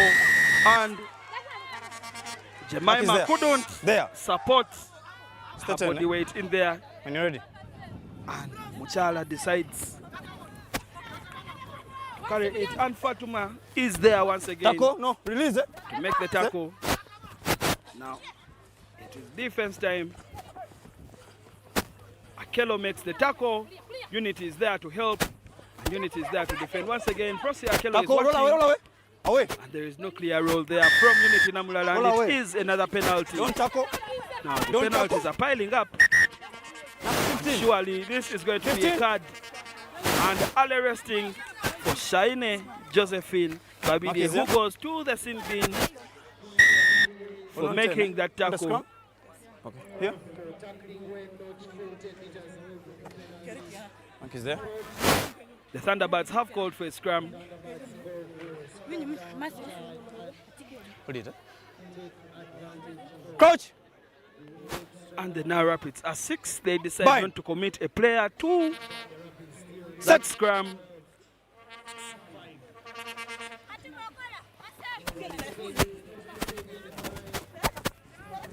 Tackle.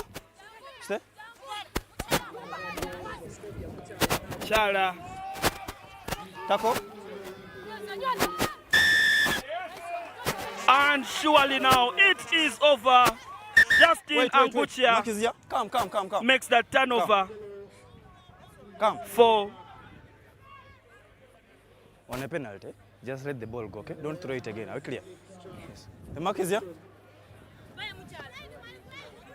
the referee with some stern words for the Thunderbirds, You ready? telling the young ladies that when you concede a penalty, you do not go away with the ball.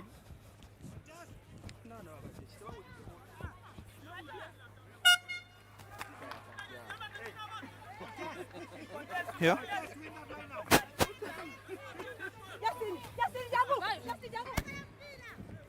Scrum half blue. In. 18. In. Blue. Clear the tunnel. Clear the tunnel.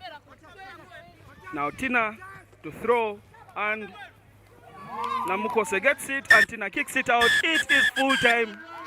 The Now Rapids are back-to-back finalists in the National Sevens. First at the Stone City Sevens and now once again at the Rujumba Sevens. They are in the final and they will be playing against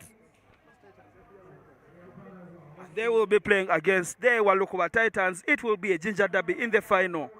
And now we have another game on the pitch. The Heathens are taking on the Walukuba Barbarians.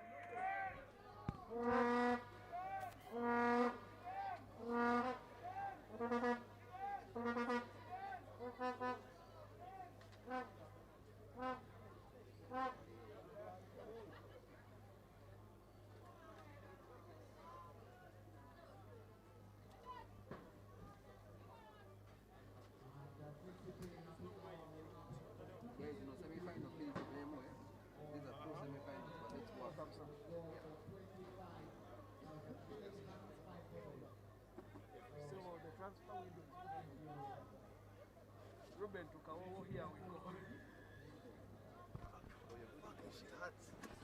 And we are on for the first semi-final of the Rujumba Sevens. The Walukuba Barbarians are taking on the Heathens. And in the commentary booth, we have a special guest, a good friend of this platform. He has a platform of his own, that is the Fat Cats podcast. And today, he goes back down memory lane to Kawowo Sports as a commentator. Here we go. Yes, good afternoon to all those that are listening and watching.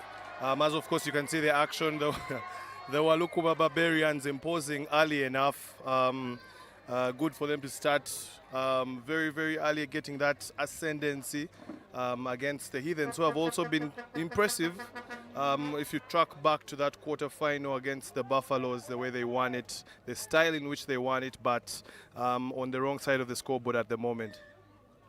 That was great play from Give Fokorach. Look at that dummy.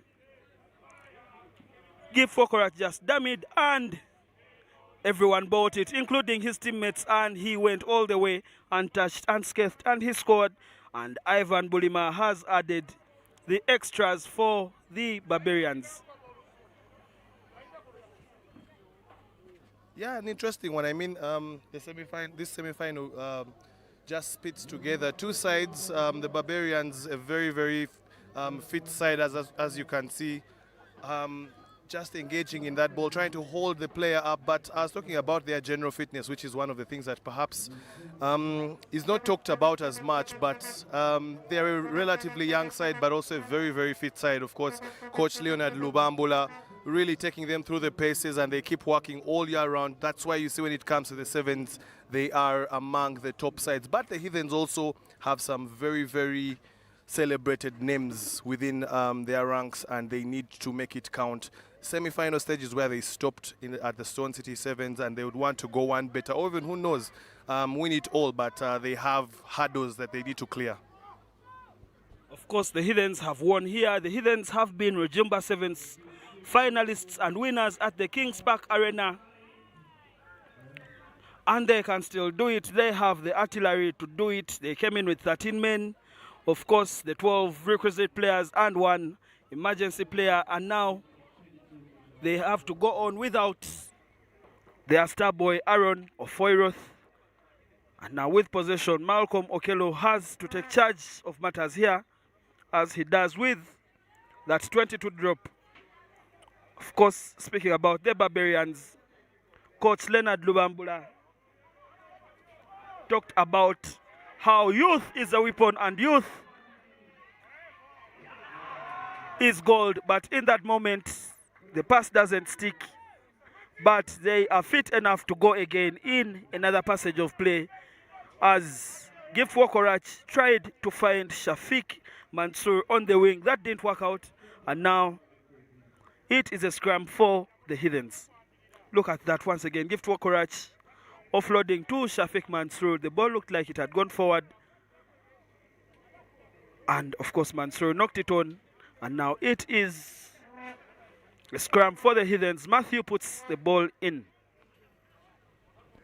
And of course, it's important to note that the Rujumba Sevens are quite integral for all the competing sides, because after this circuit, or this stop rather, we'll have the national team players removed from the local contention to focus on national duty. So many of these teams will be missing out on a couple of players, as we're seeing great coordination there between Malcolm Okello and Dennis Etwao to score Heathen's first try, and you could say conveniently, just under the posts. Can they be able to convert?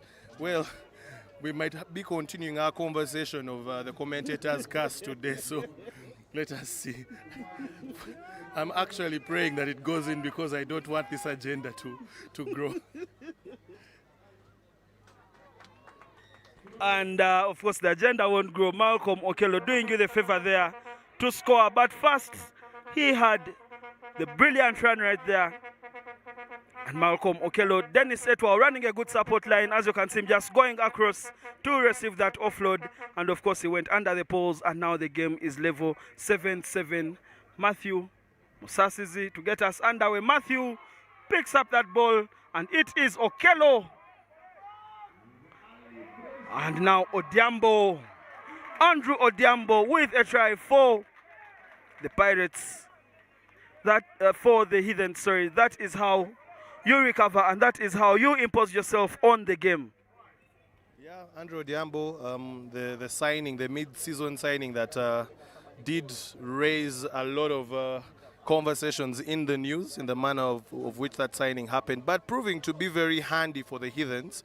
So far he has now, this is his second, as the Has the conversion gone through? Yes, it has. That is a very good one for the Heathens, who find themselves at least having a considerable lead. But you can see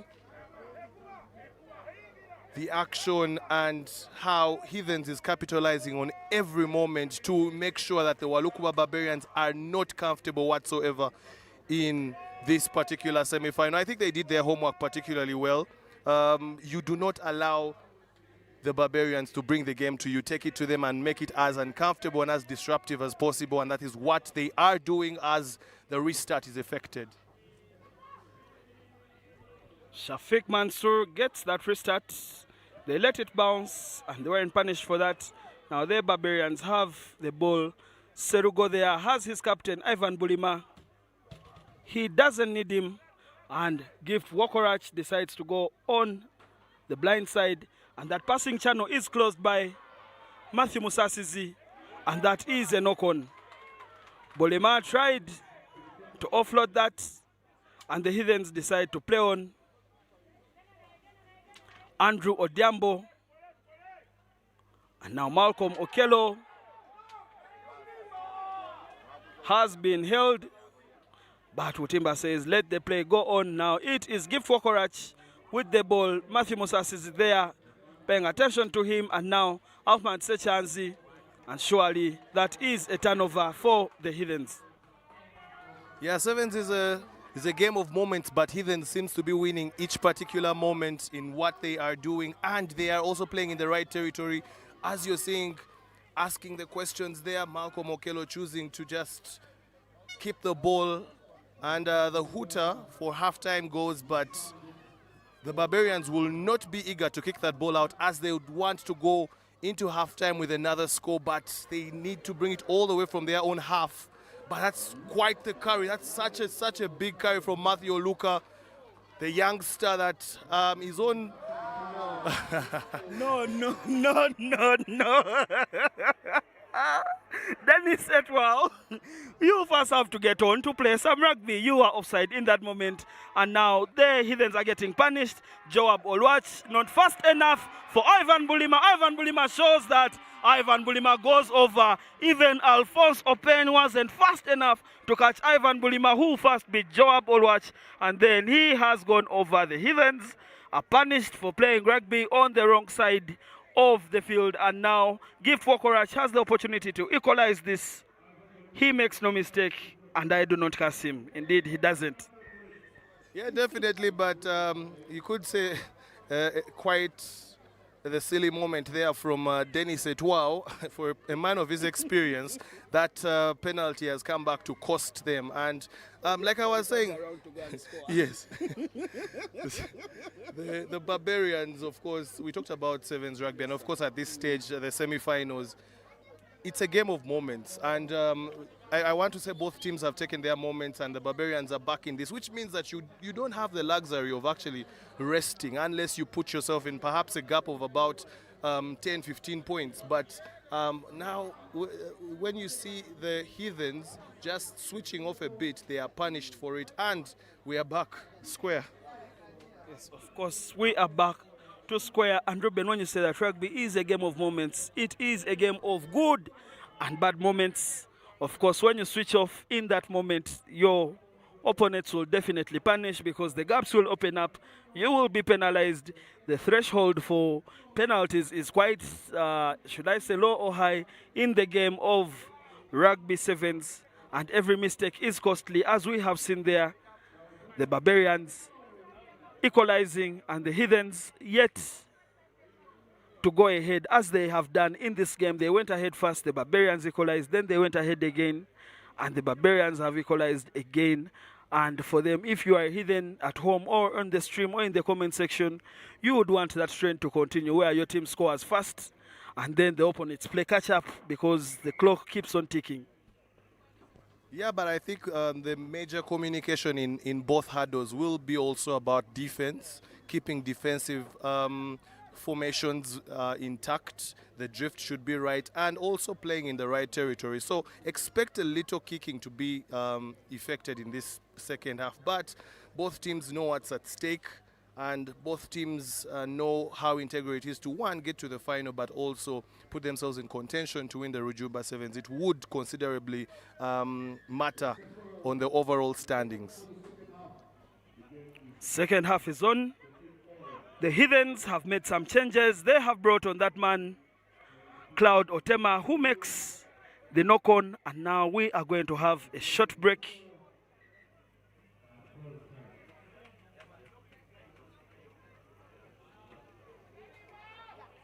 Of course, the sun is out at the Kings Park Arena. The sun is out at the Kings Park Arena. The fans are enjoying it on ground. And the fans online, they are also enjoying it. As you can see the conversation in the comment section. The fans are out at the Kings Park Arena. You can see those jerseys, the yellows, the blues, the reds. Everyone is out in full force for the Rujumba Sevens Day 2, and the semi-final is on. Walukuwa Barbarians have the feed, and Gift Wokorach just damming that pass and then damming once again, and he has Shafiq Mansour. He doesn't need him. Gift Wokorach sends Alphonse Openy away, and Gift Wokorach still with possession. Shafiq Mansour running out of courage here, and he comes back inside. Matthew Oluka is there to recycle, and it is Ahmad Sechanzi there in first receiver. Sechanzi away to Bulima, and Captain Bob Kawanda is on the pitch. Captain Bob Kawanda has Serugo on the outside, and Ahmad Sechanzi. Surely, this is a game that has tested the laws of rugby. Yeah, sometimes the players are a little over-eager, and we can see another moment. Sometimes you have to be patient in your attack. Interestingly, the Barbarians are still asking the questions, but the Heathens are trying as much as possible to defend, and that is the ball held up. Good defense there by the Heathens, but of course they were clutching at straws. Those last moments, and you can see the players are actually down. It's quite a physical game, and of course the conditions in stark contrast with yesterday. Today the sun is out and showing off, both with the brightness and the heat, so it's taking a toll on the players as well, but the physicality. But yeah, it's been a beautiful day. I think it's been a good weekend, celebrating rugby in general, and the fans are out in their different colors, supporting their teams. Even the neutrals may be curious here and there, trying to find out which team should they start supporting. But at the end of the day, this is the beauty of rugby, that regardless of which team your allegiance is on, you'll find that the interaction remains cordial and friendly, and that is why this is called a gentleman's sport, and that's why the rugby values are upheld even beyond the pitch. And of course, we return with that scrum for the Walukuwa Barbarians. And Ruben, I find it quite interesting that variation on the sevens, once you are held up in the try area, you are given another opportunity to score. I find it quite weird, but I do not make the laws of this beautiful sport. I only watch it and speak it. And now Bulima, Ivan Bulima is arrested, and that is collapsed. The Walukuwa Barbarians are guilty of collapsing that mall, and Malcolm Okello with ball in hand, he has the duty to find touch, and touch he finds. And now they will have to go back out of their 22 and in a more favorable position to launch another attack after being equalized by the Barbarians. The score is still 14-14, Walukuwa Barbarians 14. The Heathens are on 14 with a line out to come. Malcolm Okello to throw. Julius Opio is there. Ahmad Sechanzi jumps, but Opio jumps higher. He gets the ball, and now that pass away from Odiambo to Asaba. Now Etwao. Dennis Etwao is familiar with Walukuwa's game as an OB of the Ginger Hippos.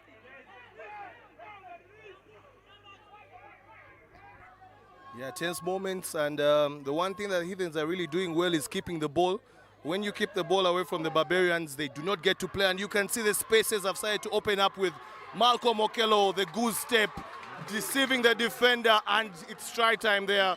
Heathens still showing that they are in this particular tie and not willing to sit back and let Barbarians bring to them the game, and I think that's the right mindset. But brilliant stuff there from Dennis Etwao, finding the gap and then the perfect pass. But also we have to credit the support line from Malcolm Okello and having the legs to go all the way. And of course he's been brilliant, especially on day two, showing a bit of his footwork in the quarterfinals, but even here with the goose step, and he has the opportunity to get the full complement of 7 to add.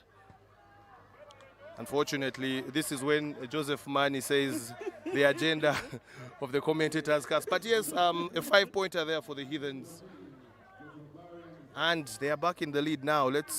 I'm sure the Barbarians are going to come into the next moment, as I was calling them. And they will be wanting to ask questions now. Will the Heathens have the answers to those particular questions in about 3 minutes to go in this second half? And we have a restart. Matthew Oluka receives that ball for the Barbarians.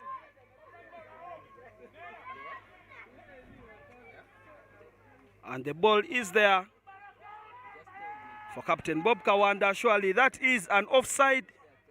You can play from that position. And Captain Bob Kawanda decides, no, that is Matthew Oluka. A dive pass from... And now, that ball is being let to go loose a lot of times.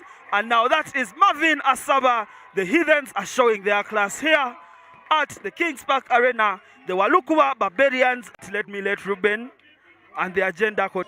Unfortunately, Malcolm Okello does not convert, but the Heathens, you could say, have a bit of breathing space.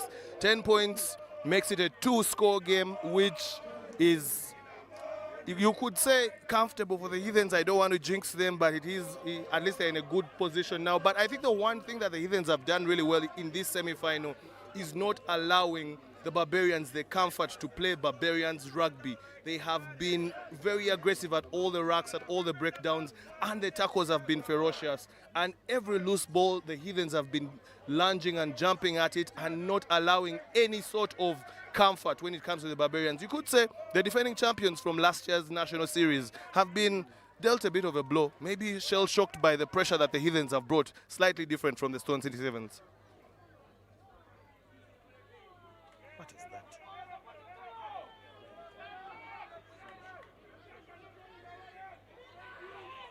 And now no roll away from the Walukuwa Barbarians.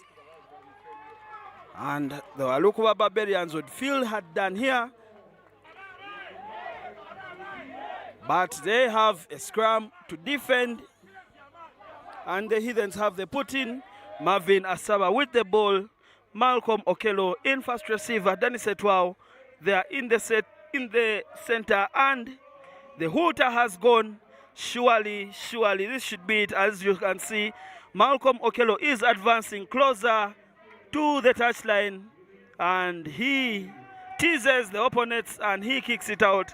And the Heathens are in the final of the Rujumba Sevens. This is a tournament that they have won several times before, and they are happy to come back and win the semi-final as they go into the final of the Rujumba Sevens. And the fans of the Heathens are loving that, led by Eddie Shiwanuka himself there. They are enjoying this victory, and as they say, Sunday is also rugby day, and they sing praises. They sing gospel songs to thank their Lord. Heathens Mungu ni wetu. What in the irony is that? Yeah, definitely. Sevens rugby does test your love for your team because you have to be here as early as 9 a.m. And for some who have been engaging in some beverages from last night, it could be a bit of a challenge, but that's how much these fans love their specific teams, and they're out here braving the weather, whether it is sunny, whether it is cold, they are here to support. But on the pitch, another interesting one. Two teams that have quite the history behind them. Two teams that have a very, very rich heritage, but also a very strong rivalry. So it's going to be interesting to see. The Cobs have particularly been dominant in stark contrast to what was seen at the Stone City Sevens. They are playing a lot better. They seem to be a lot more aligned. And of course, you can credit it also to some key additions that bring in the experience, like Joseph Aredo. But on this other side, the Pirates also having a galvanized team, a blend of young and experience. And they are also seeming to find their footing better. And this being their home circuit, the expectation is to be able to defend the Rujumba Sevens and wait and see if they can be able to make the final first. That is a good take by the Cubs. The game is on, and the center referee is Umar Balikanda. If you're not listening to Joseph or Ruben, the third voice in the stream is that of the referee, Umar. And now Makwiliam Lukwago tries to cook. From the beginning, Rasul Abiriga is tackled there by Ray Chizito. Roll away fast. And the young man, Bowe, is taken down. Brian Wandera away to his captain, Arinaitwe. And Arinaitwe has the wheels, but OJ, that is Ojambo Jeremiah, is there to defend that. And now the ball comes away to Brian Wandera. Brian Wandera decides to carry the ball on his own. Brian Wandera has made an inroad in there, and Brian Wandera can go all the way. And the Cubs are the first ones to get on board with that try from the big man, Brian Wandera. We knew he's strong, we didn't know he's that fast. Well, if he was selected for the Sevens team, then probably the coach was seeing that aspect of it. But that's the importance of having what you call the bruisers in your Sevens squad. That it's not only about swinging the ball from one side to the other, but have a man in the middle that can be able to test the defense. And he identified some weak shoulders there with the Pirates. Guys that didn't want to tackle perhaps a man of his stature, and he made the most of it. As you can see, Davis Shimwa, a man of his size, should have done a lot better there. Jeremiah Jambo there also not wanting to be a part of that, but interestingly having the legs to go all the way and score under the posts. The Cubs lead 7-0. And now the big man. It's a wonderful try from Brian Wandera. And Joseph Aredo with the restart. The ball goes to Davis Shimwa. Davis Shimwa fumbles that in attack. Tackle. He is yet to come to the party, and now Bowe away to Pastor Joseph. Pastor Joseph takes that ball to Arina Itwe. Karim. No, ball is there. No lift. And now Ian Munyani. Ian Munyani almost got that opening, and definitely that is a high tackle, and the referee Umar Balikanda calls that. Pastor Joseph Aredo finds his captain, Karim Arinaitwe, on the outside. Same hand. And Aredo comes away. No, the young man, Bowe, comes away with it. And that is another try for the Cubs. The Cubs have definitely come to the party, and the Pirates are not yet aware of what is hitting them, as they are yet to play any rugby in this first half of the second semi-final at the Rujumba 7. Interestingly, I've just had a fan saying that Buriomwago Wejije, so the Heathens are already in the final, so Cubs and Pirates know what they need to do. As the conversion is successful there, beautiful kick, and that makes it 14 for the Cubs. But you can see the pressure that one team is applying over the other, and the Cubs applying the pressure, and it is turning into points. They are being very effective. And they seem like a very coordinated side, even the youngsters like Ian Bowe, one that has just come out of high school, but really given a lot of responsibility with the Cubs and really matching the pressure. The Pirates yet to really show us. And as we see, Brian Wandera given another chance to run, but this time round, Roy Chizito is able to cover. That's an open ball. Let's see what the referee has to say. It's a penalty to the Pirates. Unfortunately, Brian Wandera had the ball in the wrong hand there, and he couldn't get the fend off in time. But now the Pirates have the ball, and the Pirates have played all this rugby in their own half. And surely you can't score from home.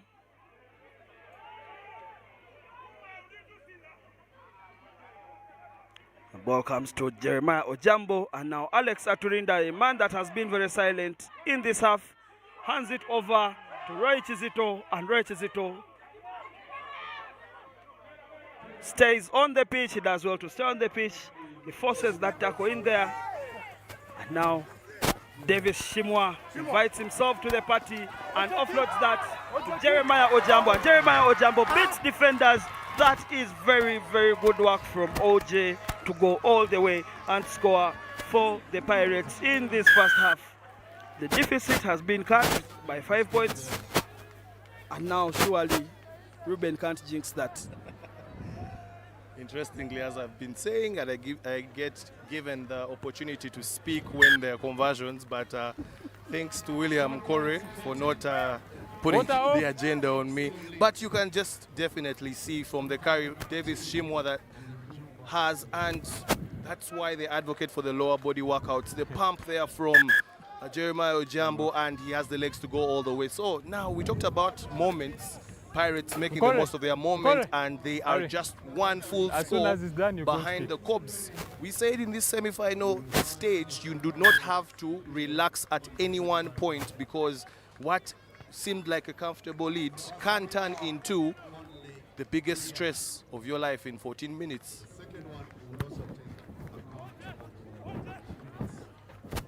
Good gather there by the Cobs, who set up and will be looking to move away from their half. They do not want to concede another try or any points of sort. And you can see they're playing by the structures. Ian Munyani in that pivot role, beating Davis Shimwa. Davis Shimwa has been second in most of the contests in this particular game. Good pass. As space has been created. There have been complaints there about a knock-on, but the referee says play on as Joseph Aredo recycles. Again, Ian Munyani, known for his long pass, seemed a bit flat, seemed a bit forward. That ball hit his shin, in my opinion, but I am not the referee. Umar Badikanda says it was a knock-on, an advantage to the Pirates. You could say the Pirates have been let off the hook a little bit. The Cobs were spreading them from one side to the other, and the spaces were beginning to show. Unfortunately, the knock-on did not allow. But like I said, it was a shin, ball on the shin, so that the player should have been given a chance to continue playing. But like we said, the referee is the sole judge of fact on the pitch. Stay. Good. Now, young Nick.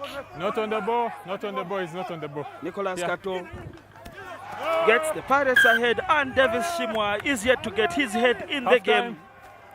That loss of concentration there takes us into the half, and Davis Shimwa is not impressed with himself. He was thinking about the next pass even before receiving that ball from Alex Aturinda, and with that knock-on, we go into the break. Of course, the Cobs are still ahead and the Pirates are trailing, but this is a game that can be turned on its head at any time. The Pirates have showed us that with one visit in the half, not even the 22, one visit in the half of the Cobs with ball in hand, they can punish.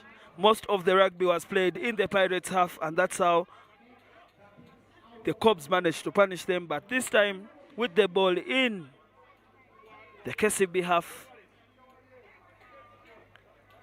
they managed to score those points, and it is 14 Cobs, 7 Pirates.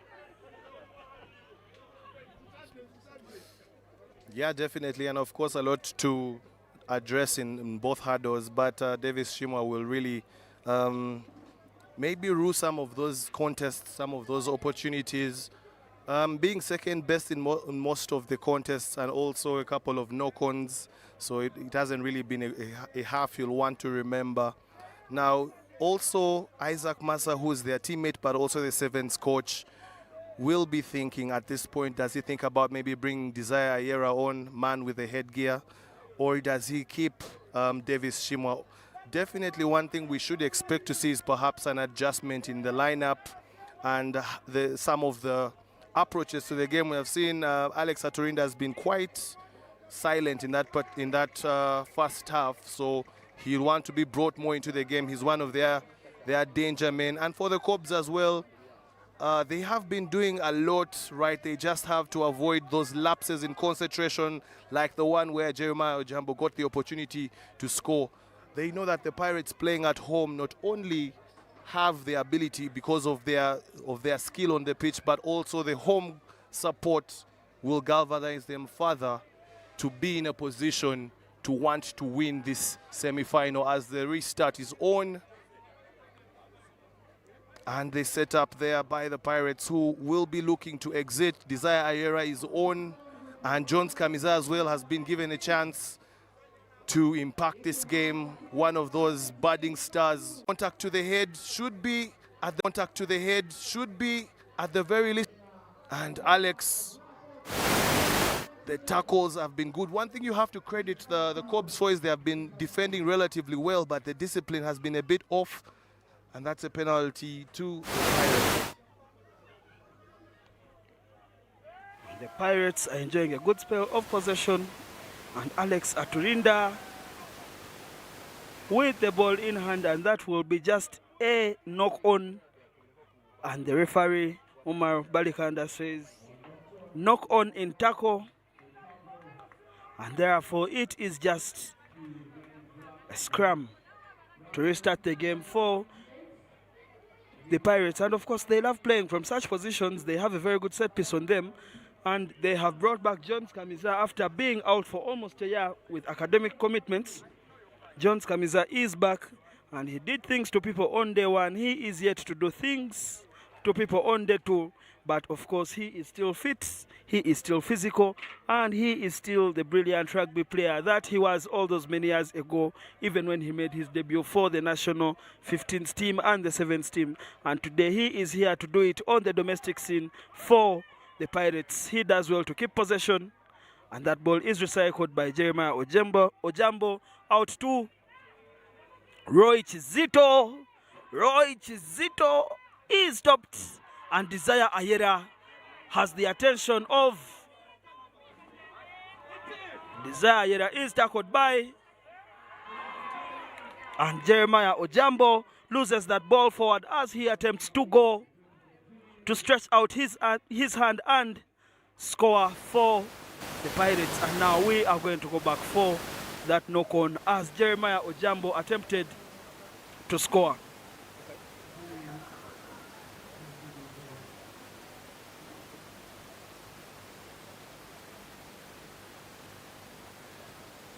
As you can see, Owakabi is present and seated with the big man himself, Collins Chimbowa. And of course, players are allowed to be fans in the 7th season, especially the members of the front row committee. And of course, the beverages are moving up and around, and the fans are loving that. The players are loving that. And of course, the players on the pitch for the next 5 minutes will have to deal with that. And we look at that again. Jeremiah Ojambo doing so well to stay on. Oh, he lost that ball forward, and it is now a scrum for the Heathens, for the Cobs. Yeah, the Cobs will be looking to exit their half to quell a bit of that pressure that has piled up in the last minute or so. As Kemisi feeds the ball, and you can clearly see the intention, but that kick was not really good. Let's see how much ground they gain. Not so much, not as much as they would have wanted. In the game of sevens, you could think that maybe you opt to kick a bit deep and have your defense line chase as a unit, perhaps. I don't think that really reduces the pressure that is on them, as the Pirates now have an attacking opportunity at the 22-meter line. The line out was good, and you can see the set play move starting from the get-go. And the ball is being moved out wide. Jones Kamiza asking questions of the defense. Alan Karuhanga testing a shoulder or two. And they set up as they patiently move from one side to the other. In sevens, you have to have the ability to pass because the gaps are quite big. And Desire Ayera, the mismatch. And that's a try that brings the score to 12 for the Pirates with a conversion to come.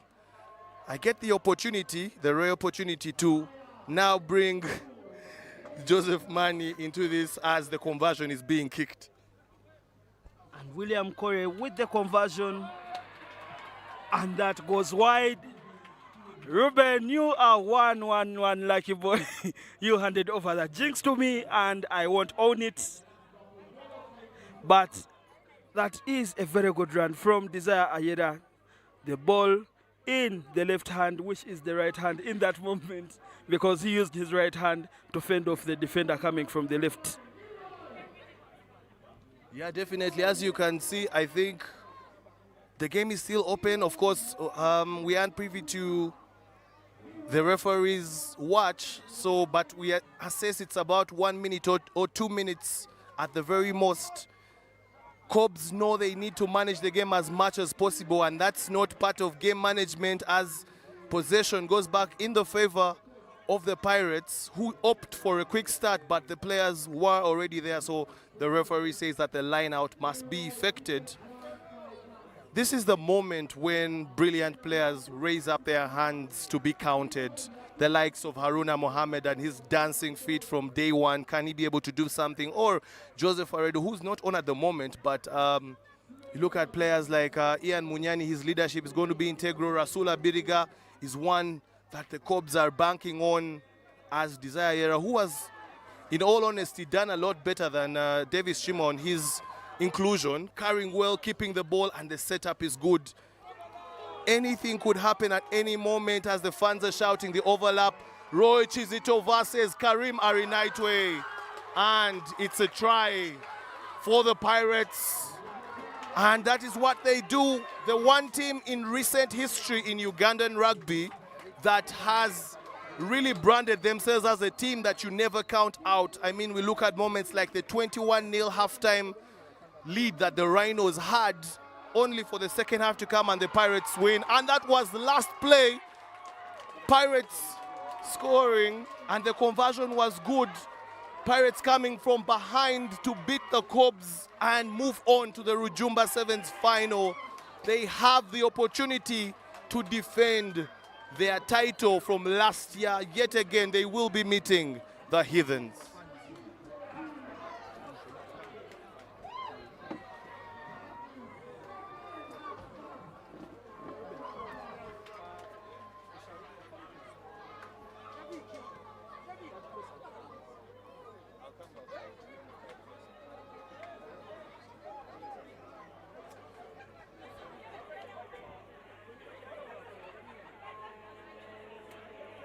And of course, you cannot count out the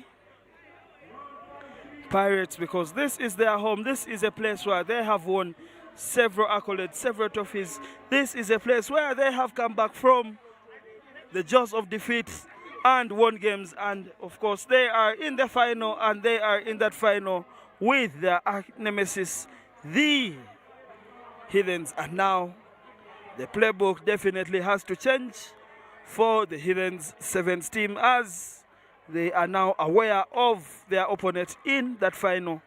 But now we have a game on the pitch to determine who is 11 and who is 12, and this is between the Rhinos and the men from Mbale, that is the Elephants.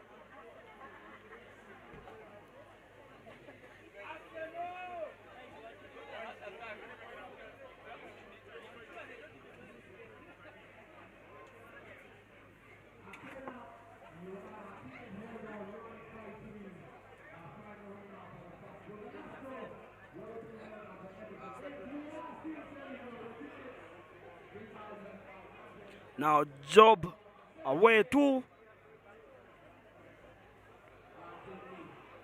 The ball comes to the wing and the Elephants defend well.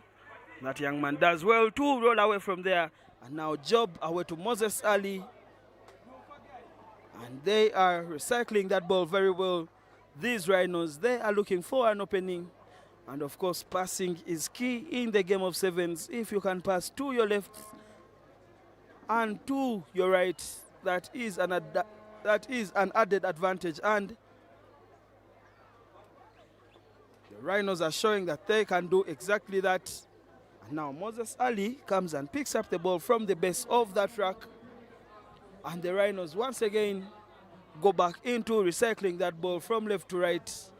Job Owembabazi, very good with those short balls onto the runners. Now,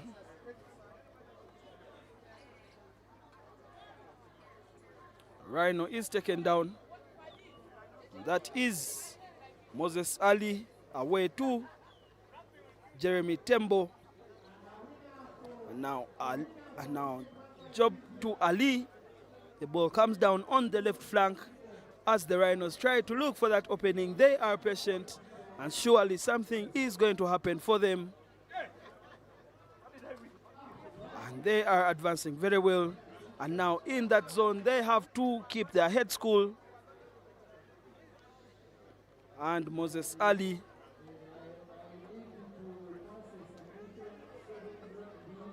and for the second time, Moses Ali cannot find the mark. And the referee, Maxwell Ibonga, isn't so pleased with that.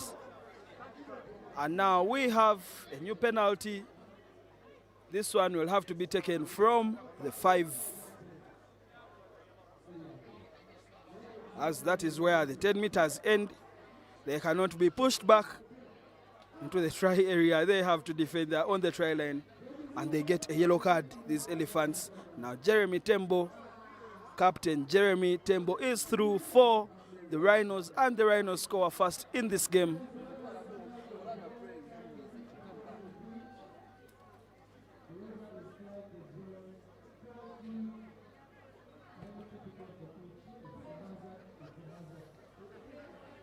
With the conversion to cab, Job Owembabazi makes no mistake there. He makes the... I'm telling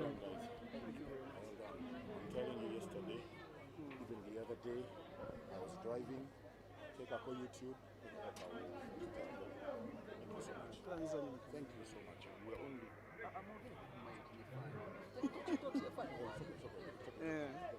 Yes, and we have a restart here from Moses Ali, but of course we already know our finalists for the Rujumba Sevens. The Pirates are the last addition into that final, but they are men who knew their fate 14 minutes earlier than that. That is the Heathens, and we have the big man, Eddie Chiwanuka of the Heathens. Eddie, how are you feeling? I'm good, Sevo. How are you? And I'm here shortly. I want to thank Kawowo. We are all over YouTube, and we appreciate the energy. Honestly, we are not missing a point with Kawowo. Guys, if you're not here, come. If you can come to Kings Park, please come to Kings Park. If you cannot, please stick to Kawowo YouTube channel and make sure you subscribe, like, and then make sure. Can they send money on Kawowo? Thank you so much. Well done, Papa. Well done. Thank you very much, my leader. And for those who are on the pitch, of course, Eddie Chiwanuka, you're a very informed man in this game of rugby. But for those who are here watching with us at the Kings Park Arena, you can put on your YouTube and watch a replay, watch a slow motion, and in case you're having a contention, you can always go back and win your argument with the footage from Kawowo Sports. Eddie, thank you very much for joining us. Thank you so much, my brother. And believe you me, if you're going to be like this, Kawowo 2026, 27 is our year.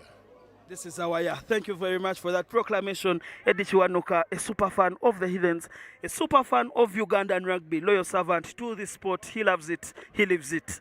And now, the Rhinos are running away with this game. They have 14 points, and the Elephants are yet to score. And the situation only gets worse for the Elephants as they knock on from that restart. Possession for the Rhinos.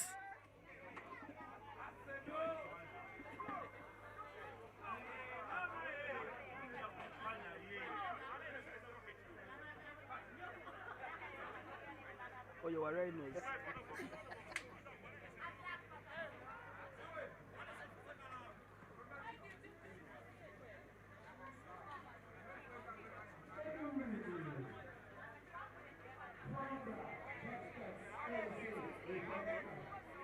It's not us. What? Who's flying the drone? He's here. Oh, he's there with the console. Okay. Yo.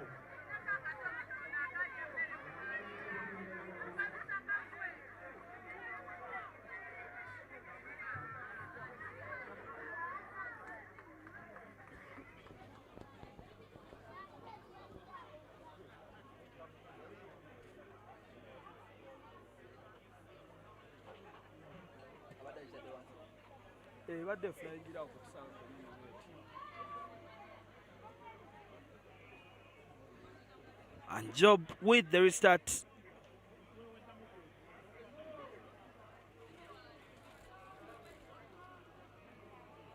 That is a high tackle by the Rhinos, and the Elephants now have an opportunity to put something on the board as the first half is getting fast spent. Any moment now the hooter is going, and there it is, and the Elephants surely need to get something on the board, otherwise it is going to be a long second half of chasing 19 points. And now the Elephants get those points on the board. Just as I was talking about it, they get their 5-pointer, and they will have to come back in the second half when the deficit they are chasing isn't that huge. But that was brilliant play from the Elephants, kicking that ball in behind and finding that runner who scored that try for the Elephants. The Elephants have 5 so far with a conversion to come. The Rhinos have 19.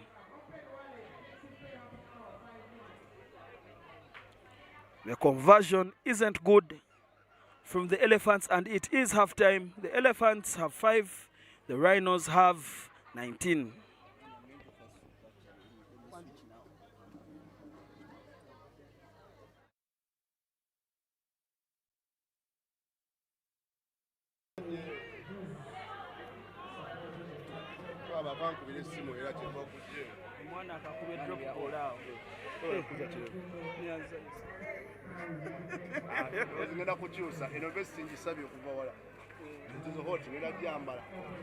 And of course the sun is out at the Kings Park Arena.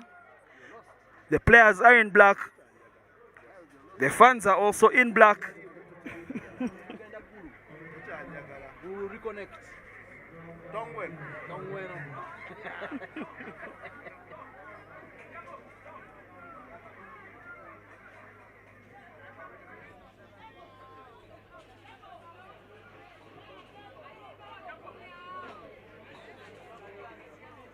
Moses Ali with ball in hand. He is there to feed for the Rhinos, and Job Owembawazi is there in first receiver for the Rhinos. Sends a long ball outside, and Job is there on the loop. That ball went out wide and the winger couldn't stop it. And definitely it is a line out for the Elephants.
The Mbale Elephants with the ball.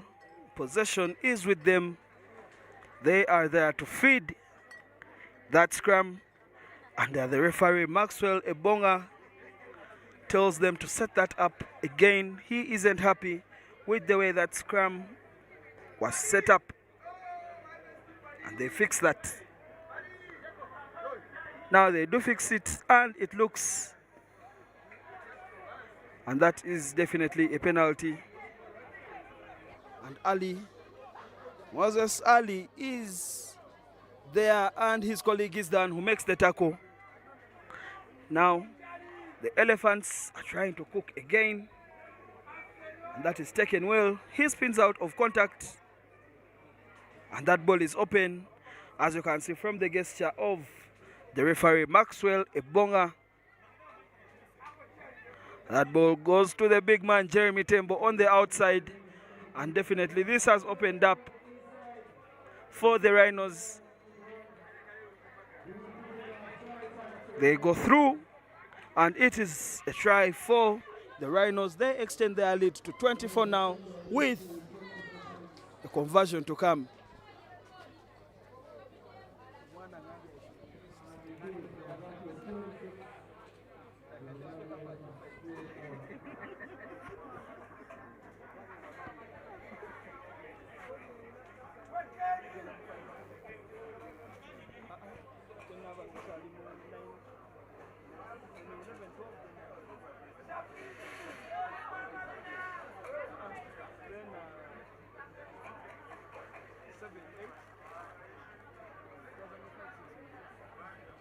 Jinja tetwabizanya because of time. Jinja tetwabizanya. Kiriza tutenesa ngapi? Nkati ndaddeko direct.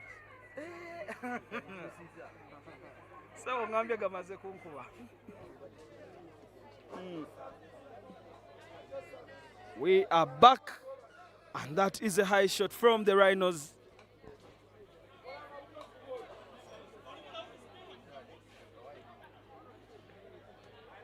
The Elephants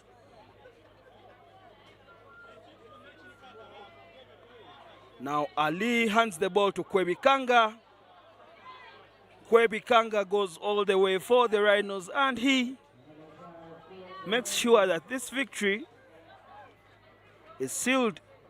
The Rhinos 26 plus 5, that is 31, plus 2. You can also come to your own conclusion in the comment section, but the Elephants only managed one try before the half.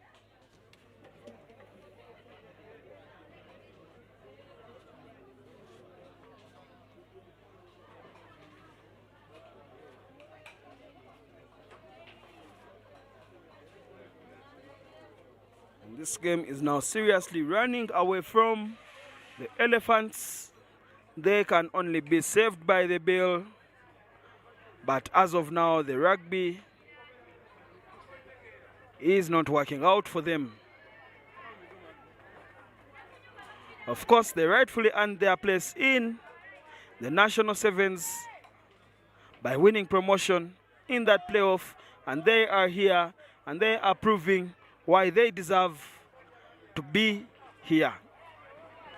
But so far, it has been a very steep and hard learning curve for the team from Mbale, as they are in the deep end and they are learning the hard way. The rugby is not easy. And now Paul Kalunji running backwards. Paul Kalunji pass to himself. Paul Kalunji with a dive, Fijian pass. And now Moses Ali wants to cock a step. He isn't known for those ones, but he finds the gap. And he is looking for the offload. He doesn't get it, and now that you can't do, they are Elephants, and the referee rightfully calls it out. Is it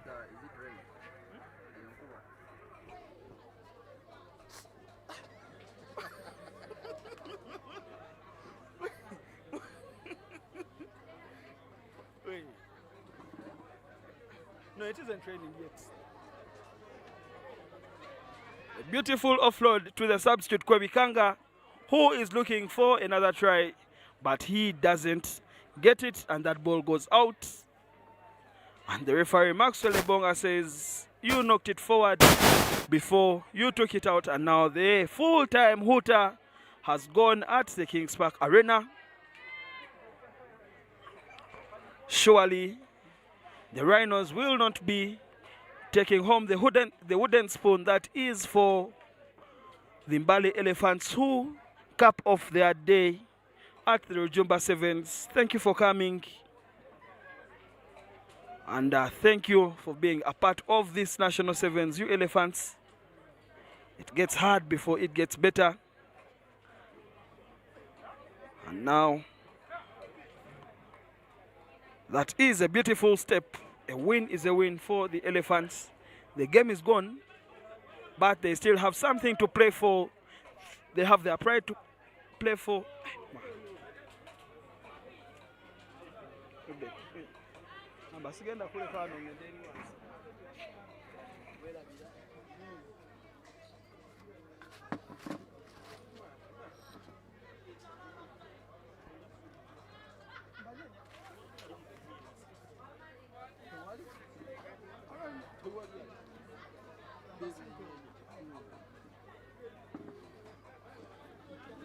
naffe abali eno tetukirizibwa gikwatako.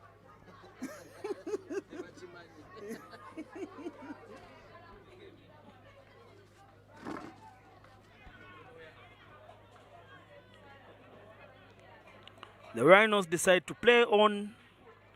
Even after that hooter, Kwebikanga recycles that ball, throws a long one to Moses Ali. And now Kwebikanga doesn't know where the ball is. Kwebikanga turned around and around the world just to find that ball, and he still couldn't get it. And the Elephants say, we have had enough of this action. We have had enough of the Rujumba Sevens, and they kick the ball out. It is full time, 33 for the Rhinos and 5 for the Elephants. As the Eagles and the Hippos prepare to come in and confirm who is number 9 and who is number 10 at the Rujumba Sevens.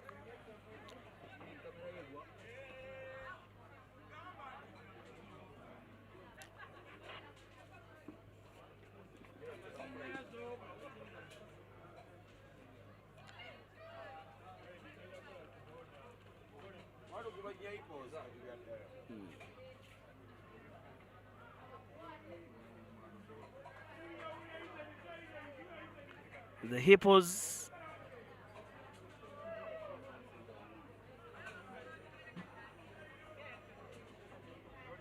and the Eagles are on for the 9th place playoff in the Challenge Cup to determine who wins the Challenge Cup. Whoever comes 9th is the winner of the Challenge Cup here in the National Sevens, and this is the second circuit. This is the Rujumba Sevens. We started off with the Stone City Sevens, then we are now at the Rujumba Sevens. It is day 2 and it is the Challenge Cup final. The Hippos to kick us off.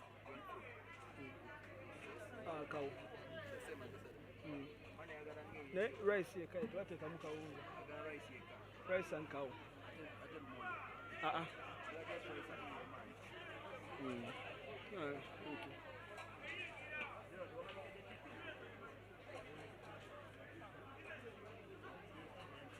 That is Francis Bogere with the ball for the Eagles.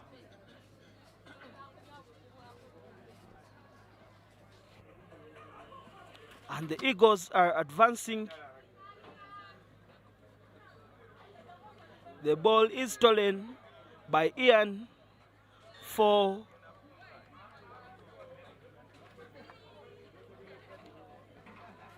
Ian did very well to steal that ball for the Hippos, but then he was let down by the way that ball was racked. Captain Oyet with the tackle, and now that is a knock-on.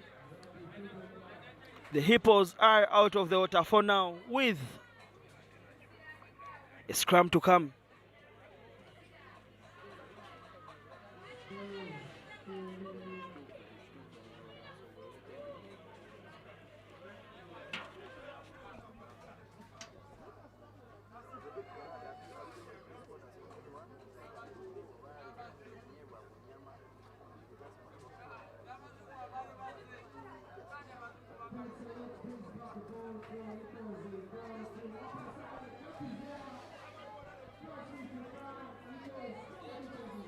Ian with a good run, but unfortunately he loses out that possession as he attempted an offload. And now Francis Bogere for the Eagles with the ball. The Eagles still with possession, looking for that opening in the defense of the Hippos, but the Hippos are defending very well. And now the winger finds a mismatch out there with the big man and the captain's tackle, Felix Oyet. It doesn't stick. And the Hippos still have to survive. Ball goes out to the right. And now he has surely been bundled into touch. But he lost it forward first. and it is going to be a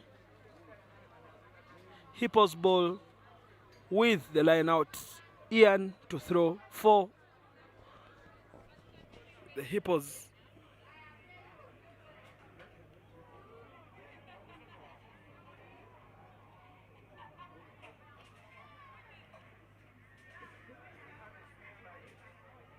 Felix Oyet. That is a high shot on Oyet.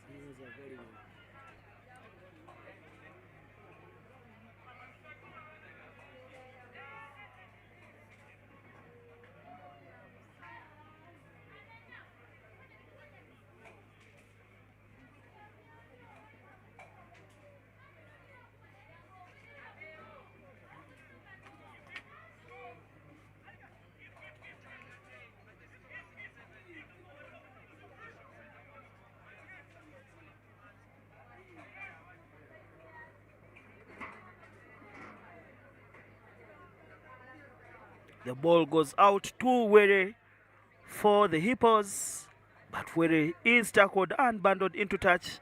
Possession with the Eagles now. They have the line out.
You don't know what the whole day.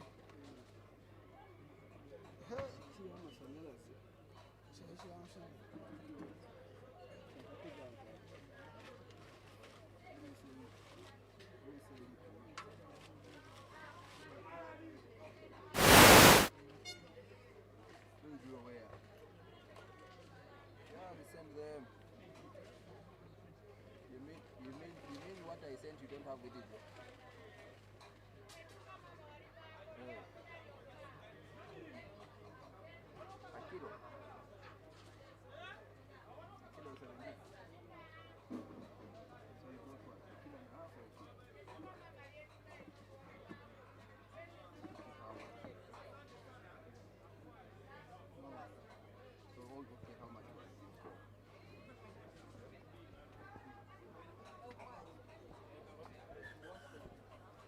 Right before the halftime, the Eagles have scored their first try of the game, and it is halftime. The Eagles have 5, the Hippos have 0. This is the Challenge Cup final, or call it the 9th place playoff We have more placement games to come, both in the men and the women's category. We are still yet to determine who finishes 7th and who finishes 8th. We are yet to determine who finishes 5th and 6th. And of course, we shall have the bronze medal match between the Walukuba Barbarians and the Cobs, and of course that final of the men, which will be played between the Heathens and the Pirates. On the other hand, in the women's final, we have the Nile Rapids taking on the Walukuba Titans. That will be a Ginger Derby in the final.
The referee, Elijah Massa, taking charge of this game between the Eagles and the Hippos. The Eagles are ahead first. They have that try that they scored just before the end of the first half. But so far in the second half, they have been playing in the Hippos' half. But it is the Hippos with the possession, and now the Eagles get the free kick. The referee says that ball wasn't hooked. And Francis Bogere knows one way. And they try to hold him up, but they can't. And now the gap almost opens up. But the captain is... Sorry, the Hippos are there to defend. Now Bogere once again for the Eagles. And that hole just opens up for the Eagles, and they go through. They get their second try of the day. And their victory is almost confirmed. But they still have to see out the rest of the second half to confirm whether they finish 9th or 10th.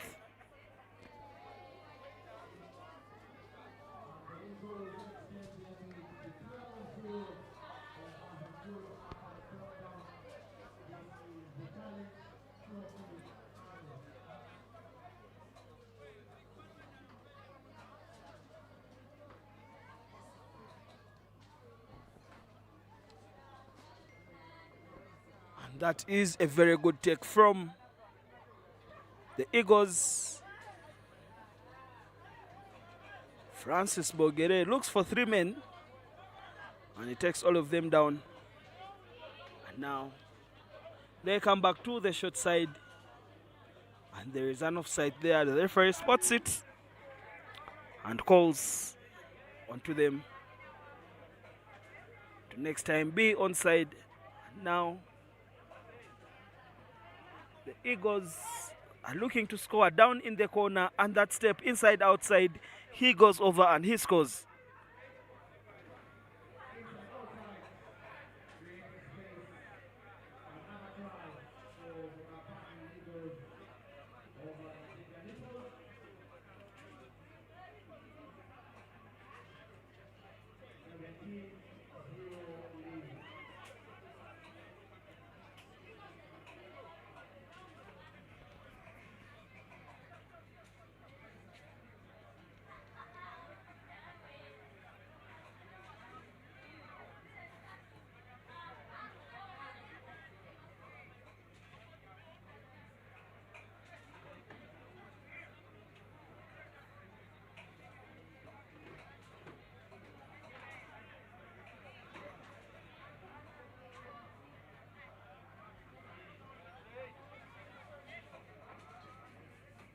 That ball is lost forward, and the Hippos are going to catch a breather there, but the scoreboard isn't looking good for them.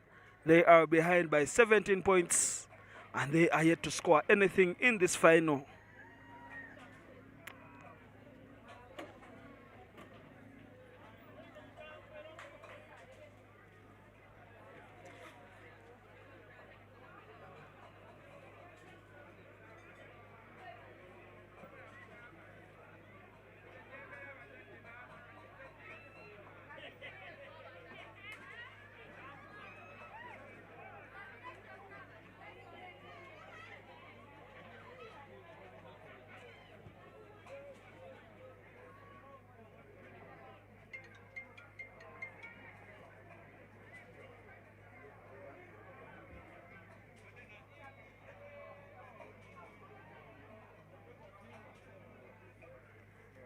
The Hippos are trying to cook here, and they are looking for something, anything in this game.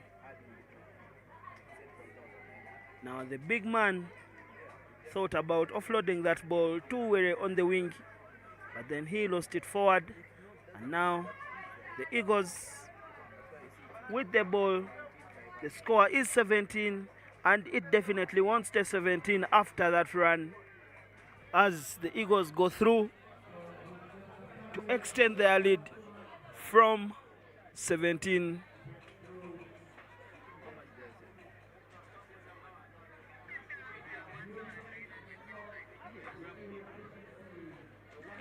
And the try is good. The lead is extended from 17 to 24 for the Eagles in this challenge final.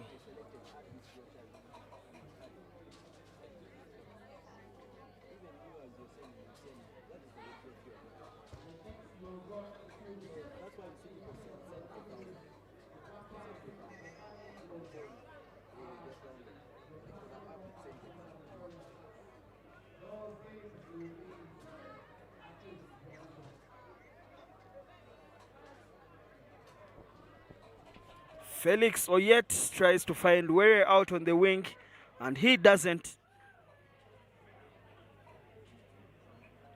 Line out for the Eagles.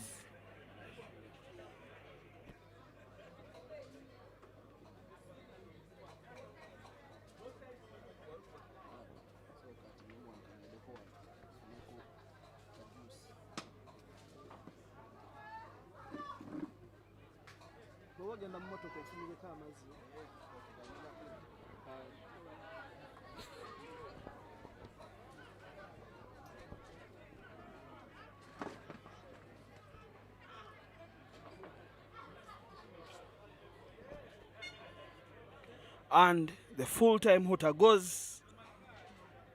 That is a penalty. And the Eagles score that. It is a try for the Eagles. They were on 24 points, and now they are with 29 points with a conversion to come. Surely, the Eagles are the winners of the Challenge Trophy here at the Rujumba Sevens. We have another game on our hands, and the ladies are already in the tunnel, and that is the game that is going to determine which women's team finishes 7th and which team finishes 9th. There they are in the tunnel, just running onto the pitch. The Mbale Eagles and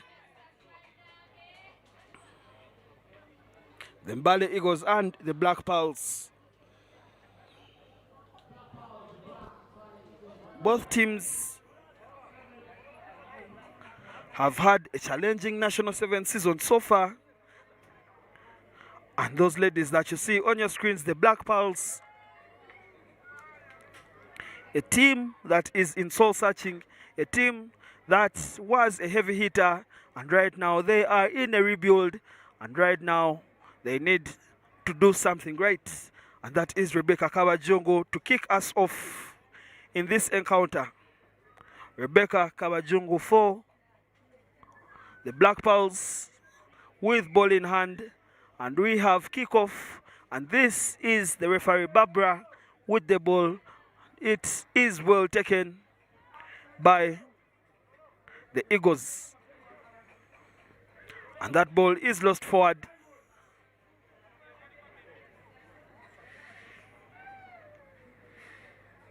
And the ball comes outside to Zulaika Muchala.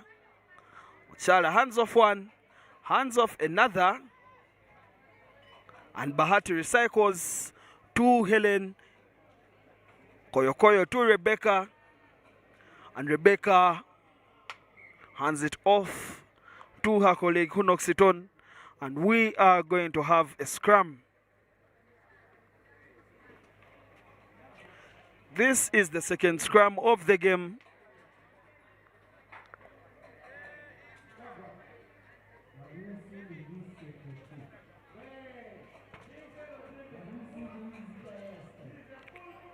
First, the Eagles knocked on, and then the Pearls knocked on, but now the Pearls are on the defensive, and that is Mastula Nambozo. Mastula Nambozo gets on her bike. Bahati chases. Bahati won't catch up with Mastula Nambozo. A Uganda 7s and 15s international. Recently came from the Africa Women's Cup in Nairobi, where Uganda emerged third. And she is here showing her class why she is the skipper of the Eagles and why she is called up to the national team. There she is, Mastula Nambozo, a young girl who made her debut while only a student in senior for the Uganda national team when Uganda was playing an international game at Chadondo. And now here she is, she has come of age. And she is a senior player in every right and sense of the word. And now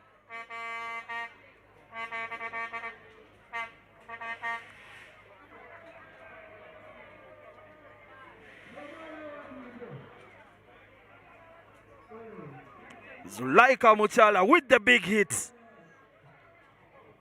And the referee, Barbara says, play on.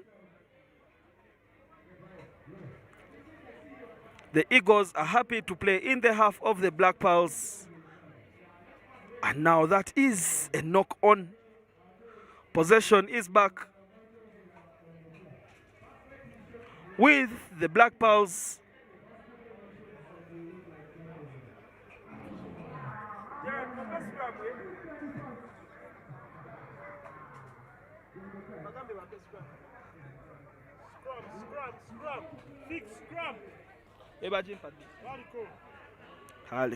Bahati recycles that ball. It comes out to Koyokoyo Buteme. Buteme has Kabajungu with her. Good interplay from the Pearls, but even better defense from the Eagles, who snatched that ball from the Pearls. And now they have held on onto that, and they have been punished. That is a quick start from Buteme, and that is a full penalty, playing the ball while offside.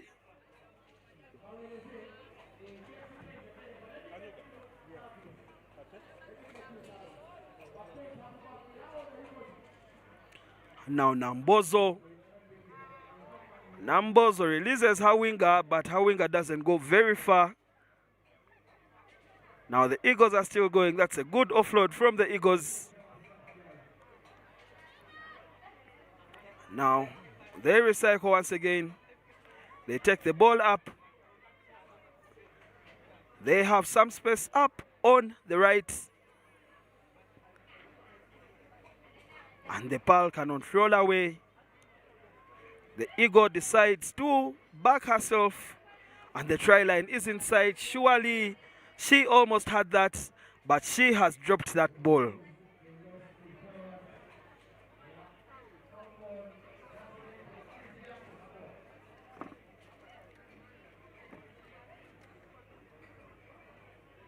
The Eagles were an inch away from extending their lead. but they knocked on that ball in the try area, and now it is possession with the Black Pearls. And that is Bahati to feed the scrum, and then now Rapids will see how to exit from there, and they take on a kick. They decide to go for the kick and they exit. The kick goes out.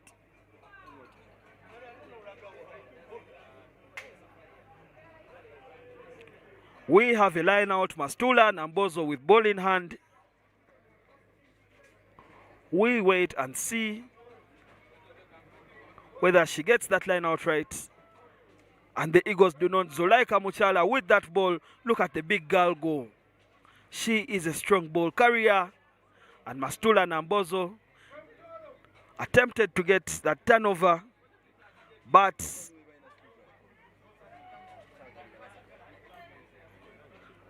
there was no clear role. And now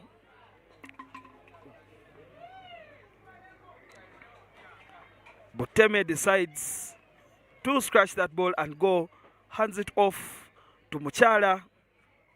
Zulaika Muchala wins a penalty, and Koyokoyo Boteme carries that ball forward.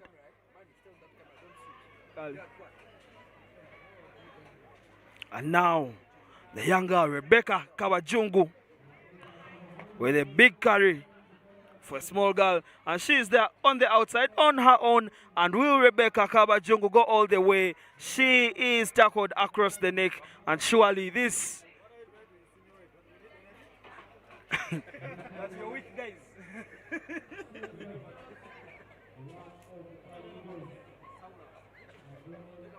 And that is a yellow card, and that is going to be Mugobe the ref. Gobe the ref.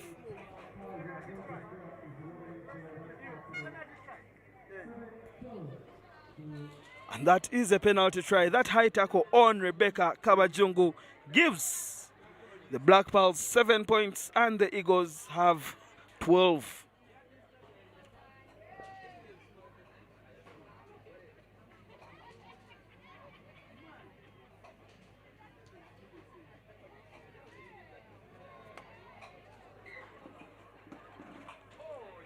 That is a knock-on, and we are going to go for the halftime. The Black Pearls have managed to pull back 5 points, and as you can see them, they are just having a small team talk. Those Black Pearls can still come back in this game. They are only one try away from redeeming themselves. It is the 7th and 8th place playoff at the Rujumba Sevens in the National 7 Series. This is only the second circuit. We still have 4 more circuits to go.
The second half is underway. Mastula Nambozo with the kickoff.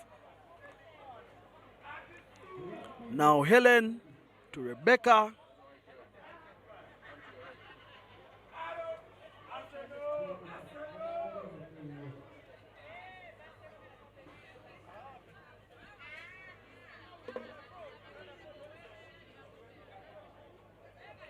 The Mbale Eagles have turned over that possession.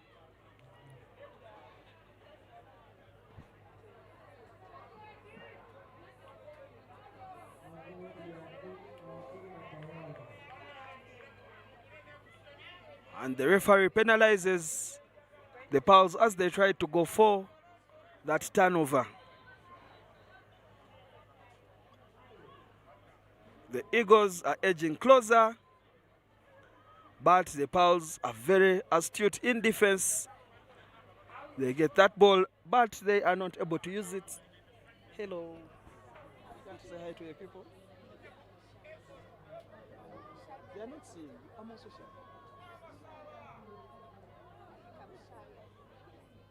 It's not a competition. And the Mbale Eagles are in. They have extended their lead from 12 to 17. With the conversion to come, Mastula Nambozo definitely has the range to get that conversion, and we wait and see, not to jinx her. And she doesn't get that. It is 17. Mastula Nambozo's conversion isn't good, but the Eagles have 17 and the Pals have 7.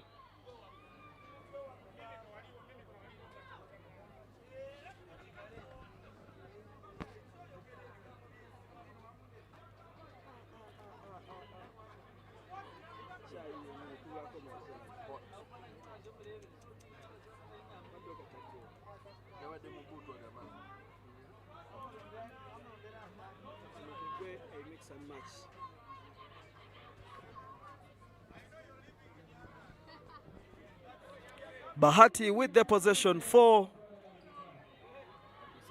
the Pals, and she has decided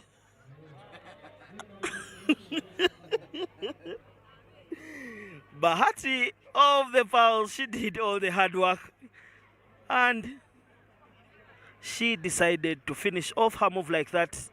But now the Eagles with possession, the ball to Mastula Nambozo. Advantage for that knock-on is over. Now,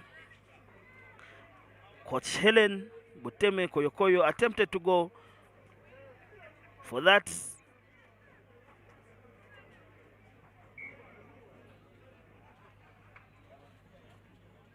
Yeah, what you're watching on your screen is called rugby football.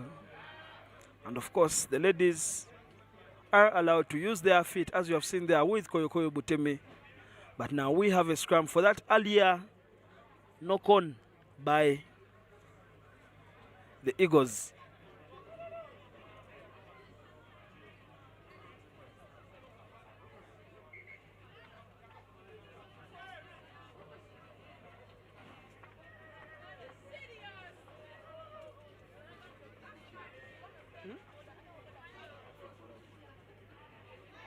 Time.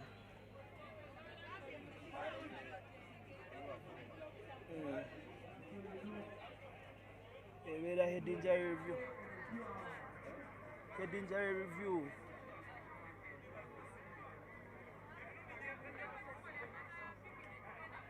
Whether head injury, over blood, over any medical.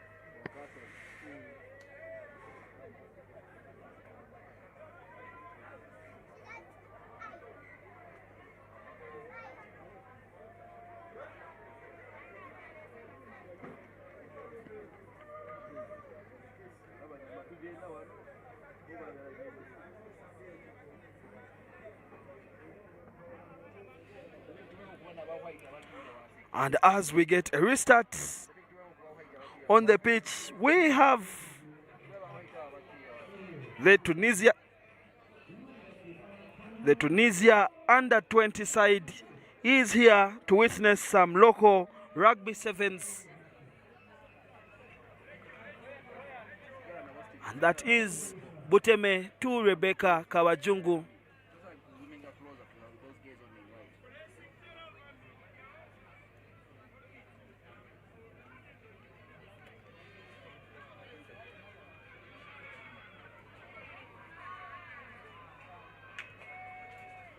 The Eagles almost had an opening there, but it wasn't to be, but they still have possession.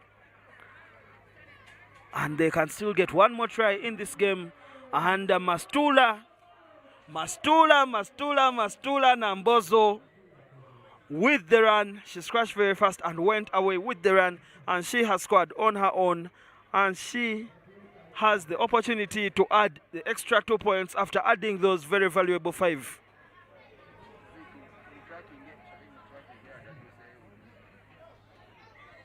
And the conversion is good. The score 24 for the Mbale Eagles and 7 for the Black Pearls.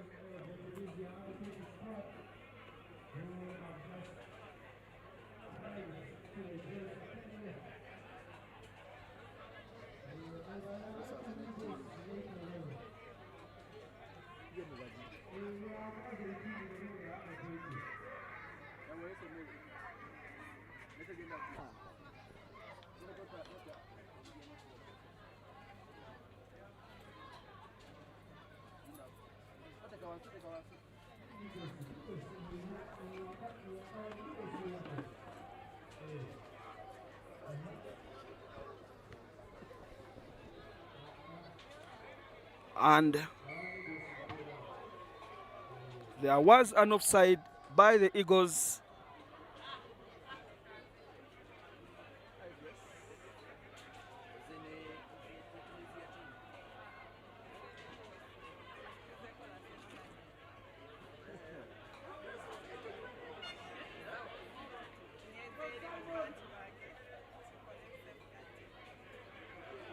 Who is your plan? Who is your plan? I also try.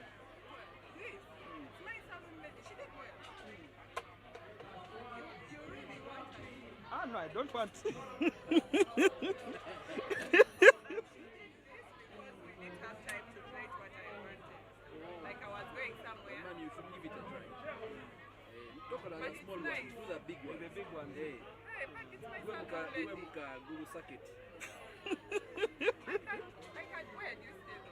I stand with Zira. But you told me it's over that side. That's close. That is close.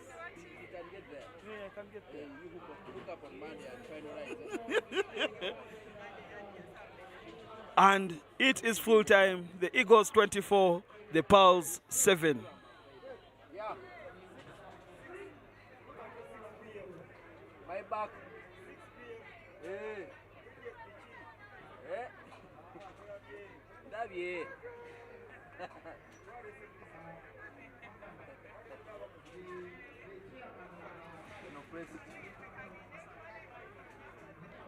Abana abasimbe binayirawo. N'abasinga basiramu.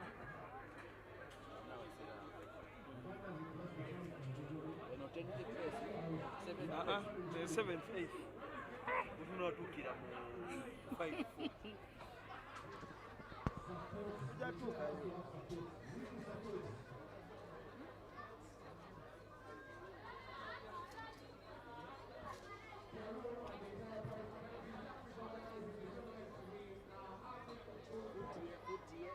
I repeat,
This is the 7th and 8th place playoff between the Mongas and the Victoria Sharks.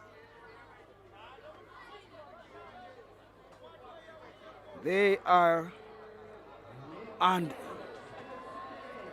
the Victoria Sharks look like they are in, and they look like they are going to score their first try of the game. And Kabito is there for the conversion for the Victoria Sharks.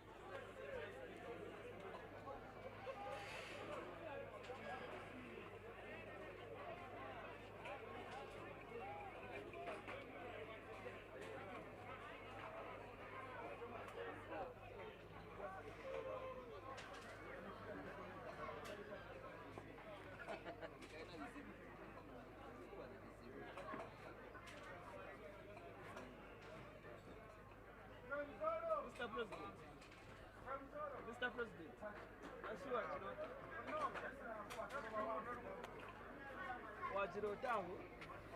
Omwana mujirengo, how are you?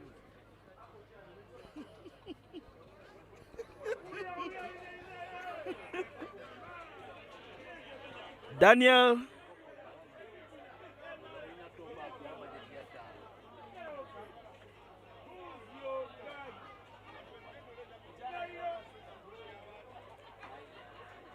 DK, and now Salim Katumba for the Mongas. Salim Katumba puts his head down, but Blaise Ocheng is there with him, and Kabito is there to assist in that tackle.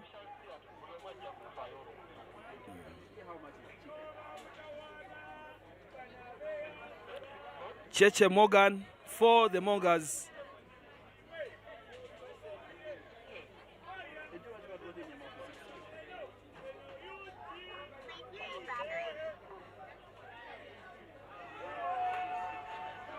And the Mongas are through. Kavito's chest wasn't enough to catch up with the Mongas, who ran through for that try. Kavito put on a good chase, but it wasn't good enough, as the Mongas have the opportunity to level the game here at the Kings Park Arena. And that is 7-7.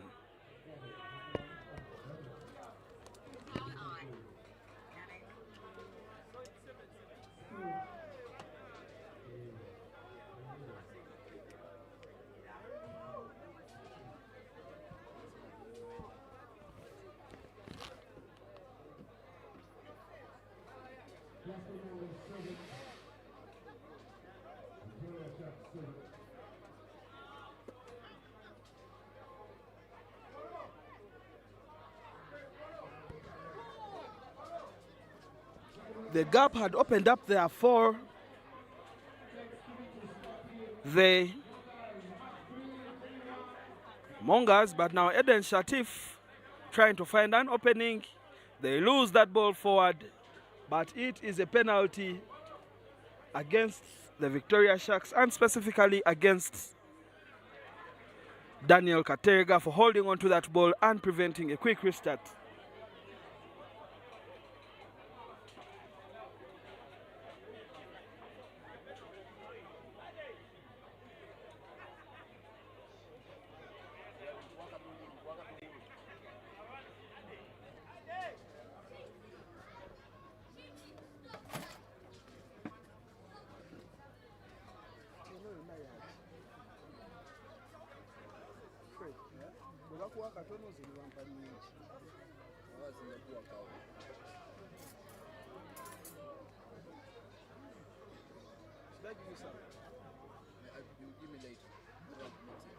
I don't want to fast eat.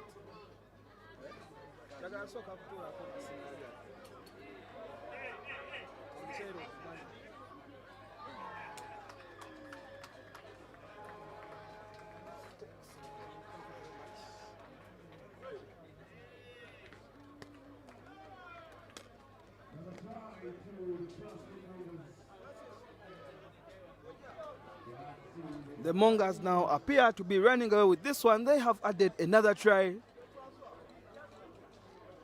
and the count is only increasing, and this is running away from the Sharks.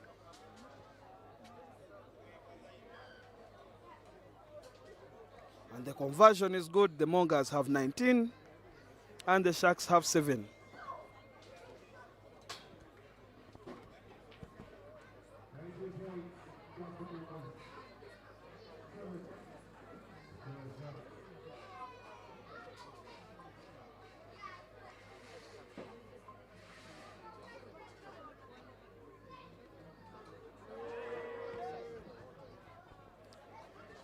And that restart isn't gathered by the Sharks.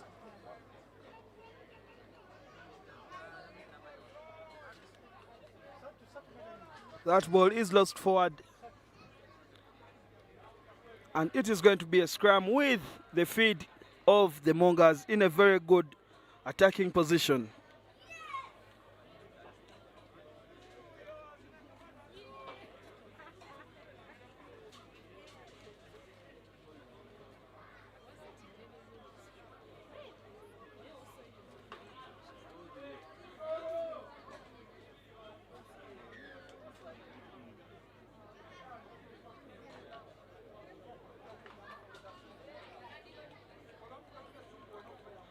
Katerega to Kavito, Kavito to Blaze Ocheng. Blaze Ocheng has Humphrey Asiligwa there with him, and now the ball goes to Philip Muhozi, aka Chigas for real.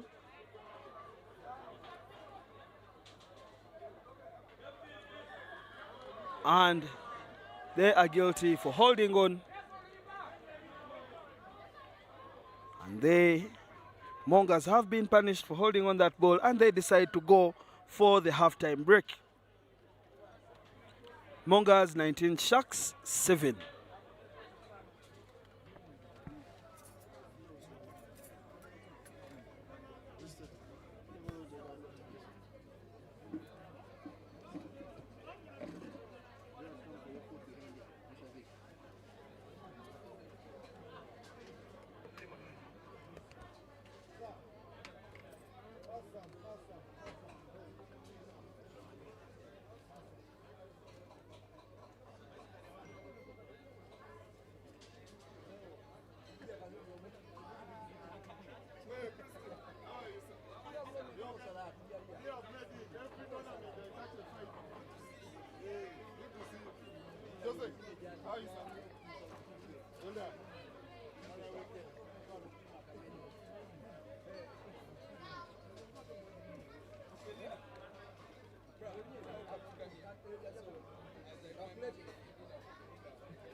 Philip Muhozi to Katerega, Katerega to Asiligwa.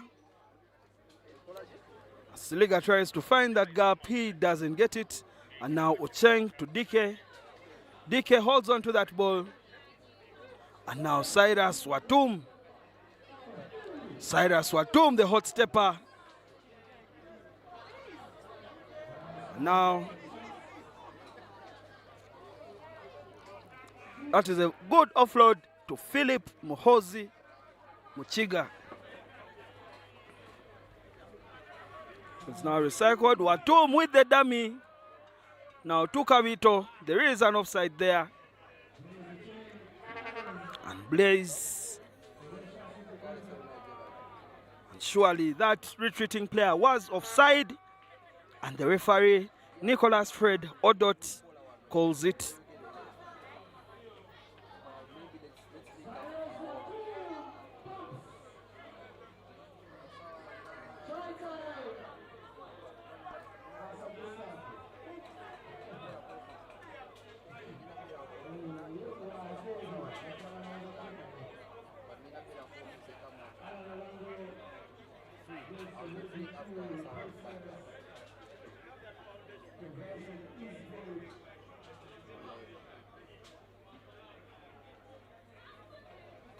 The Sharks have got their second try, and Daniel Kateriga makes no mistake. He converts that.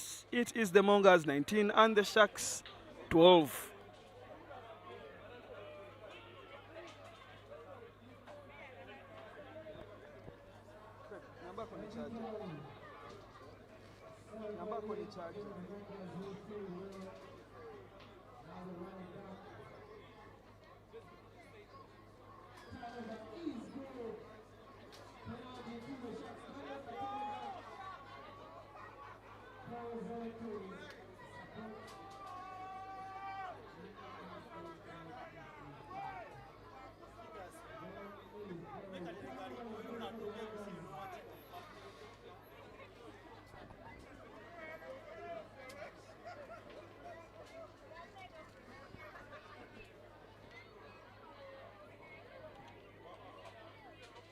And we have a scrum for the Mongers, and they feed it in.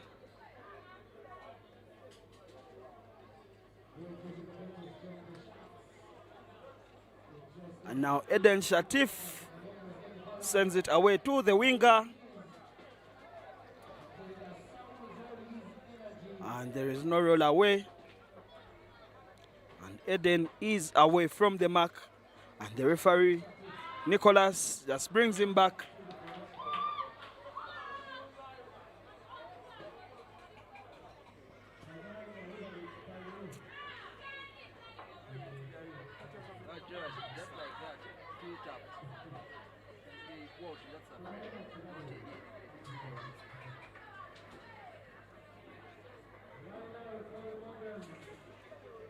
Now Alan Olango is on for the Sharks, and he contests for that ball in the sky. Olango with the ball. Dike to Mumbere, Mumbere to Asiligwa, and now out to the winger. And with this try,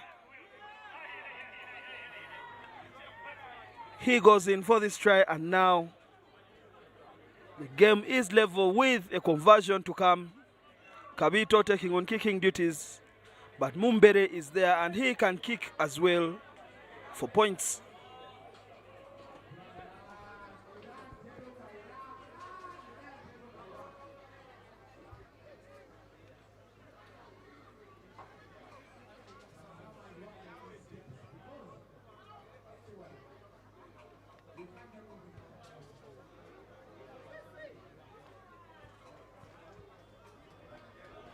The conversion is not good, and the scores remain at 19 for the Mongers and 19 for the Victoria Sharks.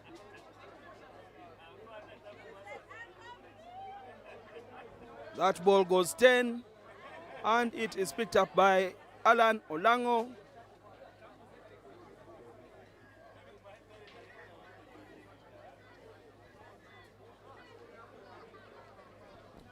Penalty for the Mongers for that side entry, and now Captain Cheche Morgan with the ball. He goes looking for Philip Muchiga, and Muchiga did well initially in that tackle, but then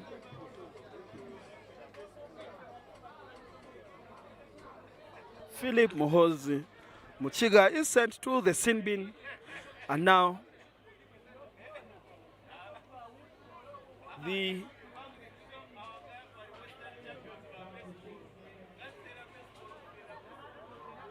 Victoria Sharks are going to finish this game with 5 players on with 6 players on the pitch, whereas the Mongas are still in their full complement of 7.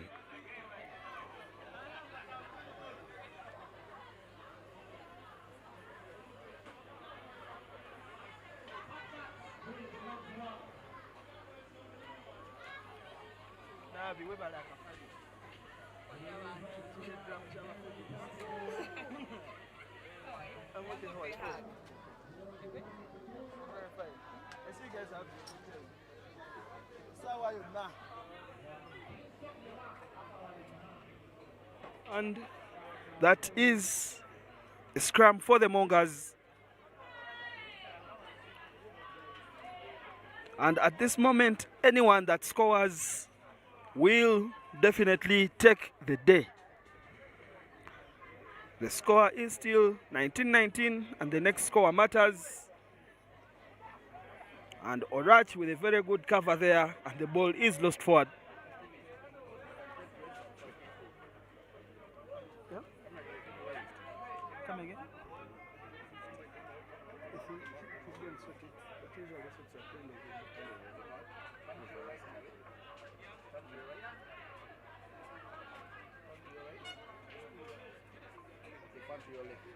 Yeah? Yeah, you need it now. How? Tilt up. Tilt up, tilt up, tilt up.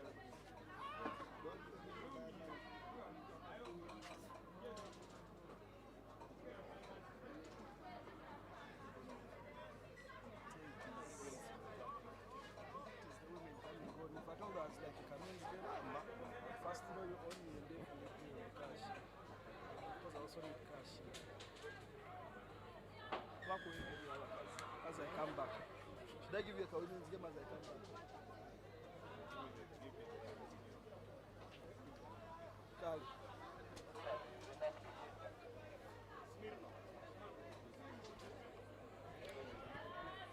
And now possession is with Philip Muhozi is back, and he almost fumbled that, and he offloads the ball to Humphrey Asiligwa. Humphrey gets on his bike, and there is no roll away from the Mongas, and they have been penalized for that.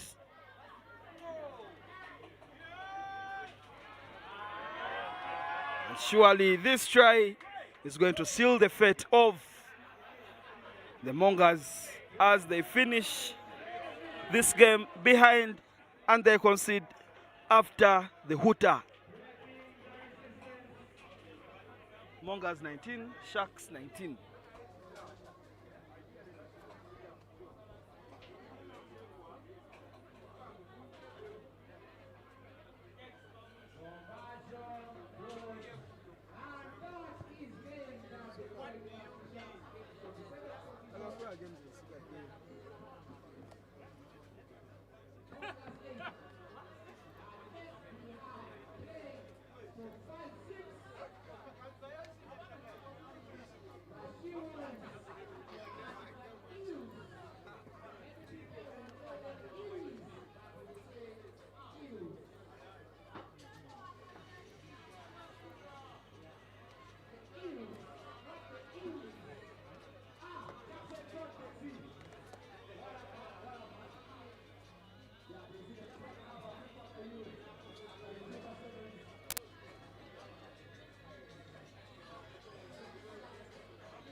Now this is the game to determine number 5 and number 6 at the Rujumba Sevens.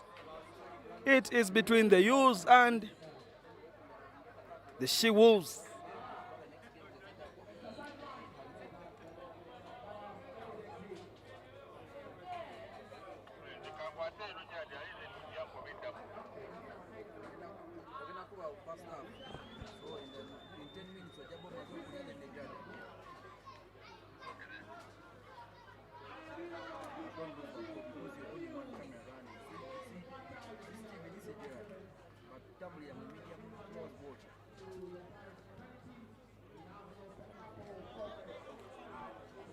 And the Wolves start off this game in the attack, and the young lady finds a gap in between the defenders of the Ewes.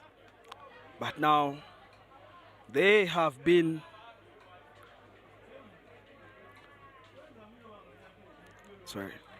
the Ewes have arrested the Wolf, and the Wolf has been caught up in the ship, and that is clearly a wolf in a sheepskin there, but they still have possession. Surely they cannot be stopped from there, and the Wolves go in. They score the first try of the game. It is the Wolves with 5 and the Ewes 0.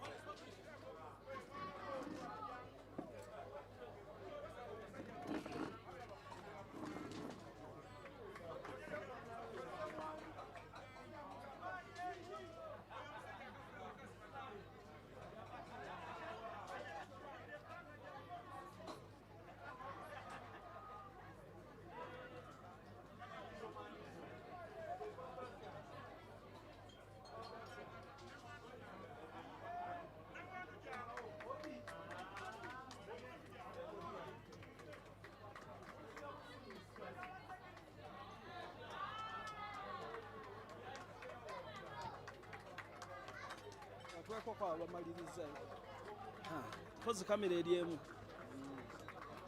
oli ali kufa endi tasobola tu oli ali kufa endi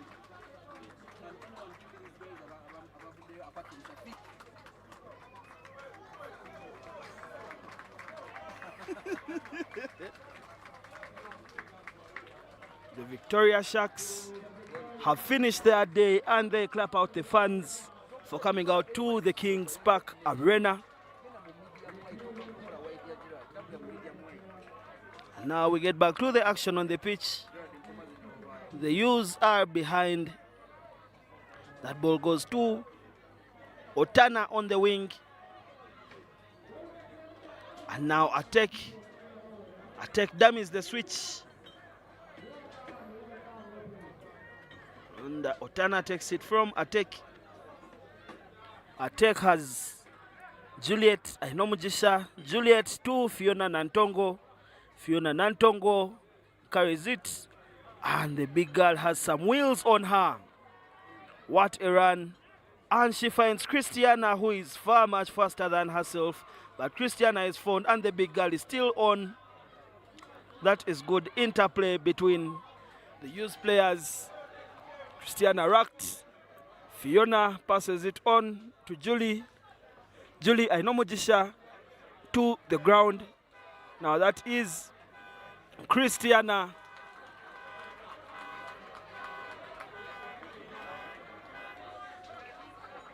Now Julie Ainomujisha. Christiana.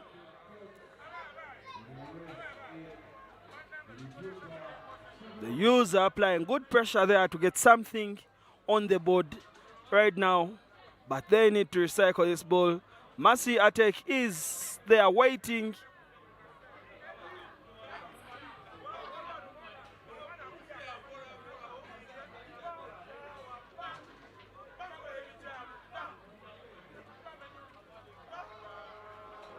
And that ball finally comes out.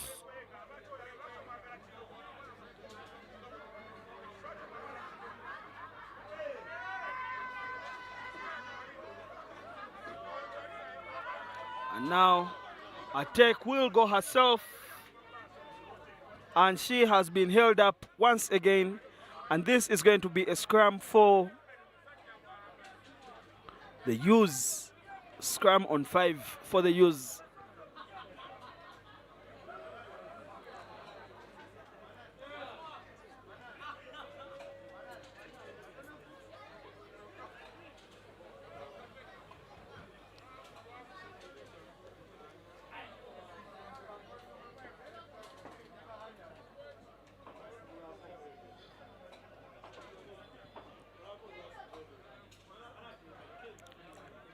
Julie Ainomojisha with the scrum feed for the use, and Mercy Attack is there. Mercy Attack releases Otana on the outside and she scores. This is the first try for the use and they equalize to make this 5-5. She Wolves 5, use 5.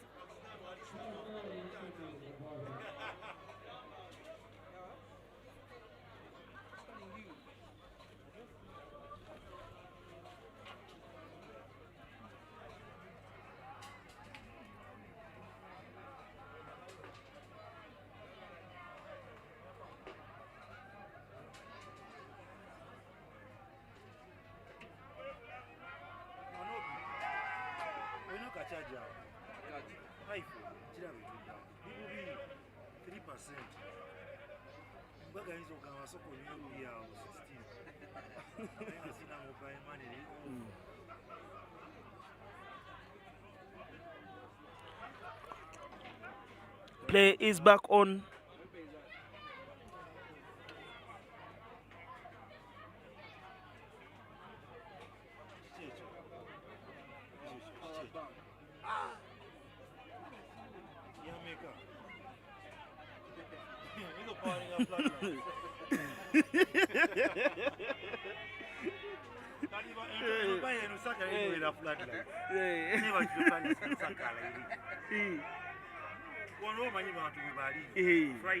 After work,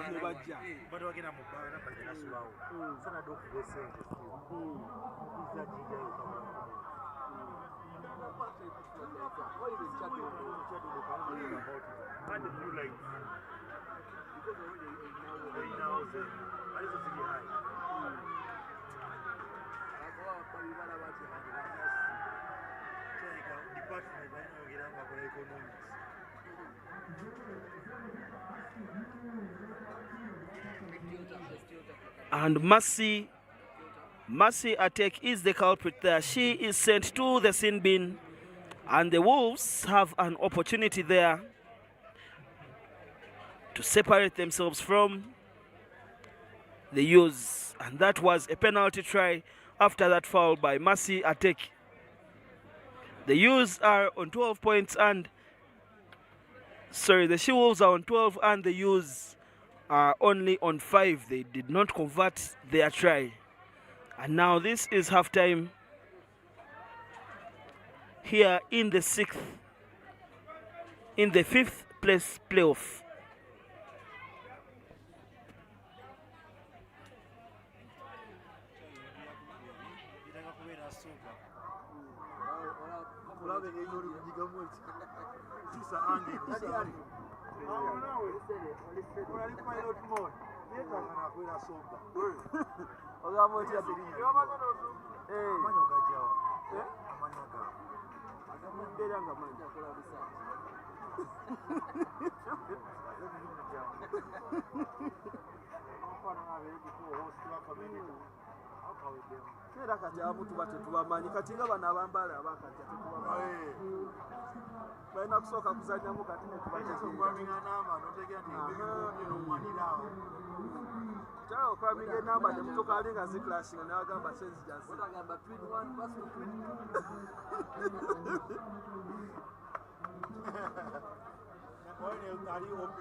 nina nnyingi kati bano abaasalawo ne balonda abalonda sendi wanye eri wejjanga eri abadereva abaali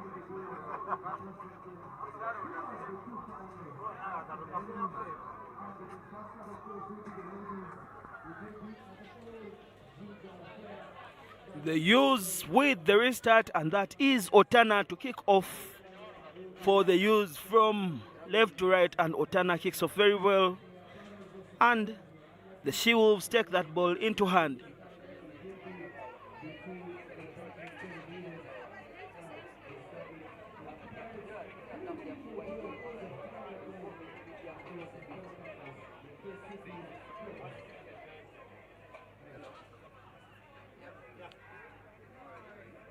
And that step almost worked out.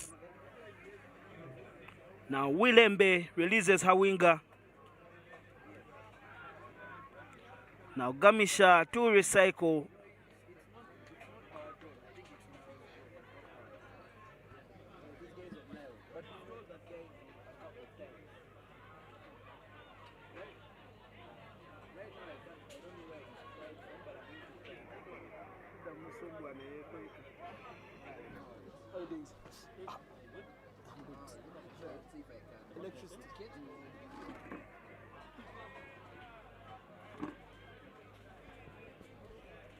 And the She-Wolves are in. They have extended their lead. They had 12 points. These She-Wolves, and now they have 17.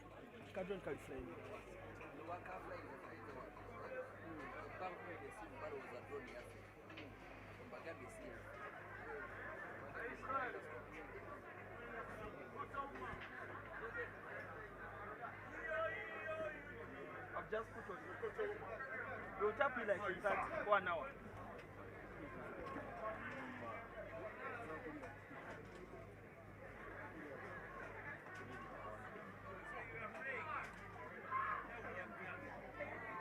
Otana for the use, and the use are on the attack. Julie Ainomjisha is there to recycle that ball. And the Use are now working to get out of their half. They are still in their own half, and they are still 6. Michael.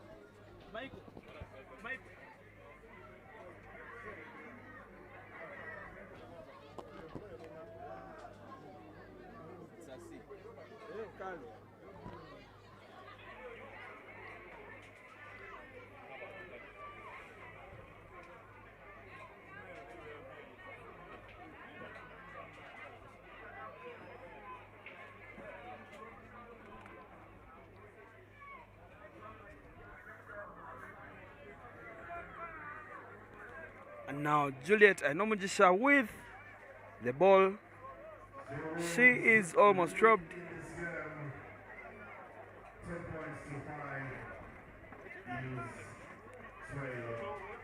And the Use are back to their full complement. Mercy Atek's yellow card is done, and she comes back onto the pitch.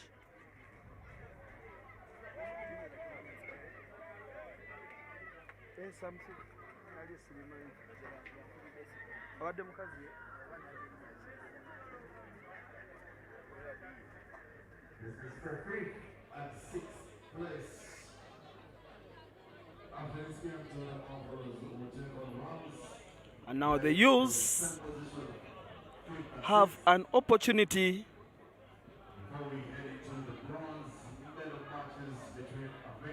Look at that loss of concentration there from the She-Wolves, knocking on in their own 5.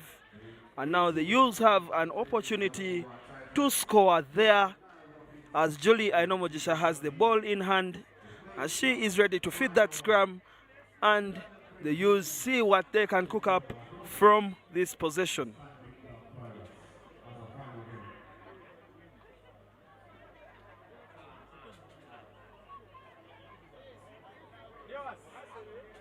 That is a scrum penalty Julie to Mercy, and Mercy wraps around. Surely Otana cannot be stopped from there. And it is a try for the use by Otana to bring the score 2-10 with a conversion to come.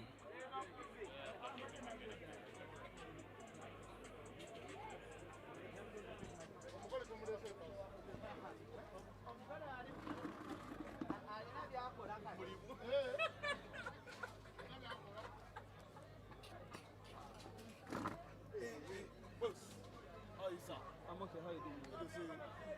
Are you resting?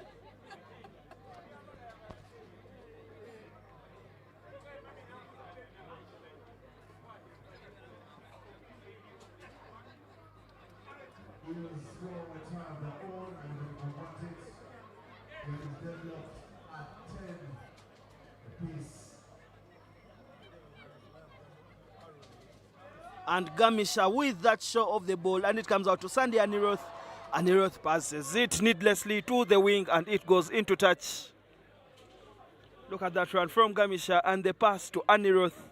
And Aniroth tried to find her colleague on the wing, but that ball went straight out. And now we have a line out. Julie Ainomojisha to throw the ball for the use.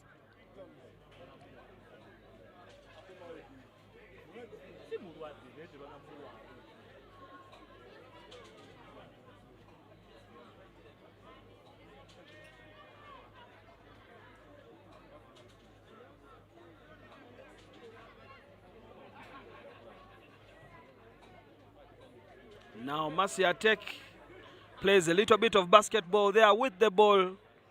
And the referee, Asha Nachitio, says that ball has gone forward. Tournament director Mugamba Joe Vera Mutsala. And everyone is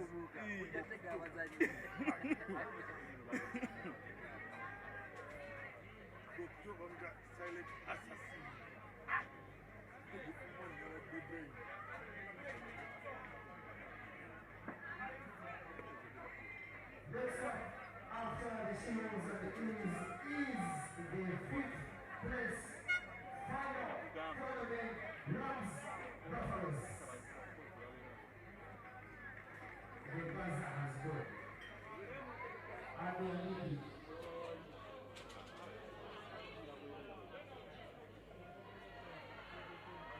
And the Utes are happy to walk away with the win in this 5th place playoff.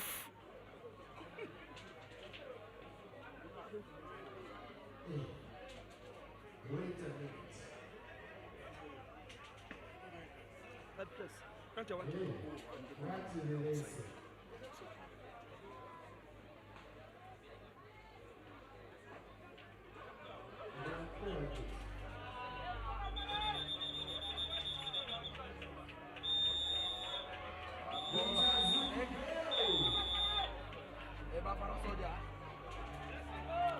Up next, it is the Buffaloes and the Rams playing to see who finishes this game in 5th. I want to go to Emil.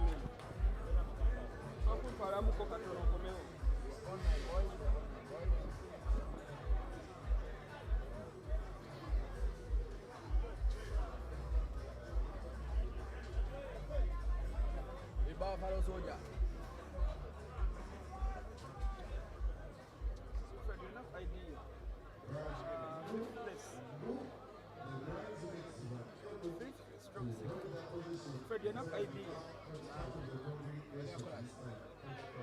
Agenda abweru ku mobile money. One of festival game.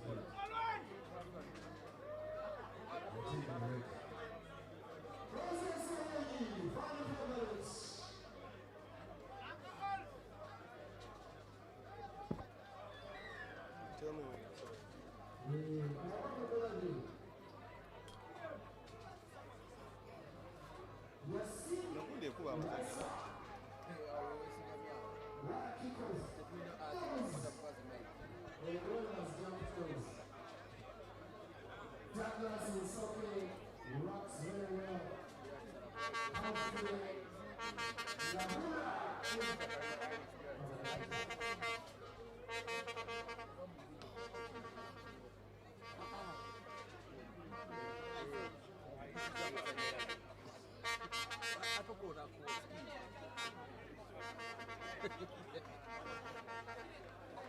And of course, the sixth placement game here at the Rujumba Sevens is between the Rams and the Buffaloes. Buffaloes, not ideally the position they'd like to find themselves in, but you have to make do with what you have, and they'll have to salvage something. Remember, even beyond winning, you have to make sure that you still accumulate the points because you're playing for the overall standings. The Rams in the blue with the shades of white, and the Buffaloes with the red and black. As you're seeing there, Godfrey Ayebare trying to get the extra meters, and the Buffaloes asking the early questions in this placement game. It's been a very sunny day at the Rujumba Sevens, day 2. The fans have come out in lots of numbers, and the rugby, the camaraderie and everything is just going on well. Loose ball there, applying pressure. The Buffaloes are. The Rams trying to hold on as much as possible.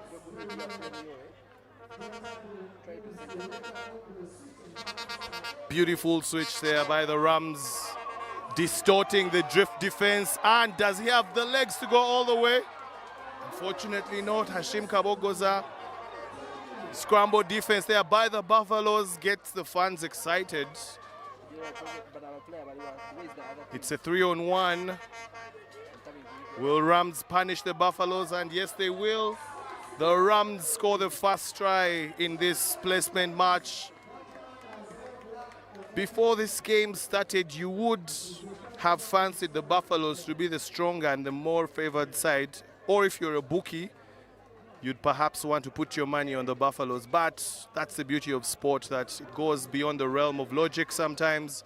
And the Rams have scored first. Conversion successful. So the next question will be, can the Rams hold on to this lead or maybe add to it? The Buffaloes, day 2 of the Rujumba Sevens hasn't necessarily been one that has favored them, losing their quarterfinal matchup with Heathens, their brothers from Chadondo. And they find themselves trailing here in this placement game. They would have wanted to be in the semi-final bout, as we're seeing Douglas Musoke not shy of taking contact. Actually, you might think that he actually enjoys it. Yasin Waso with the ball, beautiful pass there. Aaron 2K, the show and go, beautiful stuff. Aaron 2K all the way, testing the defense, committing the defense, and able to fool them. Scores a try towards the corner flag, and it is 5 for the Buffalo, 7 for the Rams. A conversion to come. Beside the commentators' cast that we've been discussing for the past 2 stops, let's see if Yasin Waswa can go against the odds. He had a good conversion rate in Ginger, and he'll be looking to do a lot better, but unfortunately he's unable to get it done. But you just see the pass from out wide. Great movement by the Buffaloes, and Yasin Waswa, beautiful pass. Aaron 2K, two hands on the ball, showing and going. The defenders bought it. Try time for the Buffaloes as the action continues. Celebration still ongoing. The Buffaloes trying to salvage whatever great moments they can get from day 2, regardless of where they are. They still trail 5 points to 7. The Rams know that they can't afford to let them get ahead, because once the Buffaloes get into their groove, then that's a whole nother story for any team in the country. Hector Twino Mugisha Ginger, Stone City Sevens MVP, men's MVP.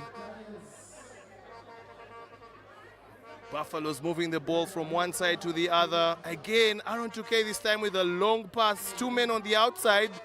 Moses Wolwenyi trying to look for the spaces and throws the ball. Unfortunately, Douglas Musoke wasn't on the same wavelength.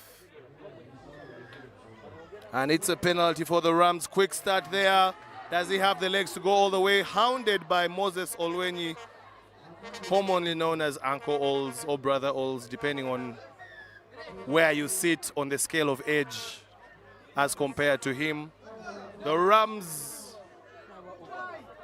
had a seemingly obvious space on the outside, but ball was chosen to be carried in on that particular play, and the turnover happens. Now Buffaloes have another opportunity, and Hector beating the defender, but great cover defense there by the Rams.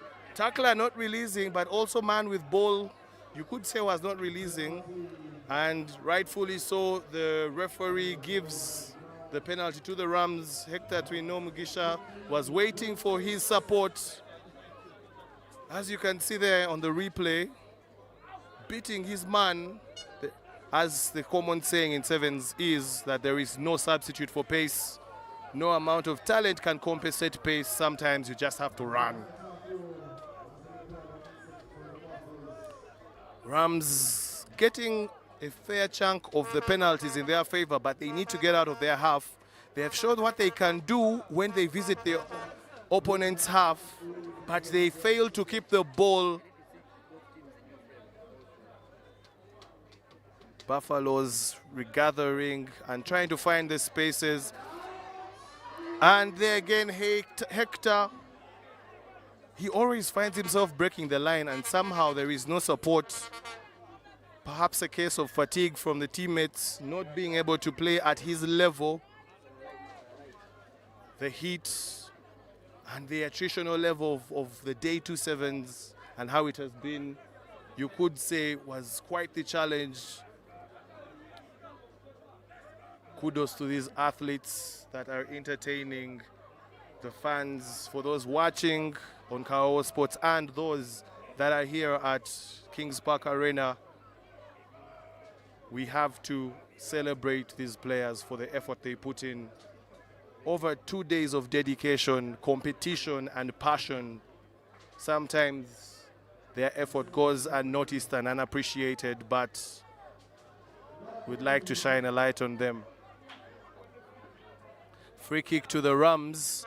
Again, they are still having a lot of favor, and they choose to kick it into touch and go into the halftime break there. The Rams go into the break as the team leading 7-5, just a very short gap between the two, but kudos to the Rams who are able to keep their lead for the entire first half. Of course, they know that there's still a lot to play for with the second half coming up, and lots more of action, but they know that game management, and they also need to put points on board. And with the stature or the caliber of opposition that they're playing in the Buffaloes, who will want to salvage as much as possible, their eye on day 2 is now majorly on just accumulation of points that contribute to the overall standings. And the Rams as well, trying to make sure that they are part of the conversation when it comes to the big boys taking part in the quarterfinals, in the semifinals, and not really ending their story on day 1 and not making it out of the group. So the work is cut out for both sides. Rams did pretty much better today, getting themselves in the quarterfinals. And as you can see, Coach Lumu there just trying to narrate to the Rams guys. Coach Richard Lumu has played for the Cobs. He has also played for the Rams, and now he coaches them as well, just giving them a bit of wisdom, some nuggets that perhaps could come from a man that has played for the national team, that has played at the highest possible level when it comes to Ugandan rugby. And they would be keen to listen and apply as the second half of the 5th, 6th placement game is almost underway. We still have a couple of placement games coming up, the women's third and fourth, the men's third and fourth, and then we get into the big one, the final, men and women at the Rujumba Sevens. The defending champions from last year are, for the men, the Black Pirates, and the women, the Black Pearls. Unfortunately, the Black Pearls will not be in position to defend their title, but the Pirates are in the final, so from the men's perspective, they will be. As Daniel Otim, who has been running rugged all day, tries to find space, but good cover from the Rams. The only caveat there is that when they try to cover in numbers, they create space on the other side, and we can see it. Odiambo, does he have the legs trying to offload to Douglas Musoke? Unfortunately, ball lost. It's a knock-on. Advantage back to the Rams. The rugby gods in the favor of the Rams at the moment. As you can see, trying to go for the opportunistic offload, but unfortunately, good covering defense from the Rams, who had committed a lot of men on the other side trying to cover Daniel Otim, and then able to scramble back and hold still and prevent a try. Now they have the ball and they have possession. Can they get out of their half to start? They choose to run it, and it's the dummy off the loop.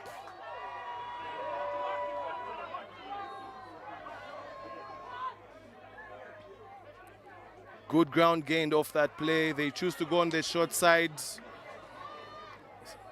trying to suck in as many players as possible when it comes to the contact zones and create space on the outside.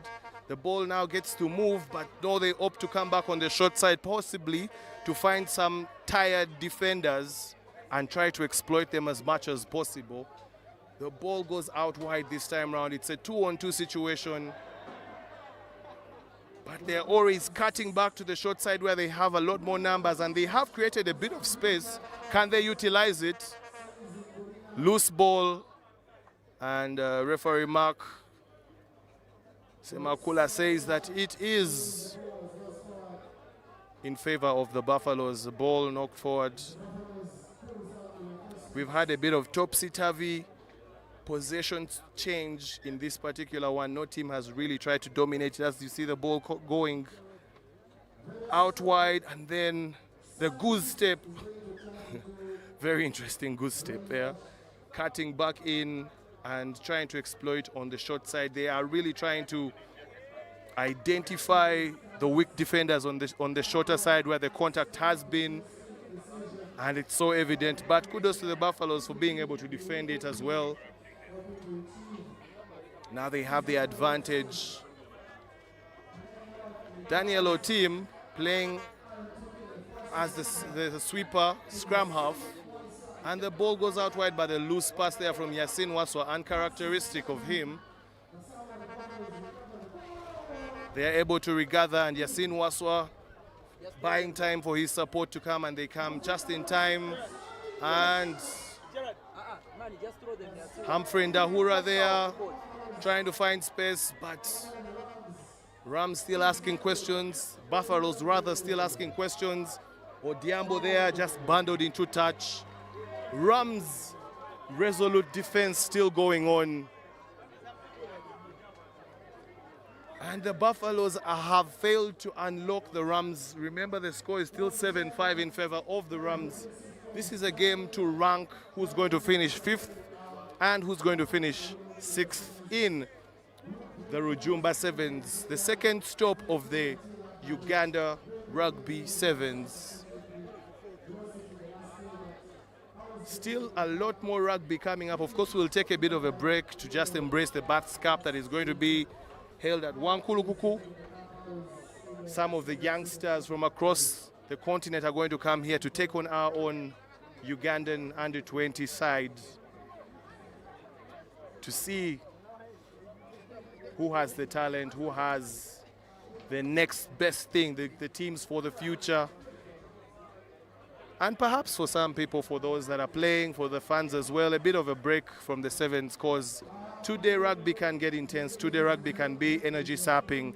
Much as it is fun, much as it is epic, it also does take a lot of energy. The fans, as you can see them, the Buffaloes, not the expectations they had for day 2 of the Rujumba Sevens, but they are still around, enjoying the sun, enjoying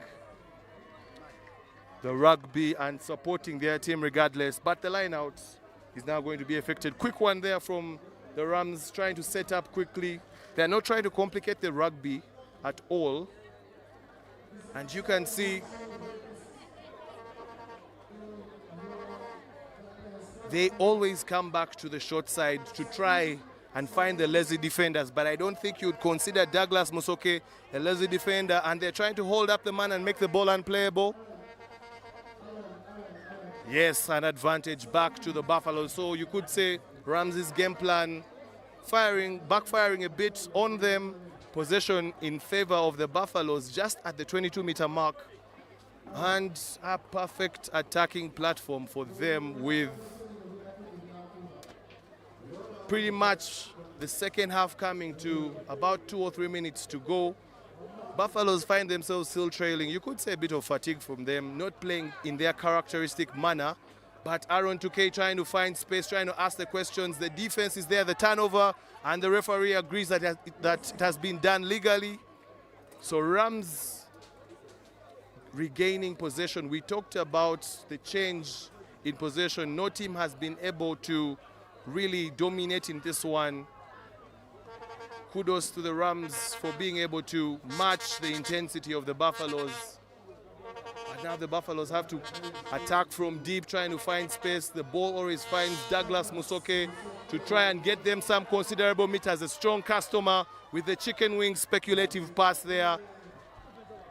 Rams trying to use the touchline as part of their defenders, trying to push the attackers out, and now they have ball to play with, but also having a number of uncharacteristic loose balls that are undoing so much of their hard work. And you can see there a penalty given. Referee Maxime Makura not happy with the Rams, and extra meters given to the Buffaloes. Sometimes all you need to do is be patient and play through the paces. That's the beauty and the essence of structure. As Daniel Otim tests the man on the outside, and the man on the outside fails the speed test. Like we say, there is no substitute for pace. Daniel Otim scores Buffalo's second try, his second of the game, and Buffalo's second. That gives them 10 with a conversion to come.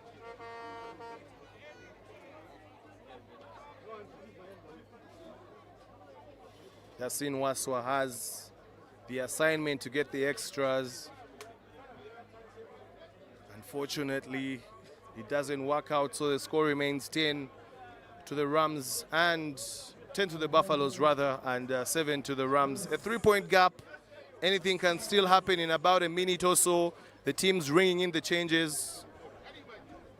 Many of these players really on their last legs for the weekend. They have played 2 days of attritional rugby, and they have experienced it all from yesterday's rain to today's heat. So the ultimate weather test at the Kings Park Arena. And of course, we are seeing on the far end, the weather is also signaling to perhaps have a bit of downpour. Many would pray it doesn't happen, but on the pitch, momentum seemingly in Buffalo's favor now. Commit and pass there. Yasin Waswa to Daniel Otim. The speed test yet again, too easy. Too easy for Daniel Otim. Another try to extend the score to 15 with a conversion to come.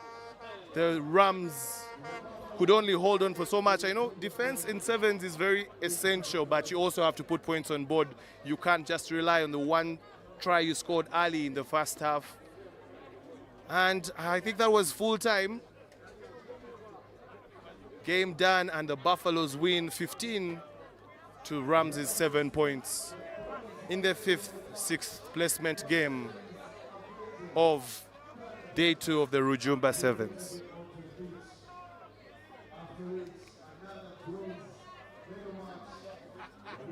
Let me do bronze men. Bronze women. Let me do bronze.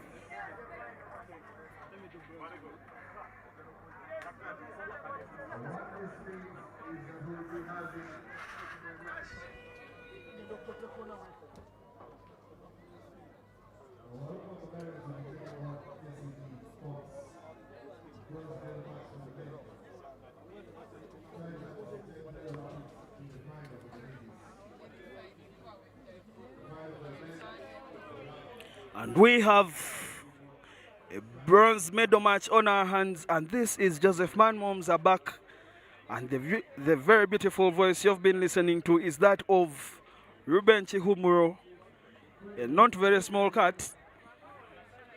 And of course, I am Joseph of the Kawowo Sports, and we are still streaming. And now we get into the medal brackets. We have the bronze medal match between the Avengers and the Thunderbirds right here at the Kings Park Arena.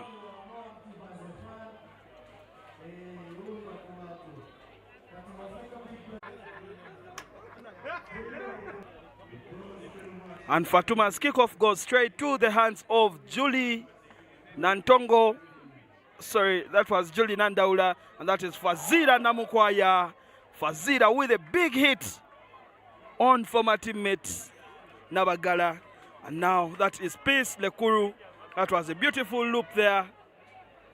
And Gertrude Katesa is there for the defense for the Thunderbirds. Now they recycle that ball. The Avengers, they have possession. That ball was open for a second, but Juliet Nandaula makes sure that they keep their possession. And now Peace Lekuru dummies that pass, and she is not one of those you easily put down. That looked like it had gone forward for a minute, but it is back. Now, the Avengers with their favorite loop move. And now, Peace Lekuru. This time, Peace Lekuru is able to beat Gertrude Katesa, and she goes all the way. No, she doesn't. Gertrude catches up, and now Grace Nabagala with ball in hand. She tries something, and she loses that ball forward.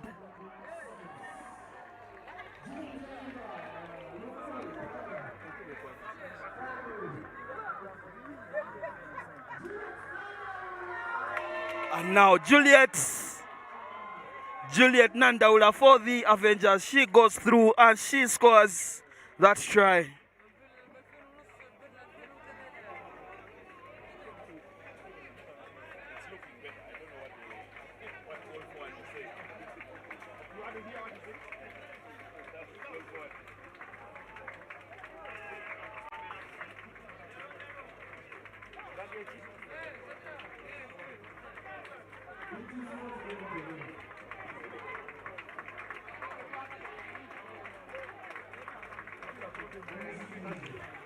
Juliet Nandaula's conversion attempt isn't good, but the Avengers have the lead. They have 5 points, and look at that run again from the legendary Juliet Nandaula.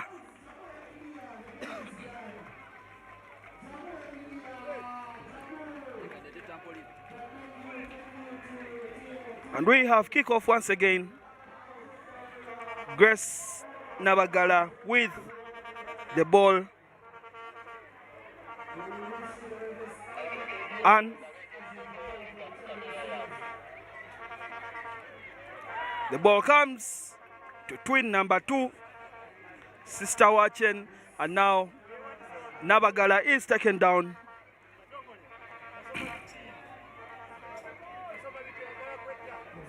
And Gertrude Katesa puts Proskovia Muchala into the gap, and that is a beautiful offload. And definitely Fatuma Ayume will not be caught. Fatuma Ayume with Fatuma Ayume, there she is, the try scorer, and of course she is going to take the conversion as well.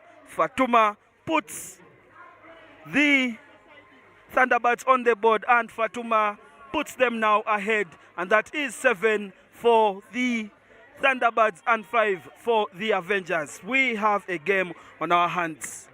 This bronze medal match may as well have been the final, but it is still good enough.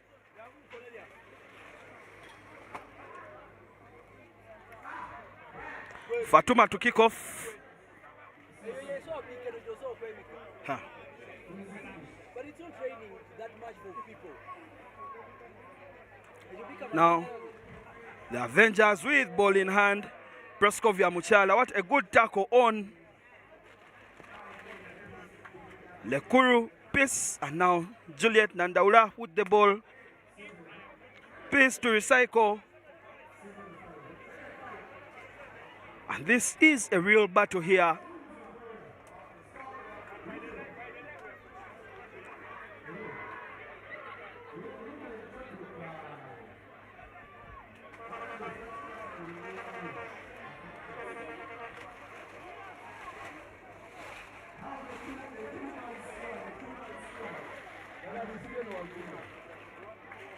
That is great defense from the Thunderbirds.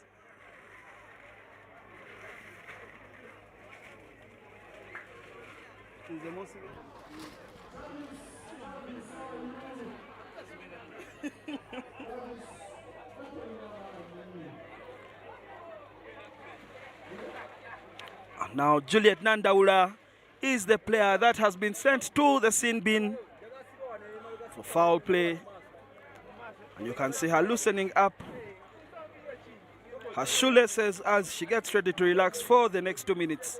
And now the Thunderbirds. So Julie Nechigeda Wanise. And now the Thunderbirds call for a scrum.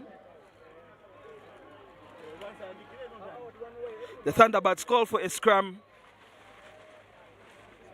as they have the advantage of an extra player in there.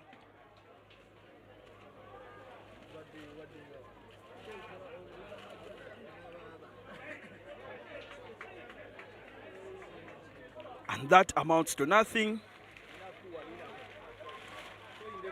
for the Thunderbirds.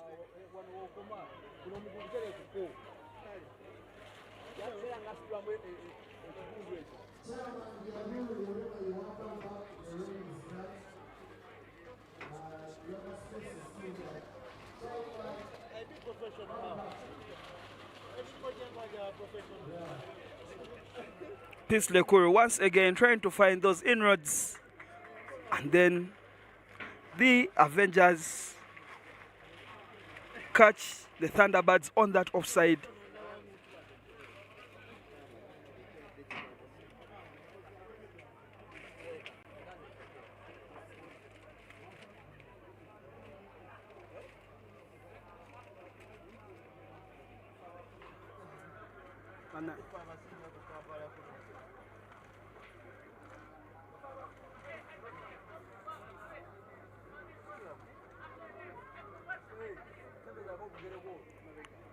The Avengers attempted to go for a touch finder, and that ball goes dead.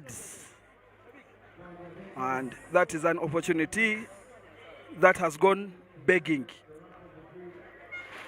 Now the hooter has gone, but we still have a scrum to play.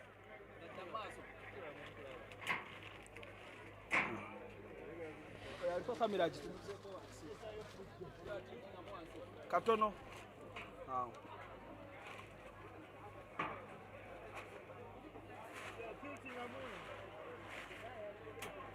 Scrum time.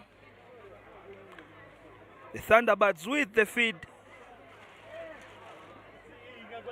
And that is Fatuma Ayume with the carry.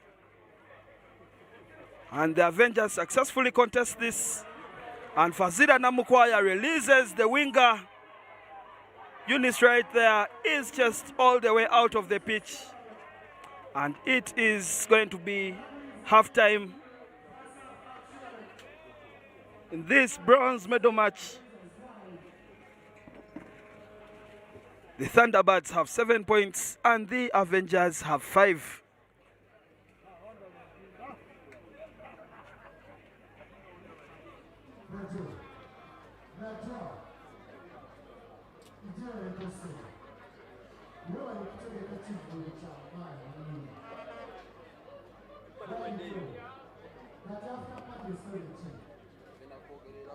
We're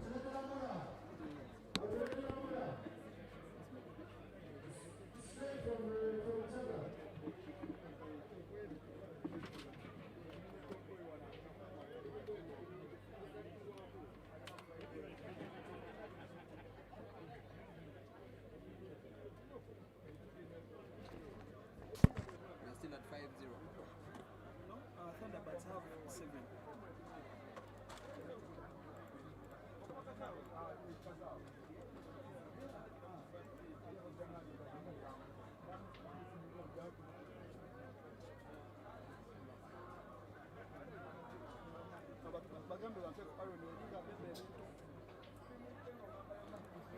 Steven mpaka Aaron oyo ngajja asitula ebintu oyo uya kuyitako Steven uye mabega wo mupe ku kamera.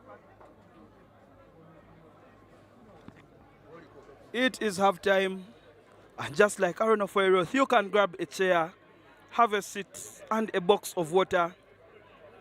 Hydrate as the players hydrate and have small team talk ahead of the second half of the bronze medal match between the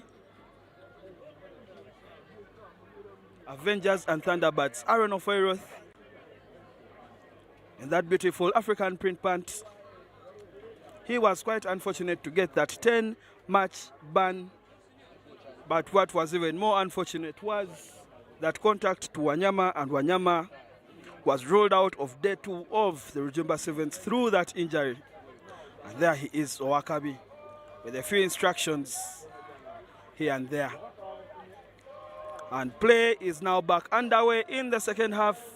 The Thunderbirds with 7 points and the Avengers with 5.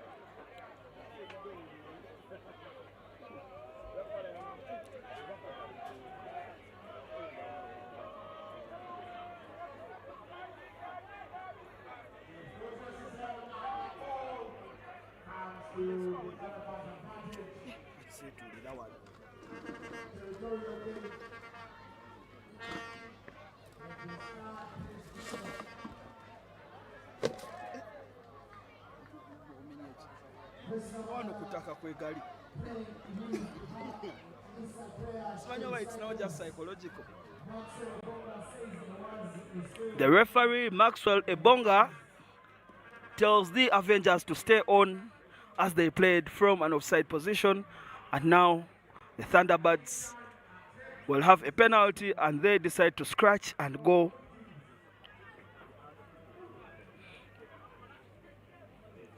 That is twin number 4 and Fatuma to Nabagala, and now Gertrude Katesa. Gertrude Katesa is a big girl, very strong, and the defender, kudos to them. They stood their ground and defended well, but now those good offloads are starting to open up the defense of the Avengers. Muchala right there with a big carry, and Juliet Nandaula, who has come back from the sin bin, is on with the defensive duty. And now the space has opened up for the Thunderbirds, and they are going to go through. Try time for the Thunderbirds.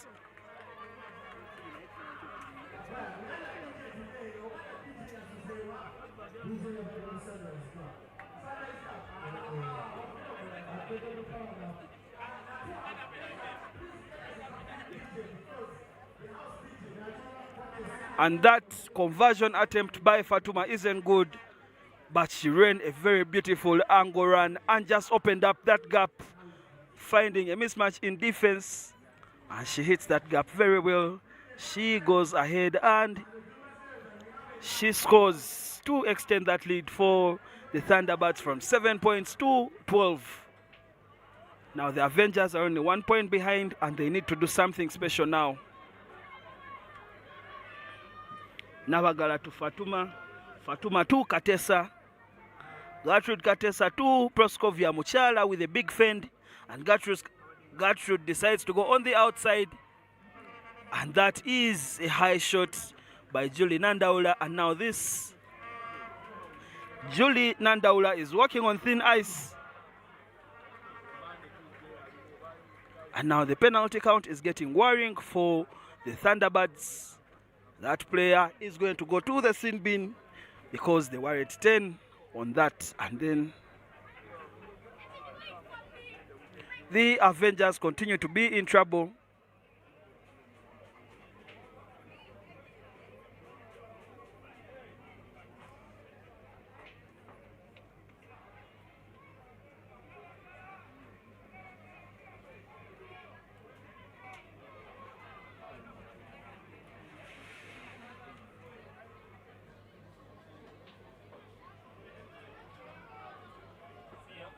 It is a scrum put in.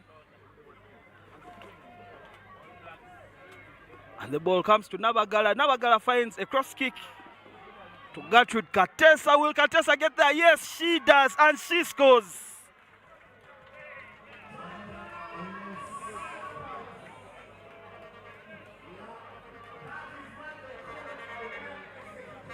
The try.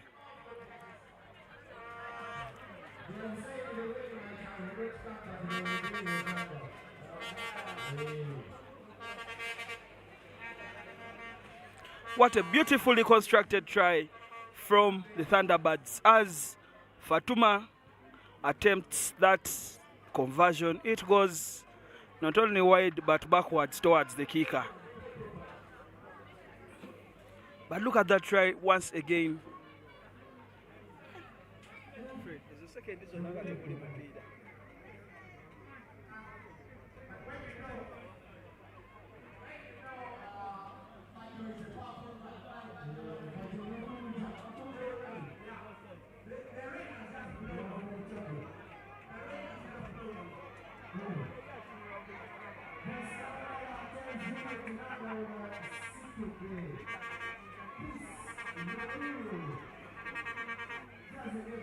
Fazida Namukwaya recycles it. It goes to the middle. There is Peace Nemira.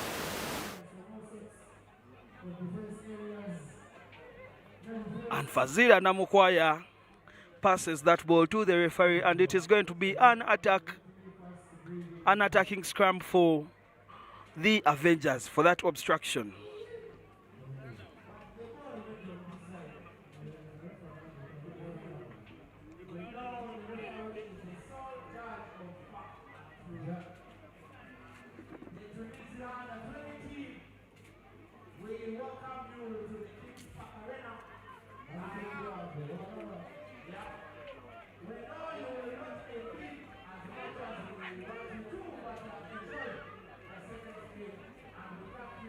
Now Peace Nemida with good hands, and the Avengers are still probing and probing, but that is now a penalty.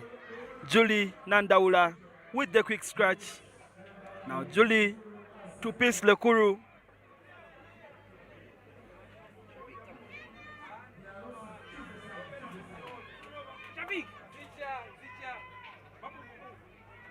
That is a good interplay between Fazira Namukwaya and Peace Nemira. And Peace Nemira manages to wiggle her way out of that danger with the ball, but now time has really run out for the Avengers to come back in this fixture as the hooter has gone. Surely that is going to be the last piece of play in this game. Grace Navagala has taken the Avengers back into their own half in serious fashion. And that ball has gone forward, and surely this should be it.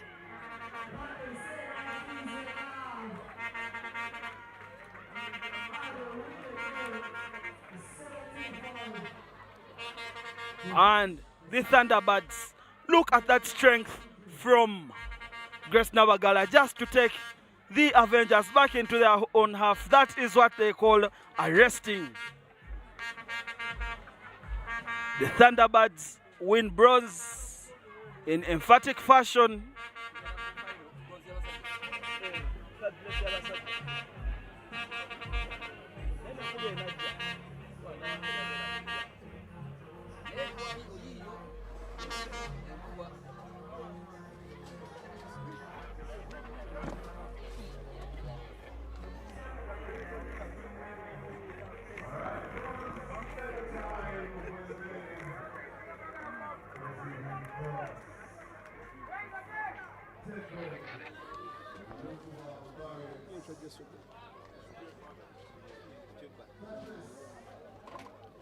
And the third, fourth placement game between the Walukuba Barbarians and the Cobs. Of course, Walukuba Barbarians defending champions of the 2025 Uganda Rugby Sevens series. However, day 2 of the Rujumba Sevens finds them in quite an interesting situation where they are playing for the third and fourth placement game after losing their semi-final, losing to the Heathens that pretty much outmatched them in that encounter.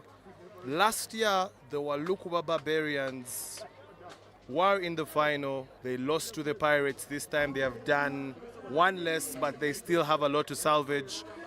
Them finishing third will go a long way in the overall standings and maintaining the pressure as the marathon of the 7th series concludes the second stop, and the kickoff there from Gift, Wokorach, and the Cobs try to set up. Cobs, on the other hand, had a semi-final against the Pirates, one that they led for a big chunk of the game and lost on the last play agonizingly. The Pirates continue to be a thorn in the Cobs' midst. They need to find a solution for that. And of course, third place comes with 17 points on the log, and every point matters in the National Sevens. And now you can see the young man, Ian Bowe, coming into the squad and playing like he belongs. If they told you that 8 months ago he was doing his national exams, you wouldn't believe it, but here he is and playing like he belongs. Now Brian Wandera to Gizamba, Gizamba to Ian Munyani. Ian Munyani sends it on the outside to Mark William Lukwago, who gets on his bike and he goes away and he releases Ian Munyani. Ian Munyani, the giraffe, has support there. And the Barbarians are still coming back. They are offside, and surely they can't be stopped from there. And Brian Wandera had a man on the outside, but he chose to go for contact. But the Cobs are on that offside advantage, and they are going to go back to it. It is decision time. The captain that is Karim Ainaitwe has called for a scrum, and we wait to see what they cook up using that scrum. And you, on your screen, you can see the Avengers just clapping out the fans who have come and the spectators who have come to support them as they finish fourth.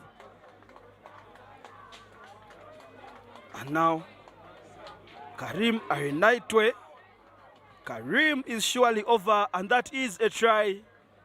That was Mark William Lukwago with the try for the Cobs. Conversion to come.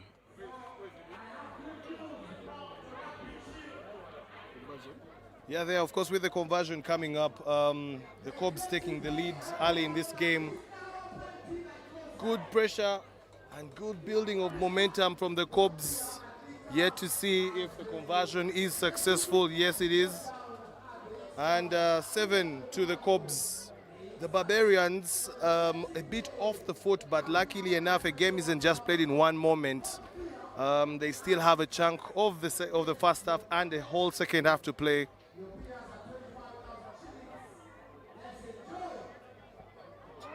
Very good gather there by Ian Munyani.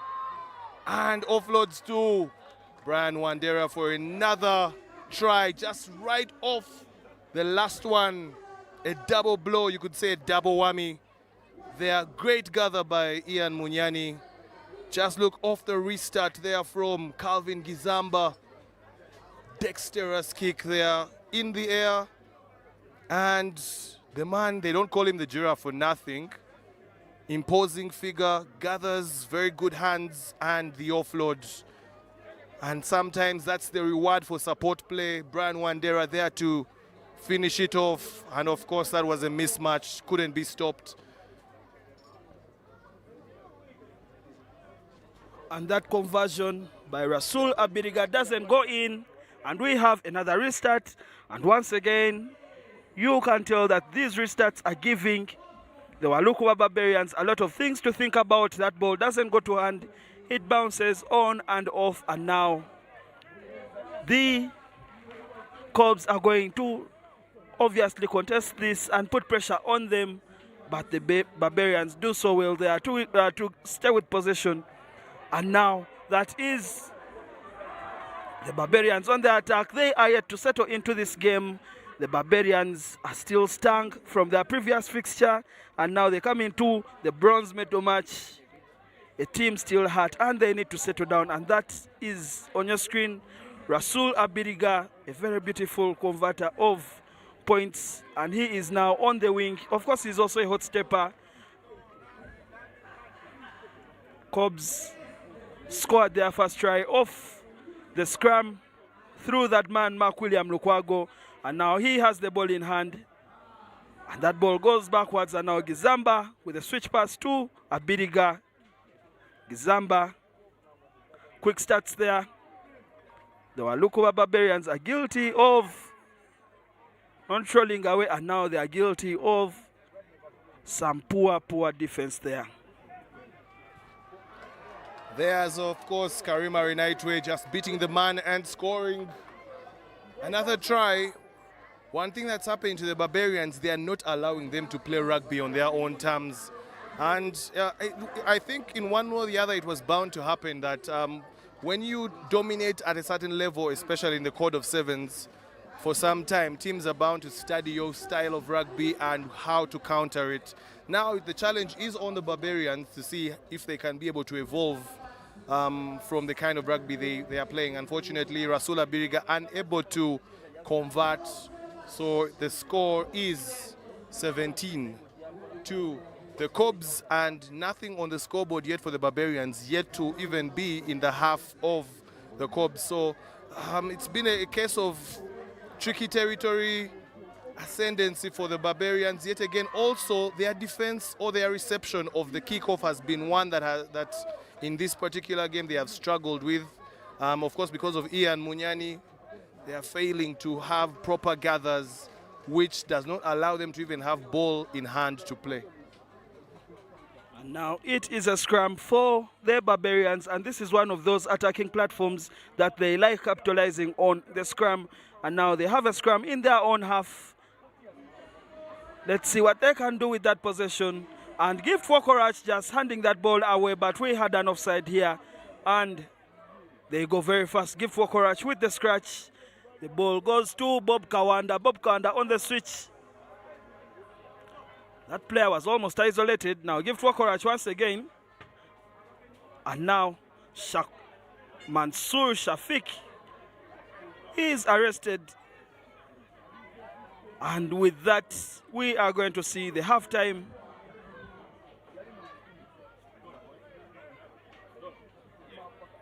And now Ahmad Sechanzi picked up the pieces. Ahmad Sechanzi's offload doesn't go to hand. And with that knock on, surely we should be able to go for the halftime. But the Barbarians and their instructor, coach Leonard Lubambula, have a lot to think about, particularly in this fixture, but of course for the rest of the tournaments, because as Ruben said, the Barbarians have been discovered and now they need to evolve their game. And the Heathens may have showed, the Pirates may have showed us the template on how to beat the Barbarians. Simply don't allow them to have the ball. Simply choke them and always be coming at them. They won't have the spaces to execute the things that they love to. And now they are behind 17, and they are behind by 17 points as the Cubs are comfortable in that lead. Yeah, reality shock. This day two has been tough for the Barbarians, and in this game they find themselves with quite the I don't want to call it a mountain, because it's a score that can be recovered, but they have to come out as a different team in the second half. The Cubs, however, will be encouraged by this. I would say a much better stop this weekend, playing a lot better, looking like they have a team chemistry, synergies on point, and it looks a lot better than the first stop. Maybe a platform they can build on, and they want to finish as third, end on a high, and then build on to the next stop. And of course, as you can see, some of the moments from the first half, Mark William Lukwago just drawing the defense and sniping through the lazy drift and having enough space to be able to stretch and score. Very interesting there, but the restart as well was one of the moments or the situations where the Cobs stressed Walukuba Barbarians. And as you can see, mistimed, and Ian Munyani, who has made the Sevens career off chasing the kick, gathers well and offloads for the second try. But then again, you can see Ibrahim Kemisi there moving the ball out wide and creating the one-on-one. Karim Arinaitwe beating his man with ease to dot down in the corner. The Cobs, as they come back for the second half, will be very much encouraged to close this off. And of course, all the Cobs have to do is to continue what they have been doing in the first half. And with this restart, we wait to see whether the Barbarians have done some homework in there. And no, they haven't. They lose that restart once again. Their reception has been extremely poor. And now the Cobs have the ball. Humphrey Olauna in. The second half substitution, Calvin Gizamba down to Karim Arinaitwe with the ball, and the ball has been recycled. Humphrey Olauna away to the Giraffe, Ian Munyani. Ian Munyani with a beautiful switch to Brian Wandera. Wandera does well not to lose that ball on the ground. And Calvin Gizamba with the ball, and he just, that switch catches the Walukuba Barbarians drifting, and it creates that hole for Rasul Abiriga to run into and score that try. Yeah, a perfectly executed switch is literally undefendable. And that was good. Drawing the men on the outside and just creating the space, identifying the lazy man in the drift. And I think that's the essence of Sevens. When you look beyond the outpace and the rounding, it's really about identifying spaces, as Rasul Abiriga converts it. But look at the movement, and Calvin Gizamba has been impressive at the Rujumba Sevens, but drawing two men and identifying the gap in the drift for a stroll to the try line. And of course, right now, the Walukuba Barbarians are playing Sevens rugby, and the Cobs appear to be playing touch, as they are untouchable at the moment. And now they have a penalty. It is now their opportunity to cook up something. The Barbarians have really not gotten this half going, as the Cobs have applied pressure time and again, and the Cobs have kept the scoreboard ticking, which is the most important statistic in any sport. And now Gift Wakorach in. Mansour offloads to, that is Ahmad Sechanzi, and Sechanzi goes over and scores.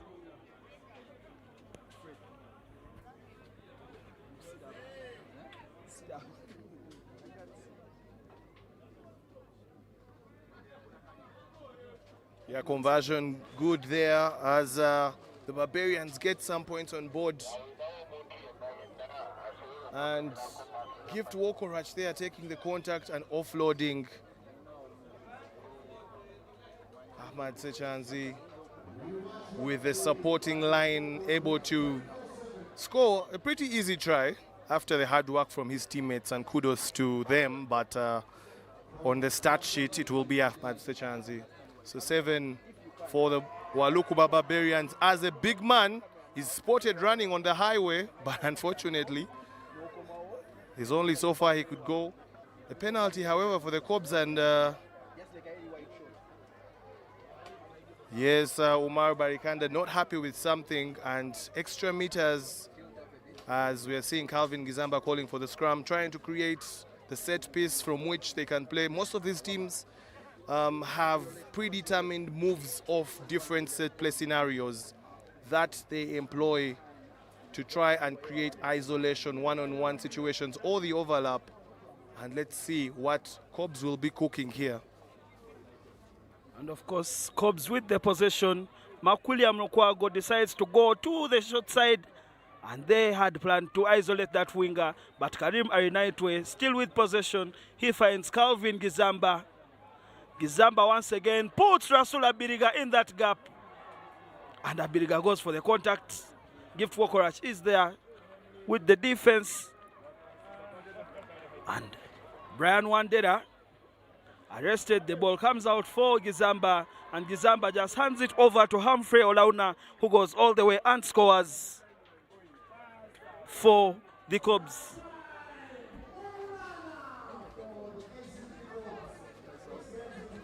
KCB Cobs adding to their tally.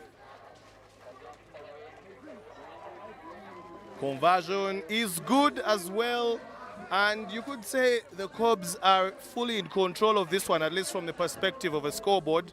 But another scenario of the switch, but this time around trying to go for the stool. Sometimes when you don't have the sidestep in, you try to create the space by eliminating the man. Cobs will be happy with the Rujumba Sevens and how they have featured. Now, it's all about consistency, and that's one of the things that the 7 series asks of teams, that it is one thing to have a good day one thing to have a good weekend, but can you have a good series? And that means perhaps finishing in the semi-finals if you're not able to win it all, but also you have to get some victories under your belt. And this time the Walukuba Barbarians do better on that reception, and now that penalty they decide to scratch and go. Gift Wokorach with the ball, but Joseph Aredo is in at the back as the sweeper. Gift for a moment thought about putting it in behind, but he saw Aredo there, and now they are guilty of playing the ball on the ground. And now Pastor Joseph with the ball to release the big man Mwaka. Mwaka decides to pass. The ball goes out to the wing to Omoding. Omoding is arrested. And now Daryl Mwaka leaves one on the ground. Daryl Mwaka is still going, and he is brought down. Now the ball goes to Pastor Joseph Aredo. The Walukuba Barbarians with a good press there, not allowing the Cobs to release those passes as they wish. And now Abiriga with a step off the left, off the right, and then the gap almost opens up for him, but it doesn't. The defenders are there for the Walukuba Barbarians, and Ibrahim Kemis hands it over, and now the Barbarians are guilty of being offside. Yeah, patient play there from the Cobs. Ball moves out wide. It's a mismatch back against forward. What does the referee say? The referee says that the forward has done enough to get a try, and the Cobs continue their dominance. The Walukuba Barbarians look like a shadow of the side that played at the Stone City Sevens, and they will have a lot to think about, but and a lot also of soul searching to do ahead of their next. They also do have 2 weeks of a break, you could say, to perhaps tune in and do a couple of trainings and maybe things that they need to adjust. So Rasul Abiriga trying to get the extras, direction on point, but distance no. And the conversion is unsuccessful. Could that be the last play of this particular one? 3rd, 4th placement game, and the Cobs win this one. Cobs finished 3rd at the Rujumba Sevens. Walukuba Barbarians, the winners of the Stone City Sevens, finished 4th. And of course, the Barbarians have a lot to think about at the moment, because yes, the Barbarians have a lot to think about at the moment. The next 2 weeks, as we take a break, their youngsters Timothy Mawanda and Matthew Oluka will be with the national under-20 team. But then after this very circuit, some of their superstars like Ivan Bulima, the captain himself, is going to be away with the national sevens training camp, and that will again pose more questions for them. They are losing key players at a time when they should be winning some games. But now we go into the final, and we have a ginger derby on our hands. We have the Nile Rapids and we have the Walukuba Titans in Kampala to play and try and win this game. For me personally, I'm very impressed with those socks of the Nile Rapids as they walk onto the pitch for presentation, and then we get the kickoff.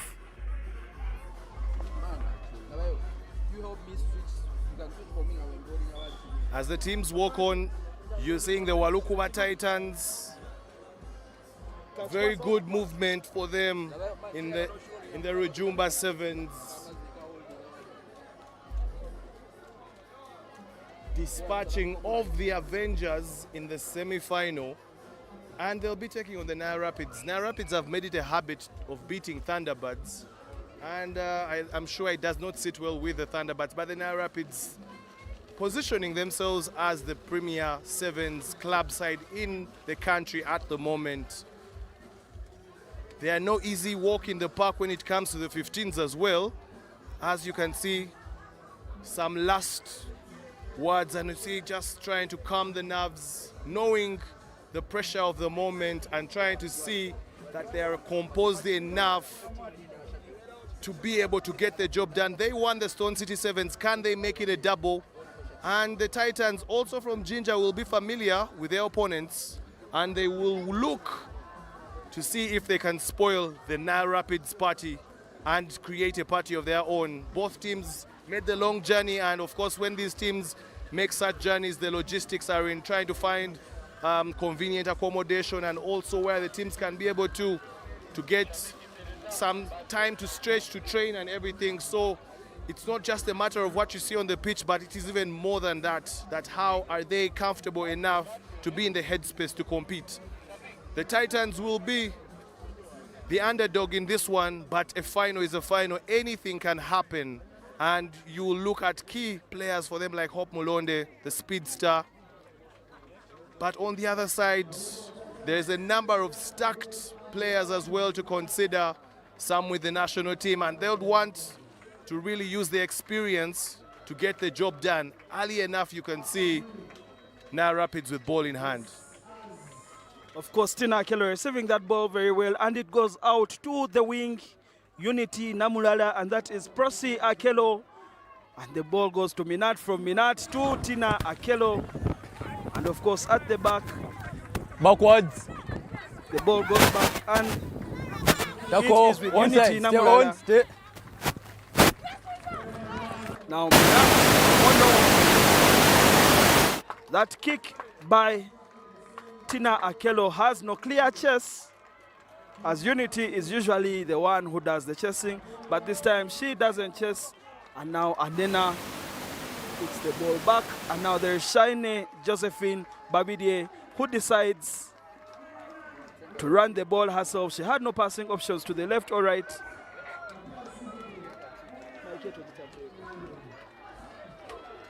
And now Minat Namono, she wasn't available for the Stone City Sevens, but she is here and she shows why she was missed. Now Shine Josephine Babidie just hands that over to the speedster Unity Namulala, and Unity with good possession. Tina Akello goes on the blind. She decides to go for herself. She is a creator, and this time she wanted to be the finisher. Proceed to Minat. Minat finds that gap. It opens up for Minat. Minat decides to pause, and now Justin Anguchia. Justin hands it off to Jemima Namukose, and again back to Justin. And Justin Anguchia goes over for the first try of the Nile Rapids. Yes, the assist was from Jemima Namukose, who says that my grandmother can attack, but she can't defend. That is one of her favorite sayings, meaning that teams can easily attack, but can you defend? And there, that was a test of Nile Rapids in attack, testing the defense of the Walukuba Titans. The Titans unable to match the continuity of the Nile Rapids play. They do not even want to rack the ball. They just want to keep the ball moving with the offloads constantly, and they're able to make it work. But that fend just to create separation, and she's able to run in for the first try of the game. Conversion unsuccessful, and it's going to be the Nile Rapids now with the lead And the Titans will not want the Rapids to score again, because if they get into their element, then that's a whole nother story. But that is not how you respond. That is not how you respond to just having conceded a try. They knock on, and again in the half of the Titans, it is possession to the Nile Rapids. And the Rapids are a team that like to play off the set piece. They have a couple of moves up their sleeves. And now we wait to see what they do. But of course, Tina Akello positions herself there in first receiver. And she has Justin and Unity on the other side. And now they decide to keep it basic. Justin Anguchia gets on her bike. And Anena and Chirabo are chasing, and they catch up to her. What a good defensive play there from Chirabo and Caroline Anena, just to get back and defend there very well. And now it is a line out. And of course, a line out in sevens, especially in your 5, is a very dangerous platform, not only for the attacking team, but for the defending team as well, because a ball can just land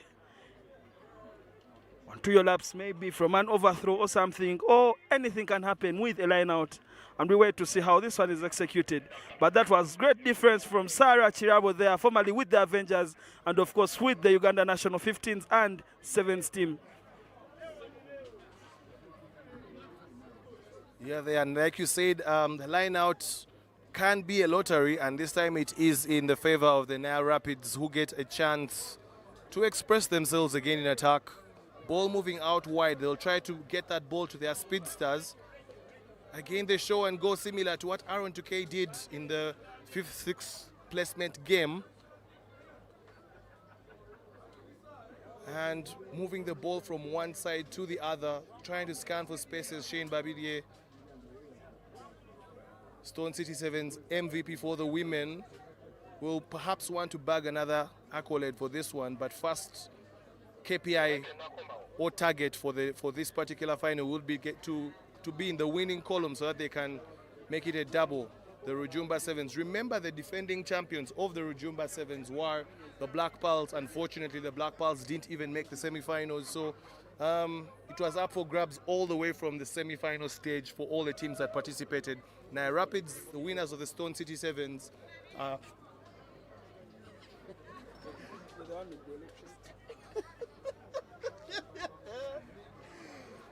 Oh, Ruben, that is a shocker. Of course, the Nile Rapids, that famous saying, Ruben, you know what they say, that finals aren't played, they are won. And right now, the rugby is looking a little bit ugly from the Rapids and the Titans, but the most important statistic is that score, which is 5, not how many dummies you can throw or how many steps you can make, but how many tries you can score. And at the moment, the Rapids have the tries, and that is a beautiful touch fight. Amazing. A beautiful touch finder from Tina Akello. And it goes all the way to the 5. And now we wait to see how they execute that. Look at that touch finder. Sweet, sweet, sweet ball. Yeah, beautiful banana kick there from Tina Akello, showing her expertise as one of the best kickers, not only in the women's category, but amongst kickers in the country. And she picks the ball and the long pass as well. The switch back to the short side as they're trying to ask questions. Tina Akello wanting to do everything, and then moving the ball out to her big hitters, trying to set up for patient play inside the 22-meter area of the Walukuba Titans. Commit and pass, and it's too easy for the Nile Rapids. Try time. Try time for the Rapids, and that is Unity Namulala with the try. And of course, the hooter has gone, and at halftime, the Nile Rapids would be happy to go into the break with the 10-point lead. And now Tina Akello has the opportunity to add the extra 2. She has already showed us what she can do with the boat over the years, and now in this very game. And does she get that? No, she doesn't. And the flag stays down. But at halftime, the Nile Rapids have 10. Look at that play again. Beautiful, beautiful hands. Beautiful movement of the ball. Tina to Justin Anguchia. Justin Anguchia to Babidie. And Babidie had the awareness to know that she has a runner on the outside. That is Unity Namulala, and she finishes off that one with ease to give the Rapids an extra 5 points, and that is 10 at the half for the Rapids, and the Titans are yet to come to the party. Yeah, I think the beauty is in the trusting the process. You could see from the line out the switch coming back to the short side so that they can suck in as many defenders as possible, and then the ball eventually went out for the space, just creating the one-on-one situation and the commit and pass for Unity Namulala to have acres of space and just one person to beat. With her pace and her experience, that was going to be easy. The Titans will have, however, their work cut out for them, and their coaches will have to say something that is near to a miracle, because the Rapids have the experience and they have the scoreboard in their favor. Of course, this is sport and this is a final. Anything can happen, but the Titans need to dig deep. They need to fight a David Goliath situation in this particular one.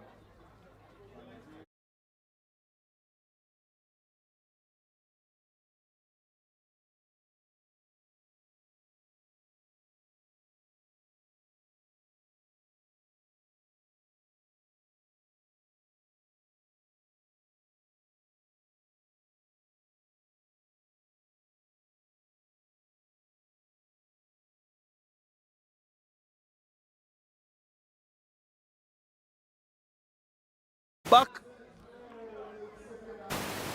The man in the middle is Ruben J. Opesa, who gets us underway in this, who is taking charge of issues in this game. And that ball slips out. Prosi Akelo is the lucky recipient of that. And Shaine Babide is arrested by Sarah Chirabo. Chirabo is told to leave that. Now the ball comes to Minat Namono. Minat finds Tina. Tina has Unity on the outside, and Unity will not be stopped from there as she extends the lead for the Nile Rapids. Not expecting any upset in this script, as the Nile Rapids are asserting their dominance in this particular one. The Titans have done a really good job over the 2 days of the stop, and getting to this final is a huge accomplishment. But however, this perhaps is a bit too much for them to chew against the experience of the Nile Rapids. Conversion unsuccessful there, but you can see just off the base of the rack, moving the ball outside, and they're not even trying to complicate it, just the commit, get the defender to commit and then release the player on the outside. Unity Namulala being one of those players you're releasing on the outside makes things a lot easier with her experience and her finishing touch. We have a restart here. The Walukuba Titans are trying to get something going in this game, and Caroline Anena puts it in behind, and Unity Namulala is the one recovering that ball, and that was a very good chase. And of course, a good kick deserves a very good chase like that one, and Anena chases down. Unity Namulala tackles her into touch. She appears to be in a little discomfort for her efforts. And the score is still Nile Rapids 15, Walukuba Titans 0. The Nile Rapids were the winners of the Stone City Sevens, and right now they look like they are on their way to win the Rujumba Sevens. Remember, last year in 2025, they started off on a very slow note. First, they missed the Coronation Sevens at Chadondo, and then they fielded a very unrecognizable team at the Gulu Sevens. But now they are back, and these are the real Rapids in attack.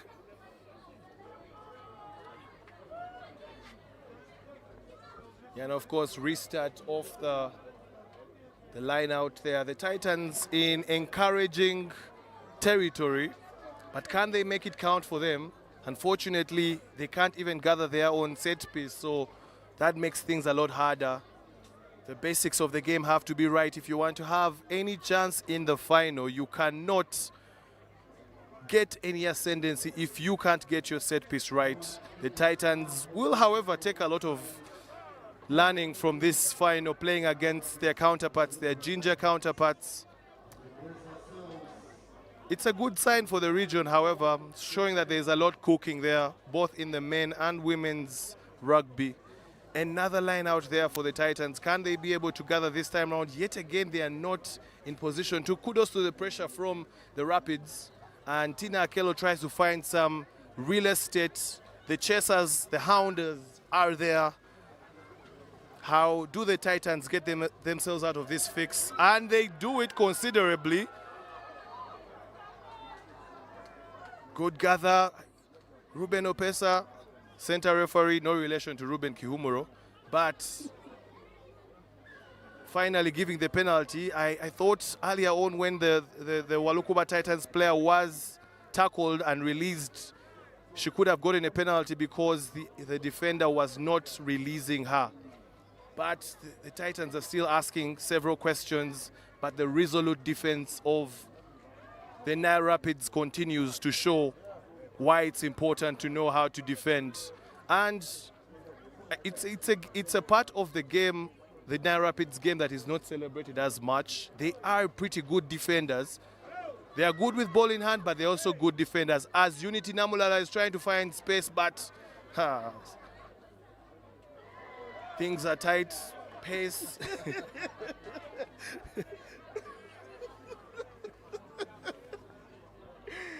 That was a very serious clean out from Martina Akello, but for that effort, the Walukuba Titans have the possession through Sarah Chirabo here.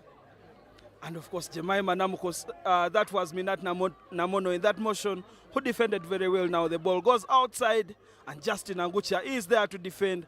And the Titans just keep on coming and coming and coming at them. They won't stop now that they have got some momentum on their side.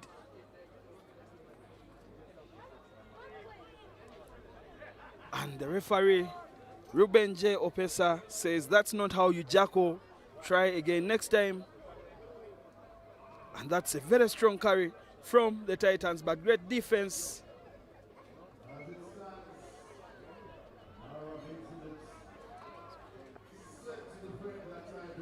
And you can see the Titans are asking all sorts of questions. Opportunity kick there. Now the bounce of the rugby ball is very deceptive, and could that be a try? We see the signal from the assistant referees that is try time. Finally the Titans get a score on the board. Is there enough time for them to perhaps do something very dramatic in this one?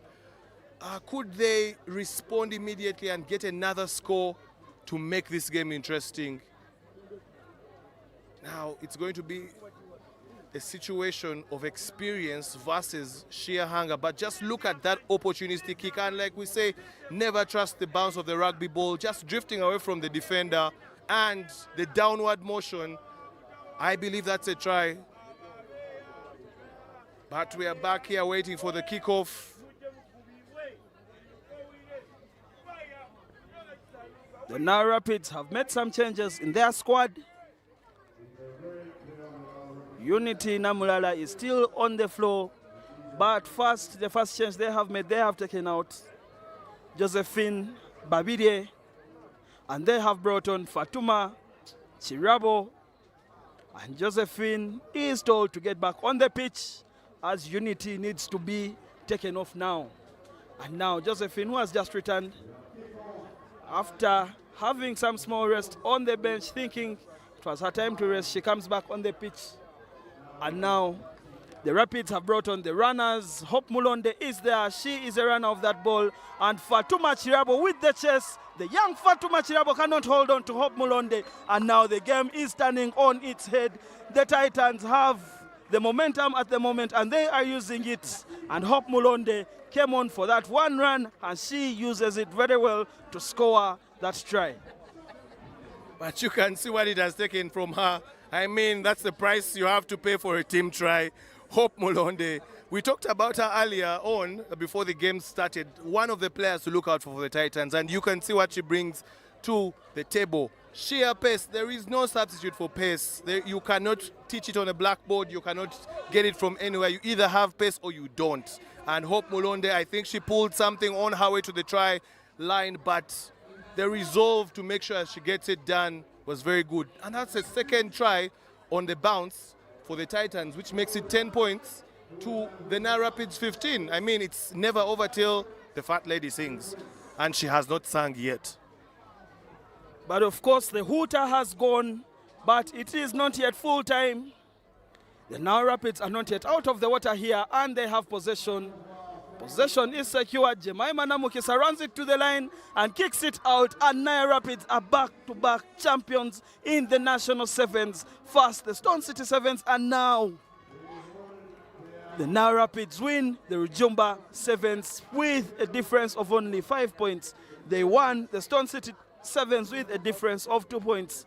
And as I told you, Ruben, the Nile Rapids know how to win finals. When they get in one, they are not there to play. They are not there to do anything fancy. They have one thing on their mind, is score the tries and defend the lines. And that is exactly what they do here to get the win. And of course, that win comes with a trophy of being crowned the Rujumba Sevens champions 2026. And of course, as now the Pirates and the Heathens are in the tunnel, I believe the Nile Rapids really did enough scoring early and getting those 3 tries that were just enough for them to be able to seal this one ahead of the break before the next stop. So congratulations to the Nile Rapids. But momentum now switches to the home side, the Pirates in black, taking on the Heathens in yellow. 2 sides that contest in different competitions, and will be trying to pause, as you're seeing, Aaron Ofoeroth not part of this team. He was named captain of the Heathens ahead of the Rujumba Sevens, but day one he was involved in what was quite a dangerous play that got him a ban, and he's out for the foreseeable future. 10 games, 10 sevens games in particular. So ideally, looking at the 2 sides, star-studded sides on both, Rujumba Sevens defending champions are the Pirates, taking on the stubborn contender, the most traditional side in Ugandan rugby and the most successful, the Heathens. This is going to be one for the books.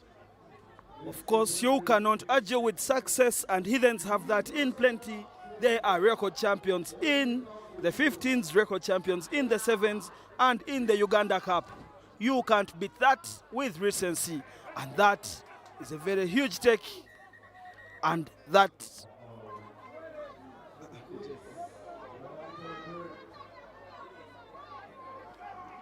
and we have a medical break here.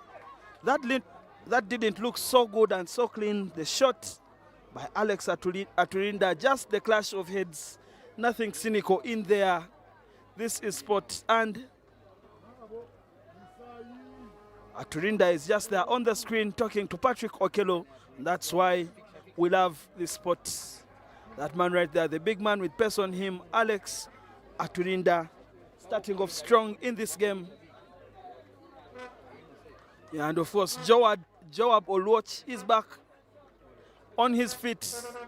He pours some water on his head, and it seems he is now Kawa.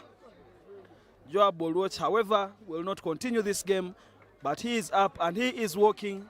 And now we are going to have a scrum to restart this game for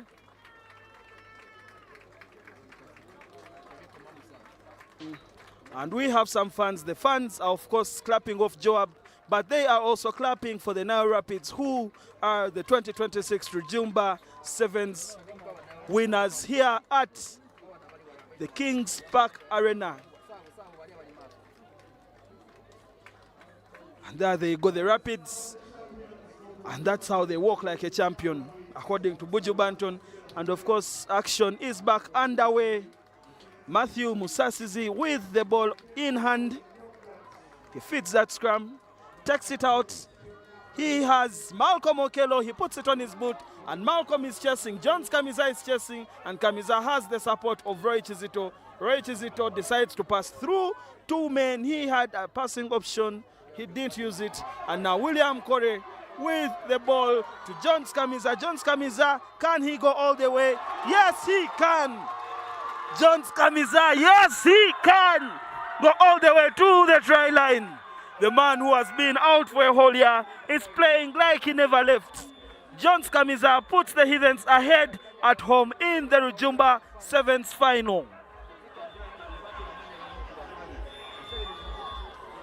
And with that conversion from William Corey, the Pirates have 7 and the Heathens have 0. But look at that run. Once again, Matthew Musasizi tries something funny there. It doesn't come off. And of course, John Skamiza continues on his merry way all the way to the try line. And he scores that despite the attention from Cloud Otema. Yeah, there you could call it a mosquito tackle from Matthew Musasizi. He really did put a lot of effort in it. But that's why John Skamiza is in the team, despite not having a lot of training time and just getting back in the team. That is what he brings to this Pirate side. He was the captain of their Sevens team last year and just trying to find his footing back into the Pirate side, which you could say has an enviable level of depth. And Roy Chizito there trying to just set up some considerable meters, sets up for the play to continue. Jeremiah Ojambo with a long pass. The fans are complaining about a forward pass, but Alex Aturinda with the outside loop, and Jeremiah Ojambo, who started the play, goes to finish it. And that's the beauty of sport. Some are not happy, others are in celebration. The contrast of camps is so comical, but so painful. It's interesting to see, but we would like to look at that replay. You can see the Pirates fans are in joy. But just take a look at that. Jeremiah Ojambo sizing up the defense and sending a pass. I think the pass was actually flat. Many are saying it was forward. And the pass to Alex Aturinda beats his marker, and the outside loop with a bit of a chicken wing, a bit of spice to it. Beautiful, beautiful stuff there. The defending champions of the Rujumba Sevens are starting their dominance 14-0 to the Pirates.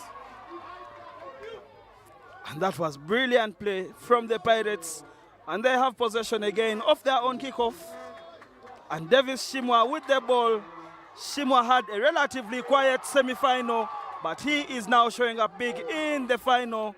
Alan Karuhanga there securing the ball, and Alex Aturinda is held up in the try area, and it is going to be another attacking scrum for the Pirates. And last year, when everyone thought that the Pirates weren't interested in playing the Sevens, the only tournament they showed up for and showed up big was the Rujumba Sevens. Even when the Pirates were down, they still managed to win their home circuit, and today they look like they are on their way to win their home circuit once again.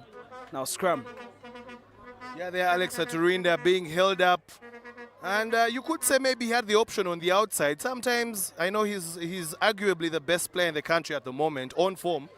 But sometimes you got to release that ball to the next man, make your life easier. And yeah, Alex Aturinda, just off a premiership title, wants to win the Rujumba Sevens as well as the Pirates. John Skamiza asking questions. I was just about to say Alex Aturinda has been constantly playing rugby like he owes someone money. But let's now see if the Heathens have a response. It's just time for Wills. The step and the offload, there was. Yes, it's going to be a yellow card. Intentional obstruction of play or intentionally killing play. Yellow card to Alan Karuhanga. But you could say it's a professional foul or a professional infringement. But now they have to defend with 6 men against a hungry Heathen side that is asking so many questions. And of course, the Heathens continue to probe, and now through Patrick Okello.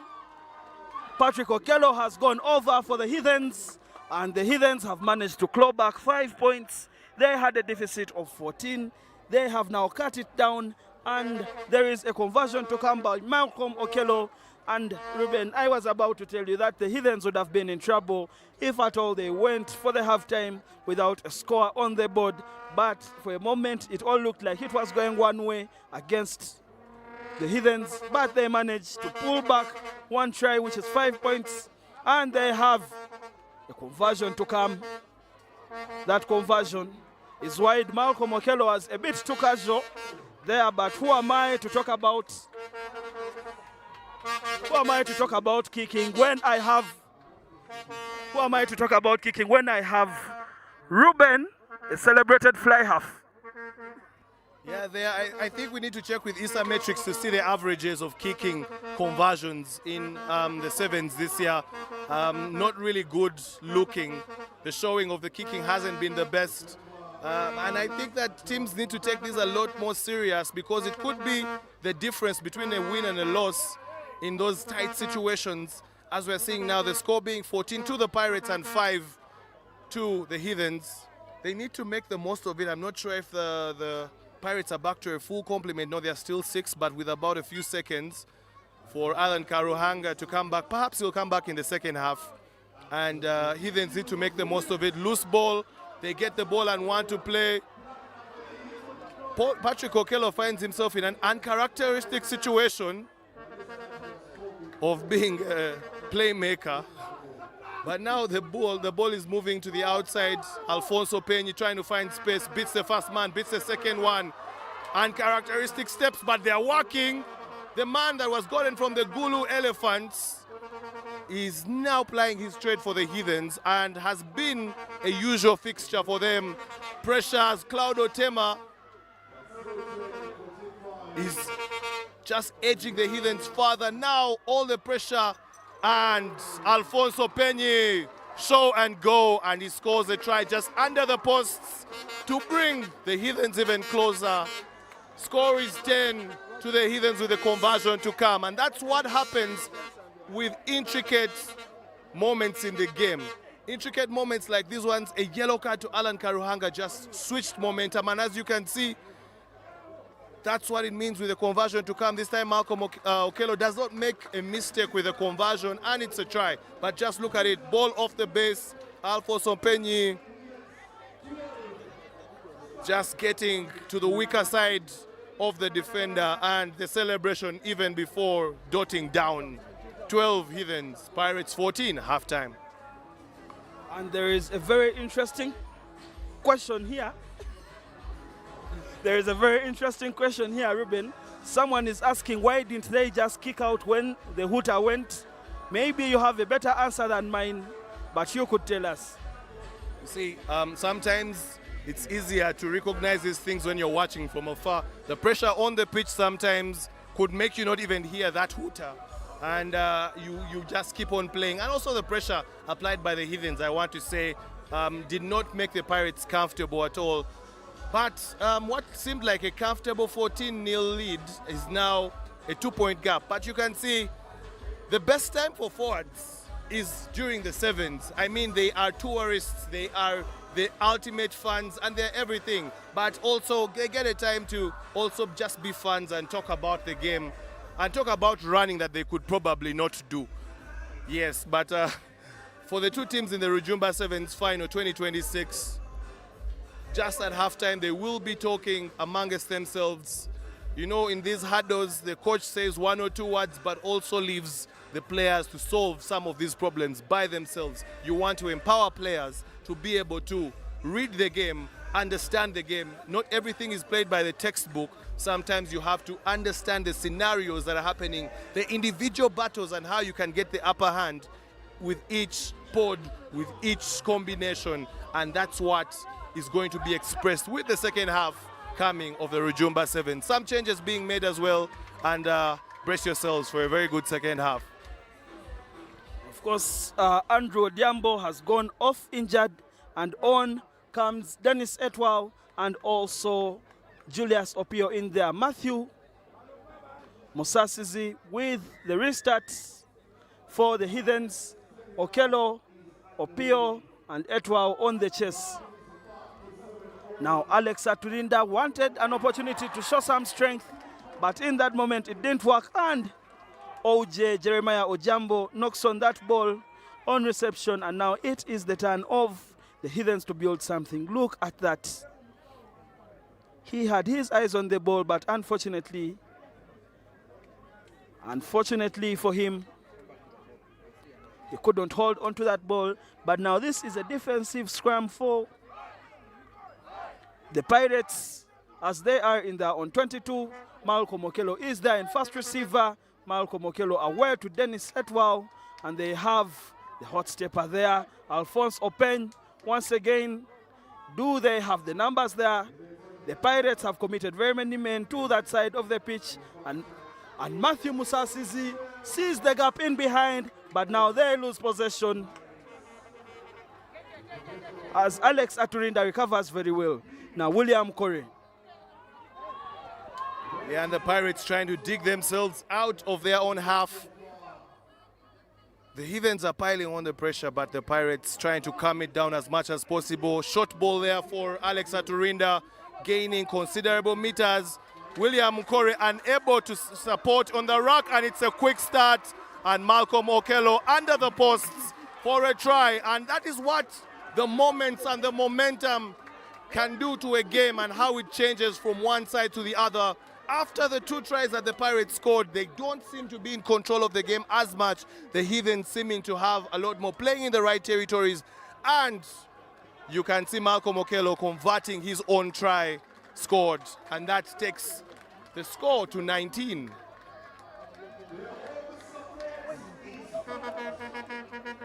Sometimes, I know it is not characteristic for a lot of kicking to be done in sevens rugby, but the Pirates should have exited their half and at least given themselves a chance, and they get punished for it. Deep kick there to restart by the Heathens. Another knock-on, but the referee says that the ball went back from Jones Kamiza. Again, pressure being applied. I think we're seeing the same template that was there in the semi-final. Heathens are applying so much pressure at the breakdown and the contact zones that they do not allow the opposition to be comfortable. Claudio Tema, very good tackle there on Alex Aturinda. And that is a beautiful turnover by Julius Opio. And Patrick Okello is looking at the try line. Patrick Okello will not get there. Alex Aturinda, you cannot do that. Can't play from offside. And that is another try from Malcolm Okello. Now the game has turned itself on the head. The Pirates looked like they were going to run away with this one, but the Heathens have recovered. They have showed why they are record champions. And of course, this is a new generation of Heathens players, and Malcolm Okello leading from the front ever since Aaron Ofoiroth and his issues. Malcolm Okello leading from the front, Malcolm Okello scoring that try, and the Heathens have made some changes. Would you look at that? That was the run by Patrick Okello, but that was good defense there by Aturinda. Now we have a restart. Haruna Muhammad against Marvin Asaba. Haruna too strong for Asaba, and he hits the deck finally. And now William Corey to Aturinda. Aturinda has Roy Chizito on his outside. Aturinda takes contact. William Corey with the ball, and that is a switch for Jones Kamiza. And Jones Kamiza too strong for these players. And surely Malcolm Okello, you can't do that. Support your body weight. And Haruna Muhammad dances away from Patrick Okello, and that is what Haruna Muhammad can do. He will not be stopped.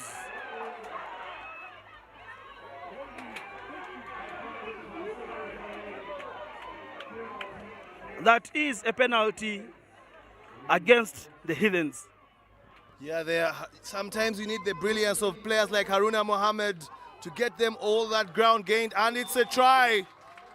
The Pirates finally respond with their first try in the second half, and also their tally increasing for now to 19. With a conversion to come, They want to keep their score perfect, but just look at that. Haruna Mohammed dazzling and dancing. He's been dancing all weekend. He likes to, you can call it pirouetting, where he just goes around and around and is able to set up there. But off that resulting play, the penalty was conceded, and Alexa Turinda, a workhorse of a man, carries and dots down. Conversion successful. 21 for the Pirates, 24 for the Heathens. Game still very much on. Dennis Etwao living a very risky life there by trusting the bounce of the rugby ball. And Pirates yet again, momentum is such a very tricky thing. And as you see, Nicolas Cato looking to score against his former side, and he does. The Pirates are back in the lead, and beer is being poured everywhere. People are celebrating. Absolute mayhem. Absolute mayhem in the stands. People are losing their shits. I mean, it's an emotional roller coaster. Heathens fans from absolute joy to, you can call it a bit of agony and shock. Pirates also were worried and scared with the pressure, but now find themselves celebrating. Sport, they always advise you to leave sport if your heart is weak. This is one of the reasons why. And in 14 minutes, the fans of both sets have gone through the emotions, happy and sad. The Pirates have 26, the Heathens have 24, and they were ahead of the kicker there, and now it is the turn of the Heathens to make a comeback. They made a comeback once. Can they do it again? We wait to see. But of course now the whole of the Kings Park Arena is silent. They are waiting for what happens next. That pass looks like it went forward, but to me it came out backwards from his hands, from Andrew Diambo's hands, and he comes back on the pitch. Patrick Okello is, Etwao is there, and now Marvin Asaba is there, and the halter has gone, and it is now squeaky bum time. The Pirates under pressure, the Heathens in despair. Anything can go wrong at this moment, and they are dangerously playing close to the touchline, and that is the 8th defender right there against the Heathens. Now they go back in the middle. Joseph Odong Seta. They lose that ball, and Nicolas Cato breaks their heart.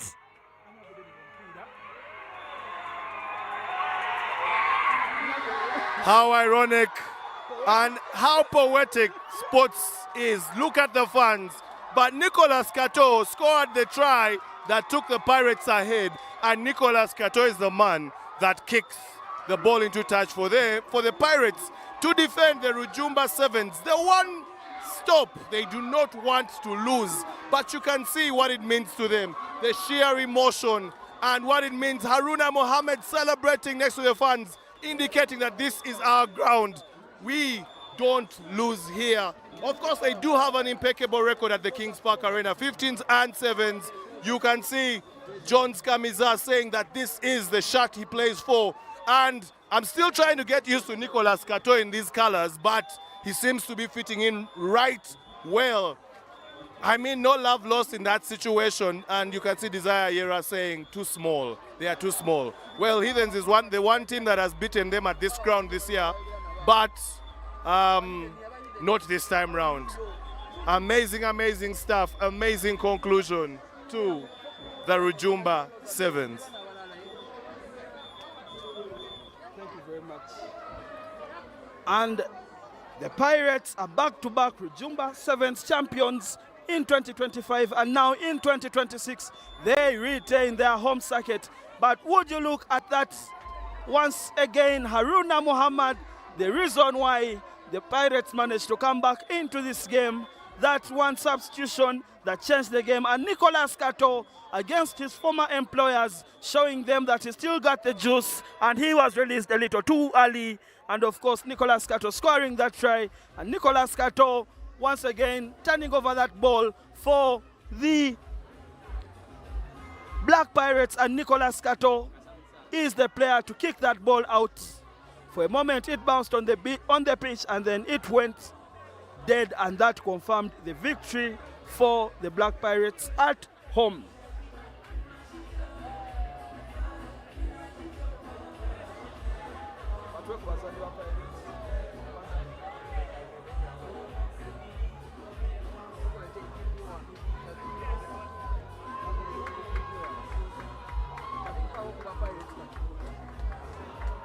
And of course, it is celebrations all around at the Kings Park Arena. The Heathens fans are quite silent for a bunch that has been making noise the whole day. And of course, after running through these emotions, they are going to be back to the jolly selves that they are. And of course, for the Pirates, this is home. For the Pirates, this is the Rujumba Sevens. This is their home circuit. And of course, a man who knows how to win on this pitch, Frank Chidega Dexy. I believe you're every Pirates fan right now. What do you have to say to them? But you know, I couldn't watch the game with the fans. I had to go to my corner somewhere in the bush. And, bro, I can tell you being a fan is not nice. Who was that standout player for you in the final from the Pirates, of course? For me, I think Alex really did well. Also, William really did so well. He controlled the game so well. We had good kickoffs in the first half. And, I mean, Ojambo, my boy, well done to him, a young man. I mean, all the boys have done well. You're just going to mention the whole lineup. All the 13 players have done very well. Of course, they have been very immense, but before I let you go, Dexy, are we going to see you this year in the National Sevens? No, that I can guarantee. I'm not going to play. I'm not going to run with guys like Malcolm. I can't do that. Thank you very much, Dexy. That was the voice of Frank Chidega, a Pirate stalwart.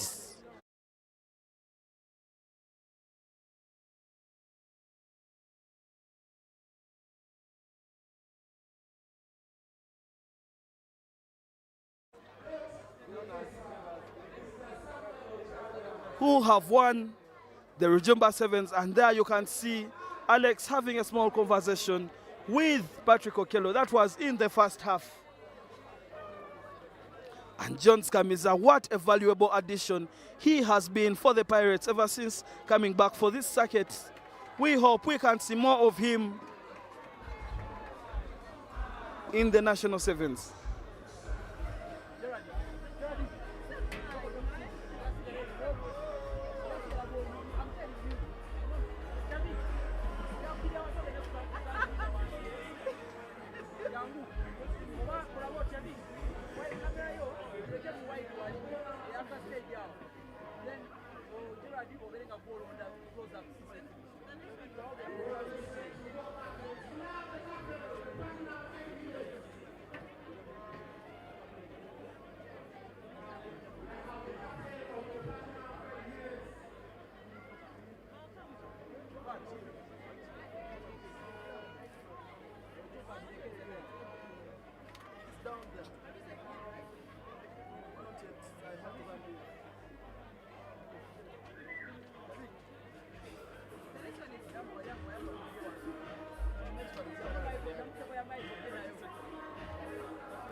Kamera ngeri mwoto white balance as a professional cameraman.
Hello, we are still at the Kings Park Arena. The Pirates are the champions of the day, and we have the winning coach here. The winning coach is Isaac Masangazia. Isaac, straight out of New York to win the Rujumba Sevens.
Was what they wanted for.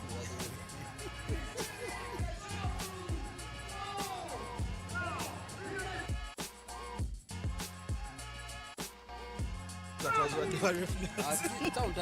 Taliko. olaba agenda kubulya ntiboli. Guys, I'm sorry.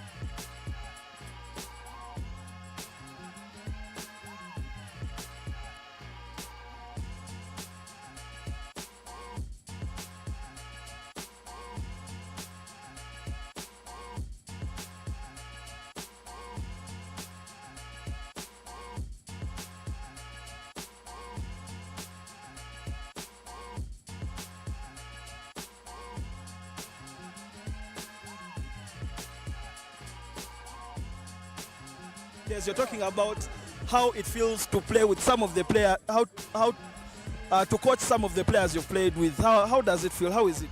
It's a good feeling because most of the players who are playing now, I played with them, so it's easy going for me. A bit tough sometimes when you don't get the right results because you need to try and see that you motivate the boys, pick them up, and ensure that they stick to the game plan, stick to what you want them to do, the structure. So it's mixed feelings. Sometimes it's good, sometimes when we are losing, it's not something good. Yes, Isaac, same question. Of course, this Pirates team has some of the people you have played with sevens and some of the people you're still playing with, and now you're their coach player. For sevens, I don't play sevens. I hang my boots, but 15s I'm there.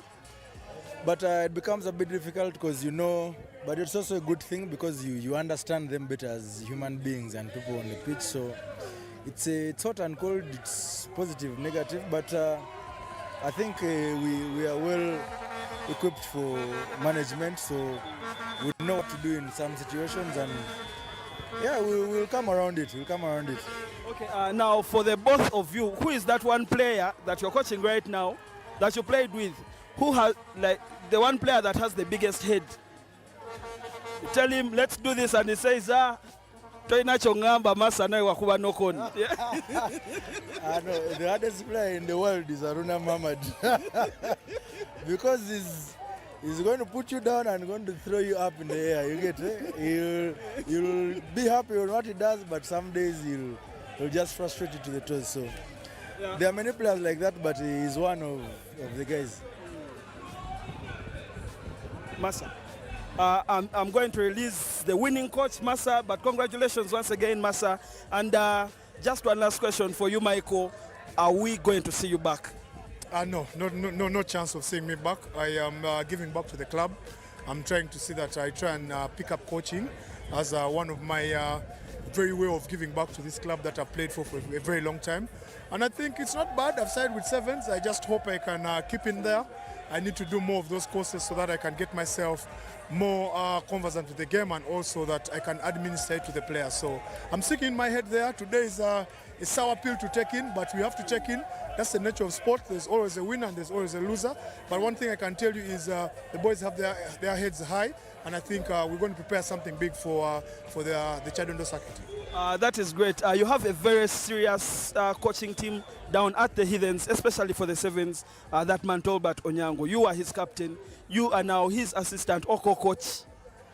Have you transferred some of those lessons that you learned from him to this current generation, and of course evolved? Absolutely. My role there on the team is just to try and pick up the boys, to motivate them, to show them that we have done this before, they can do it, and just to try and instill the skills that I've had over my playing time to them so that they can become better players. And I think they're getting there, and they're doing exactly what I want them to do.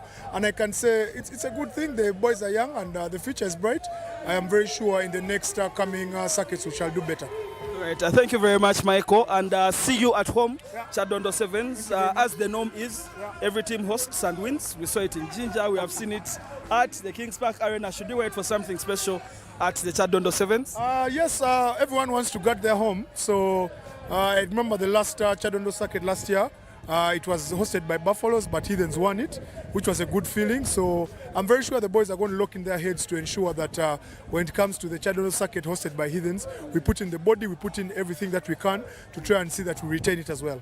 All right, thank you very much. Best of luck next time.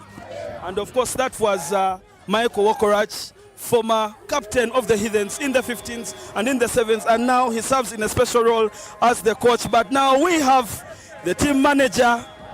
We have the team manager of the Black Pirates, Isaac Chimeze. If you could kindly turn around, our camera is up there. Isaac, Don't you ever get tired of winning? A certain artist said we are suffering from success, and it's good to suffer from success. Unfortunately, we are lucky that God has been on our side, and this is sweet pain, it's good pain. Third year in a row, no team has done it in Ugandan rugby to win their home circuit thrice, guys. Year 1, year 2, year 3. A kid has graduated from university. Pirates is winning the Rujumba Sevens. What a wow. Jones Kamiza went away and came back and won the Rujumba Sevens. This is the first weekend Jones Kamiza is playing rugby in 2026, and he is who he is, I tell you. Yeah, we have some of those highlights of Jones Kamiza dropping bodies. What have you been feeding him? He has had the hunger and urge to play, but my best moment from the weekend is Aruna, why? Aruna, don't do that. Aruna, how do you do that? Oh, Aruna. Haruna, that's how he has been described by his coach. Haruna is the player that will take you up and pull you down in the same passage of play, and that's what makes him special, I think. Mavericks, Tebaba Gamba, Biakola, they do what they want. It's too full. But this is a sweet, sweet win. Thank you all to the Uganda Rugby fans. Thank you, Kawowo Sports, and thank you whoever is tuned in.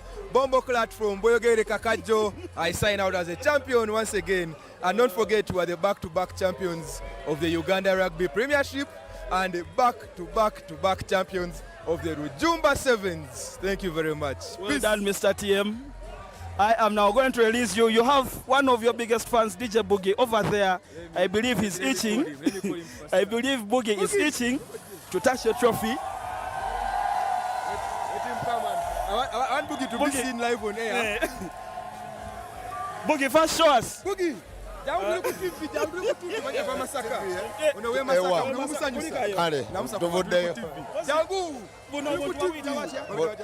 Poppers. Banaye mjebaleko mwewale kutulaba with our best commentator here, Jose. Shout out to you. Ntumilako mama wange Masaka kansubira ndaba. Boogie, I want you to recreate one of those steps from Haruna Muhammad. Can you handle? Thank you for watching. Thank you very much. This is DJ Boogie. He's a big fan of rugby. How was the series bid for you this round of Rujumba Sevens? It has been amazing. I love the play. Every team was top notch. For me, Cobs really stood out because it is a team that looked out of shape in Jinja, Nekatiwa Komio, and they are a team that is only improving. Yeah, but also the other guys have won again, as they usually do. Thank you for having us. Thank you very much, DJ Boogie. Thank you very much. Thank you very much. Back to you.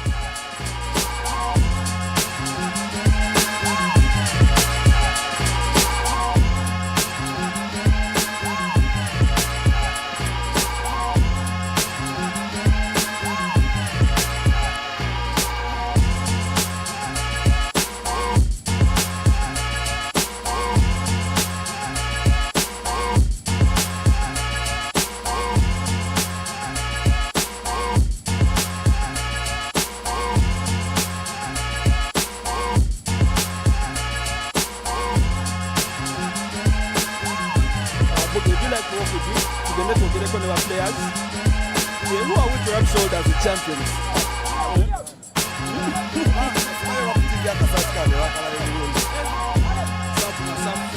Also, I'm playing here after the game, so tell everybody to stay around.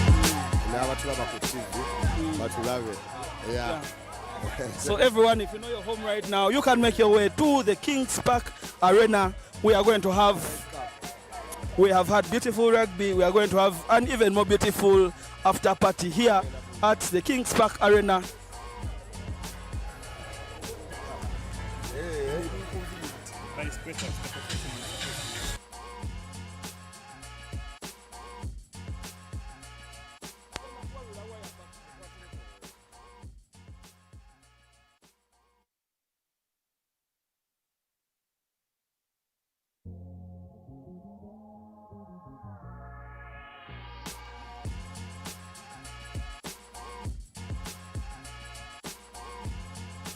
champion Nicholas.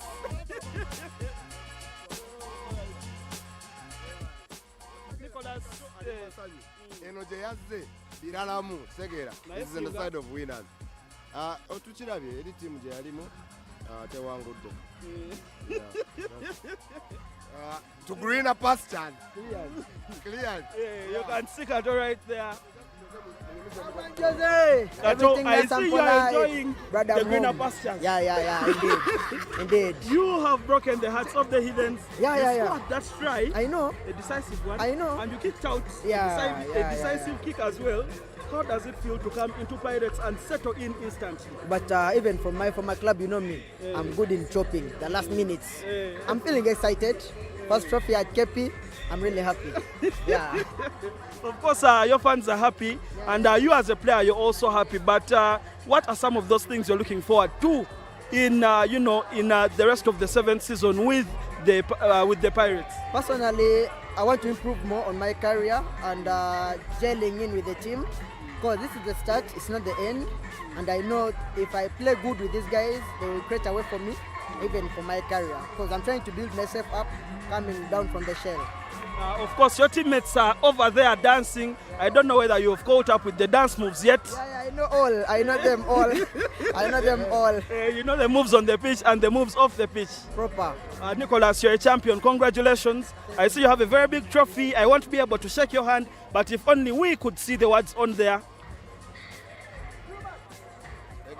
We can't see you. You're hiding behind your trophy. Thank you so much, Kawowo. Thank you for all you have done for the tournament, the organizers, Kawowo for streaming the games live.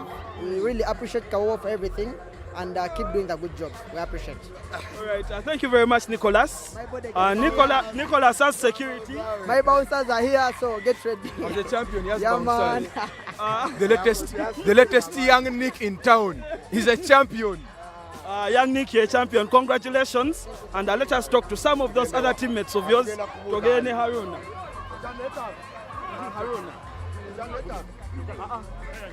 You're good company. Linda, go. Jemima, are you done? Kale, thank you very much. Hi, Minat.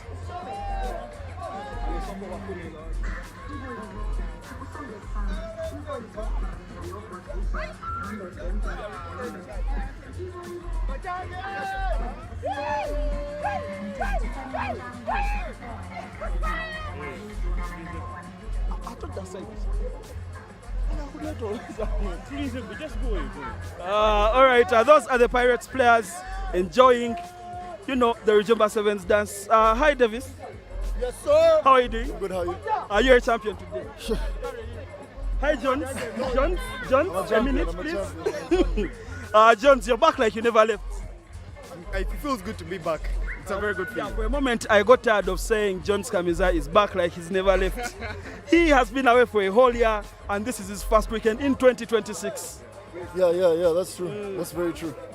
Davis, personally, I think the semi-final wasn't one of your best games, but then you showed up big in the final. What was the inspiration for the turnaround? I think you only get one chance to do some things, and this was my one chance to be a Regional Sevens champion. So I just took the bull by the horns, and I thank the coach and the team for backing me when I stood up. All right, that is the right mindset, I would say. But Jones, should we say you're now back? I'm back for some time. Yeah. You're only back for special occasions? No. No, I'm currently at LDC, so my schedule is a bit tight, but this is home ground, and I had to do it for Sydney. He really would have loved to win this tournament, so it was personal for me. In as much as I've been away for a long time, it was so personal. I had to win it for him. And indeed, you showed why it was personal. You put in a very heavy shift in today's game. If you go to the Kawowo Sports YouTube channel, I believe you'll see some of those highlights. There was one from yesterday, and today I didn't see one. Oh, I can't remember. But it was an overall good performance from you. And congratulations once again. Thank you very much. I would like to also thank Kawowo for the great work. You guys are putting the sport up there. We don't take that for granted. We are very grateful that you're doing the Lord's work. Yeah. All right. Thank you very much, Jones. You're welcome. And Davis, last words? Guys, thank you for supporting the sport. That was for Sydney. All right, that was for Sydney. May he continue resting in peace. And thank you very much, boys. Now go on and enjoy your win. And of course, I am now joined by more champions. Minat Namono, should we begin with you and you tell us where you are hiding at the Stone City Sevens? At the Stone City, I was sick. But after the treatment, I came back. Sick of malaria? Yep. An athlete. Jemima, how are you doing? I'm good. There is that famous quote of yours. Your grandmother can do what, but can't do what? My grandmother can attack, but she can't defend. Yes, we saw you. There is that decisive tackle that you made. I think it was around down there. Is defense one of the aspects of the game that you love the most? Yes, defense wins the game. Because you can't be there attacking without defending. You have to do both of them, attack and defend. Of course, you guys are back-to-back champions now. You won at home in Jinja, you've won here. Are you planning to win everything? Yes, we are winning. We are going to win and we promise. Our fans, we are coming back more harder. Minat, is that true? You won't even leave one circuit for someone? Yep. We want to take the overall. That's our mission. Yeah, of course, the mission is the overall, as you say. And for us at Kawowo Sports, we wish you the best of luck. Thank you. You can go back home and rewatch yourself and see how brilliant you are via YouTube. Find somewhere with Wi-Fi and just watch yourself. Okay, I remain as Namkose Jemima, aka Zombie. I didn't know that name, that AKA, which is Zombie. And Minat, do you also have a nickname?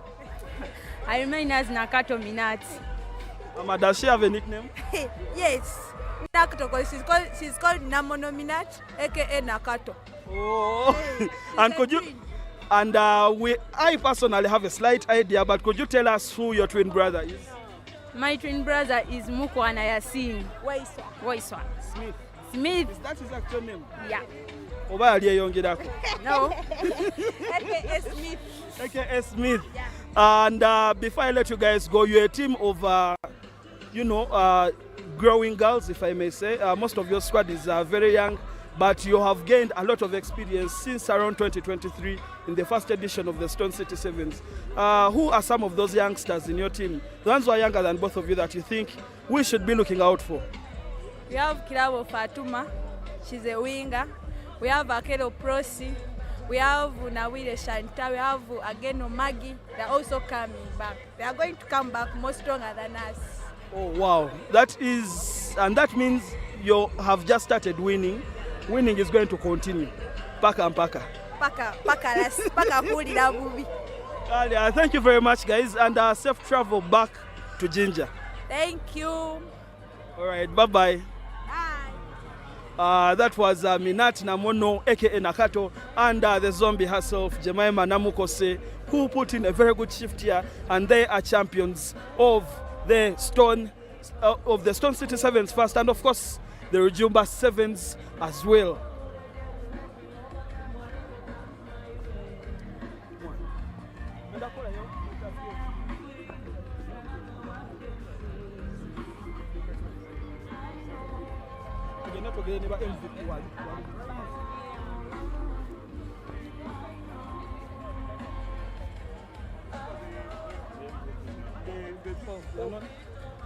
And I'm going to close from here.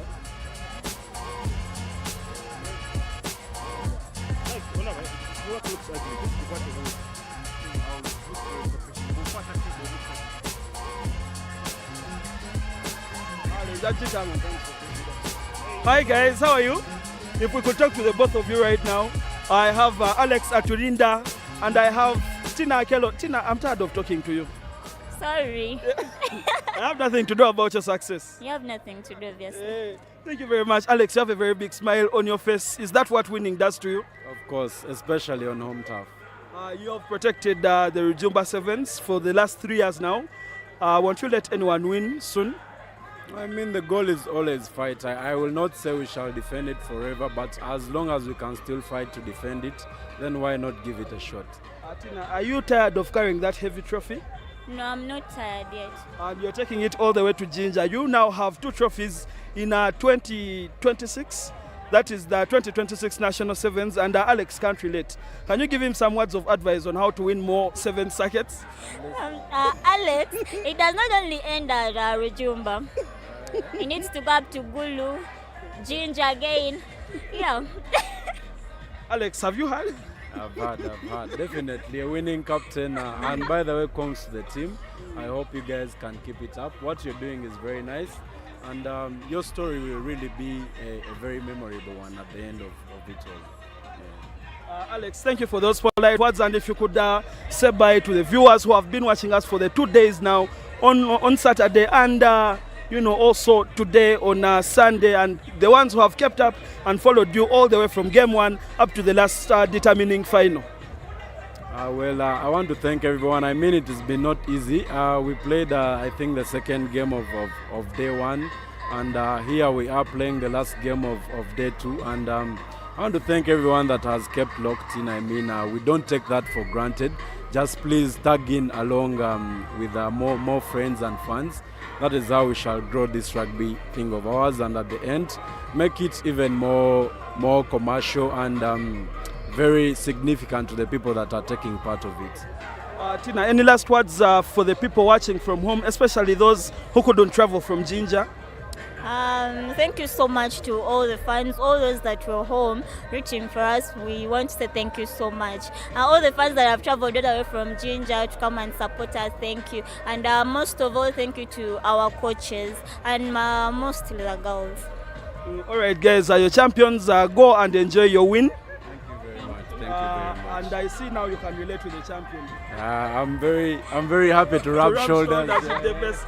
All right, thank you very much, guys. And we have been at the Rujumba Sevens right here at the Kings Park Arena. The fans have come out in big numbers, and of course, the players also came out in big numbers. Very many teams stepped up. The Cobs stepped up, of course, and the eventual champions, that is the Pirates and the Nile Rapids in the women's category. They all stepped up and they won this, and they deserve every success that they are enjoying at the moment. We have been at the Kings Park Arena, and we are just continuing. Today, if you stay on the Kawowo channel, you are going to watch some basketball coming to you live in the National Basketball League playoffs. So please look out for that. And of course, look out for all the shows via Kawowo Sports, and look out for all the circuits that we are going to be covering. We have done Ginger, we have done Boyogere, we are going to do the Chadondo Sevens next after the short break, and of course we shall be everywhere. Kawowo Sports will be presenting to you. I was joined by Ruben Chihumuro today. Of course we have a whole lot of experts that will come on to the Kawowo stream and serve our loyal audience. But I once again want to thank the fans. I would like to thank everyone who has been commenting in the comment section. We were seeing some of those comments, we were laughing to them. I'm glad that we enjoyed this circuit as much as the team did down here at the Kawowo sports team. And of course the Kawowo sports team, thank you very much, guys. Shafiq on my camera, my producer Fred, we had Stephen, we had Gerard. All of you are doing a very amazing job. Thank you very much. And from me, Joseph Manmuhumza, I would like to sign out from the Rujumba Sevens. Bye-bye.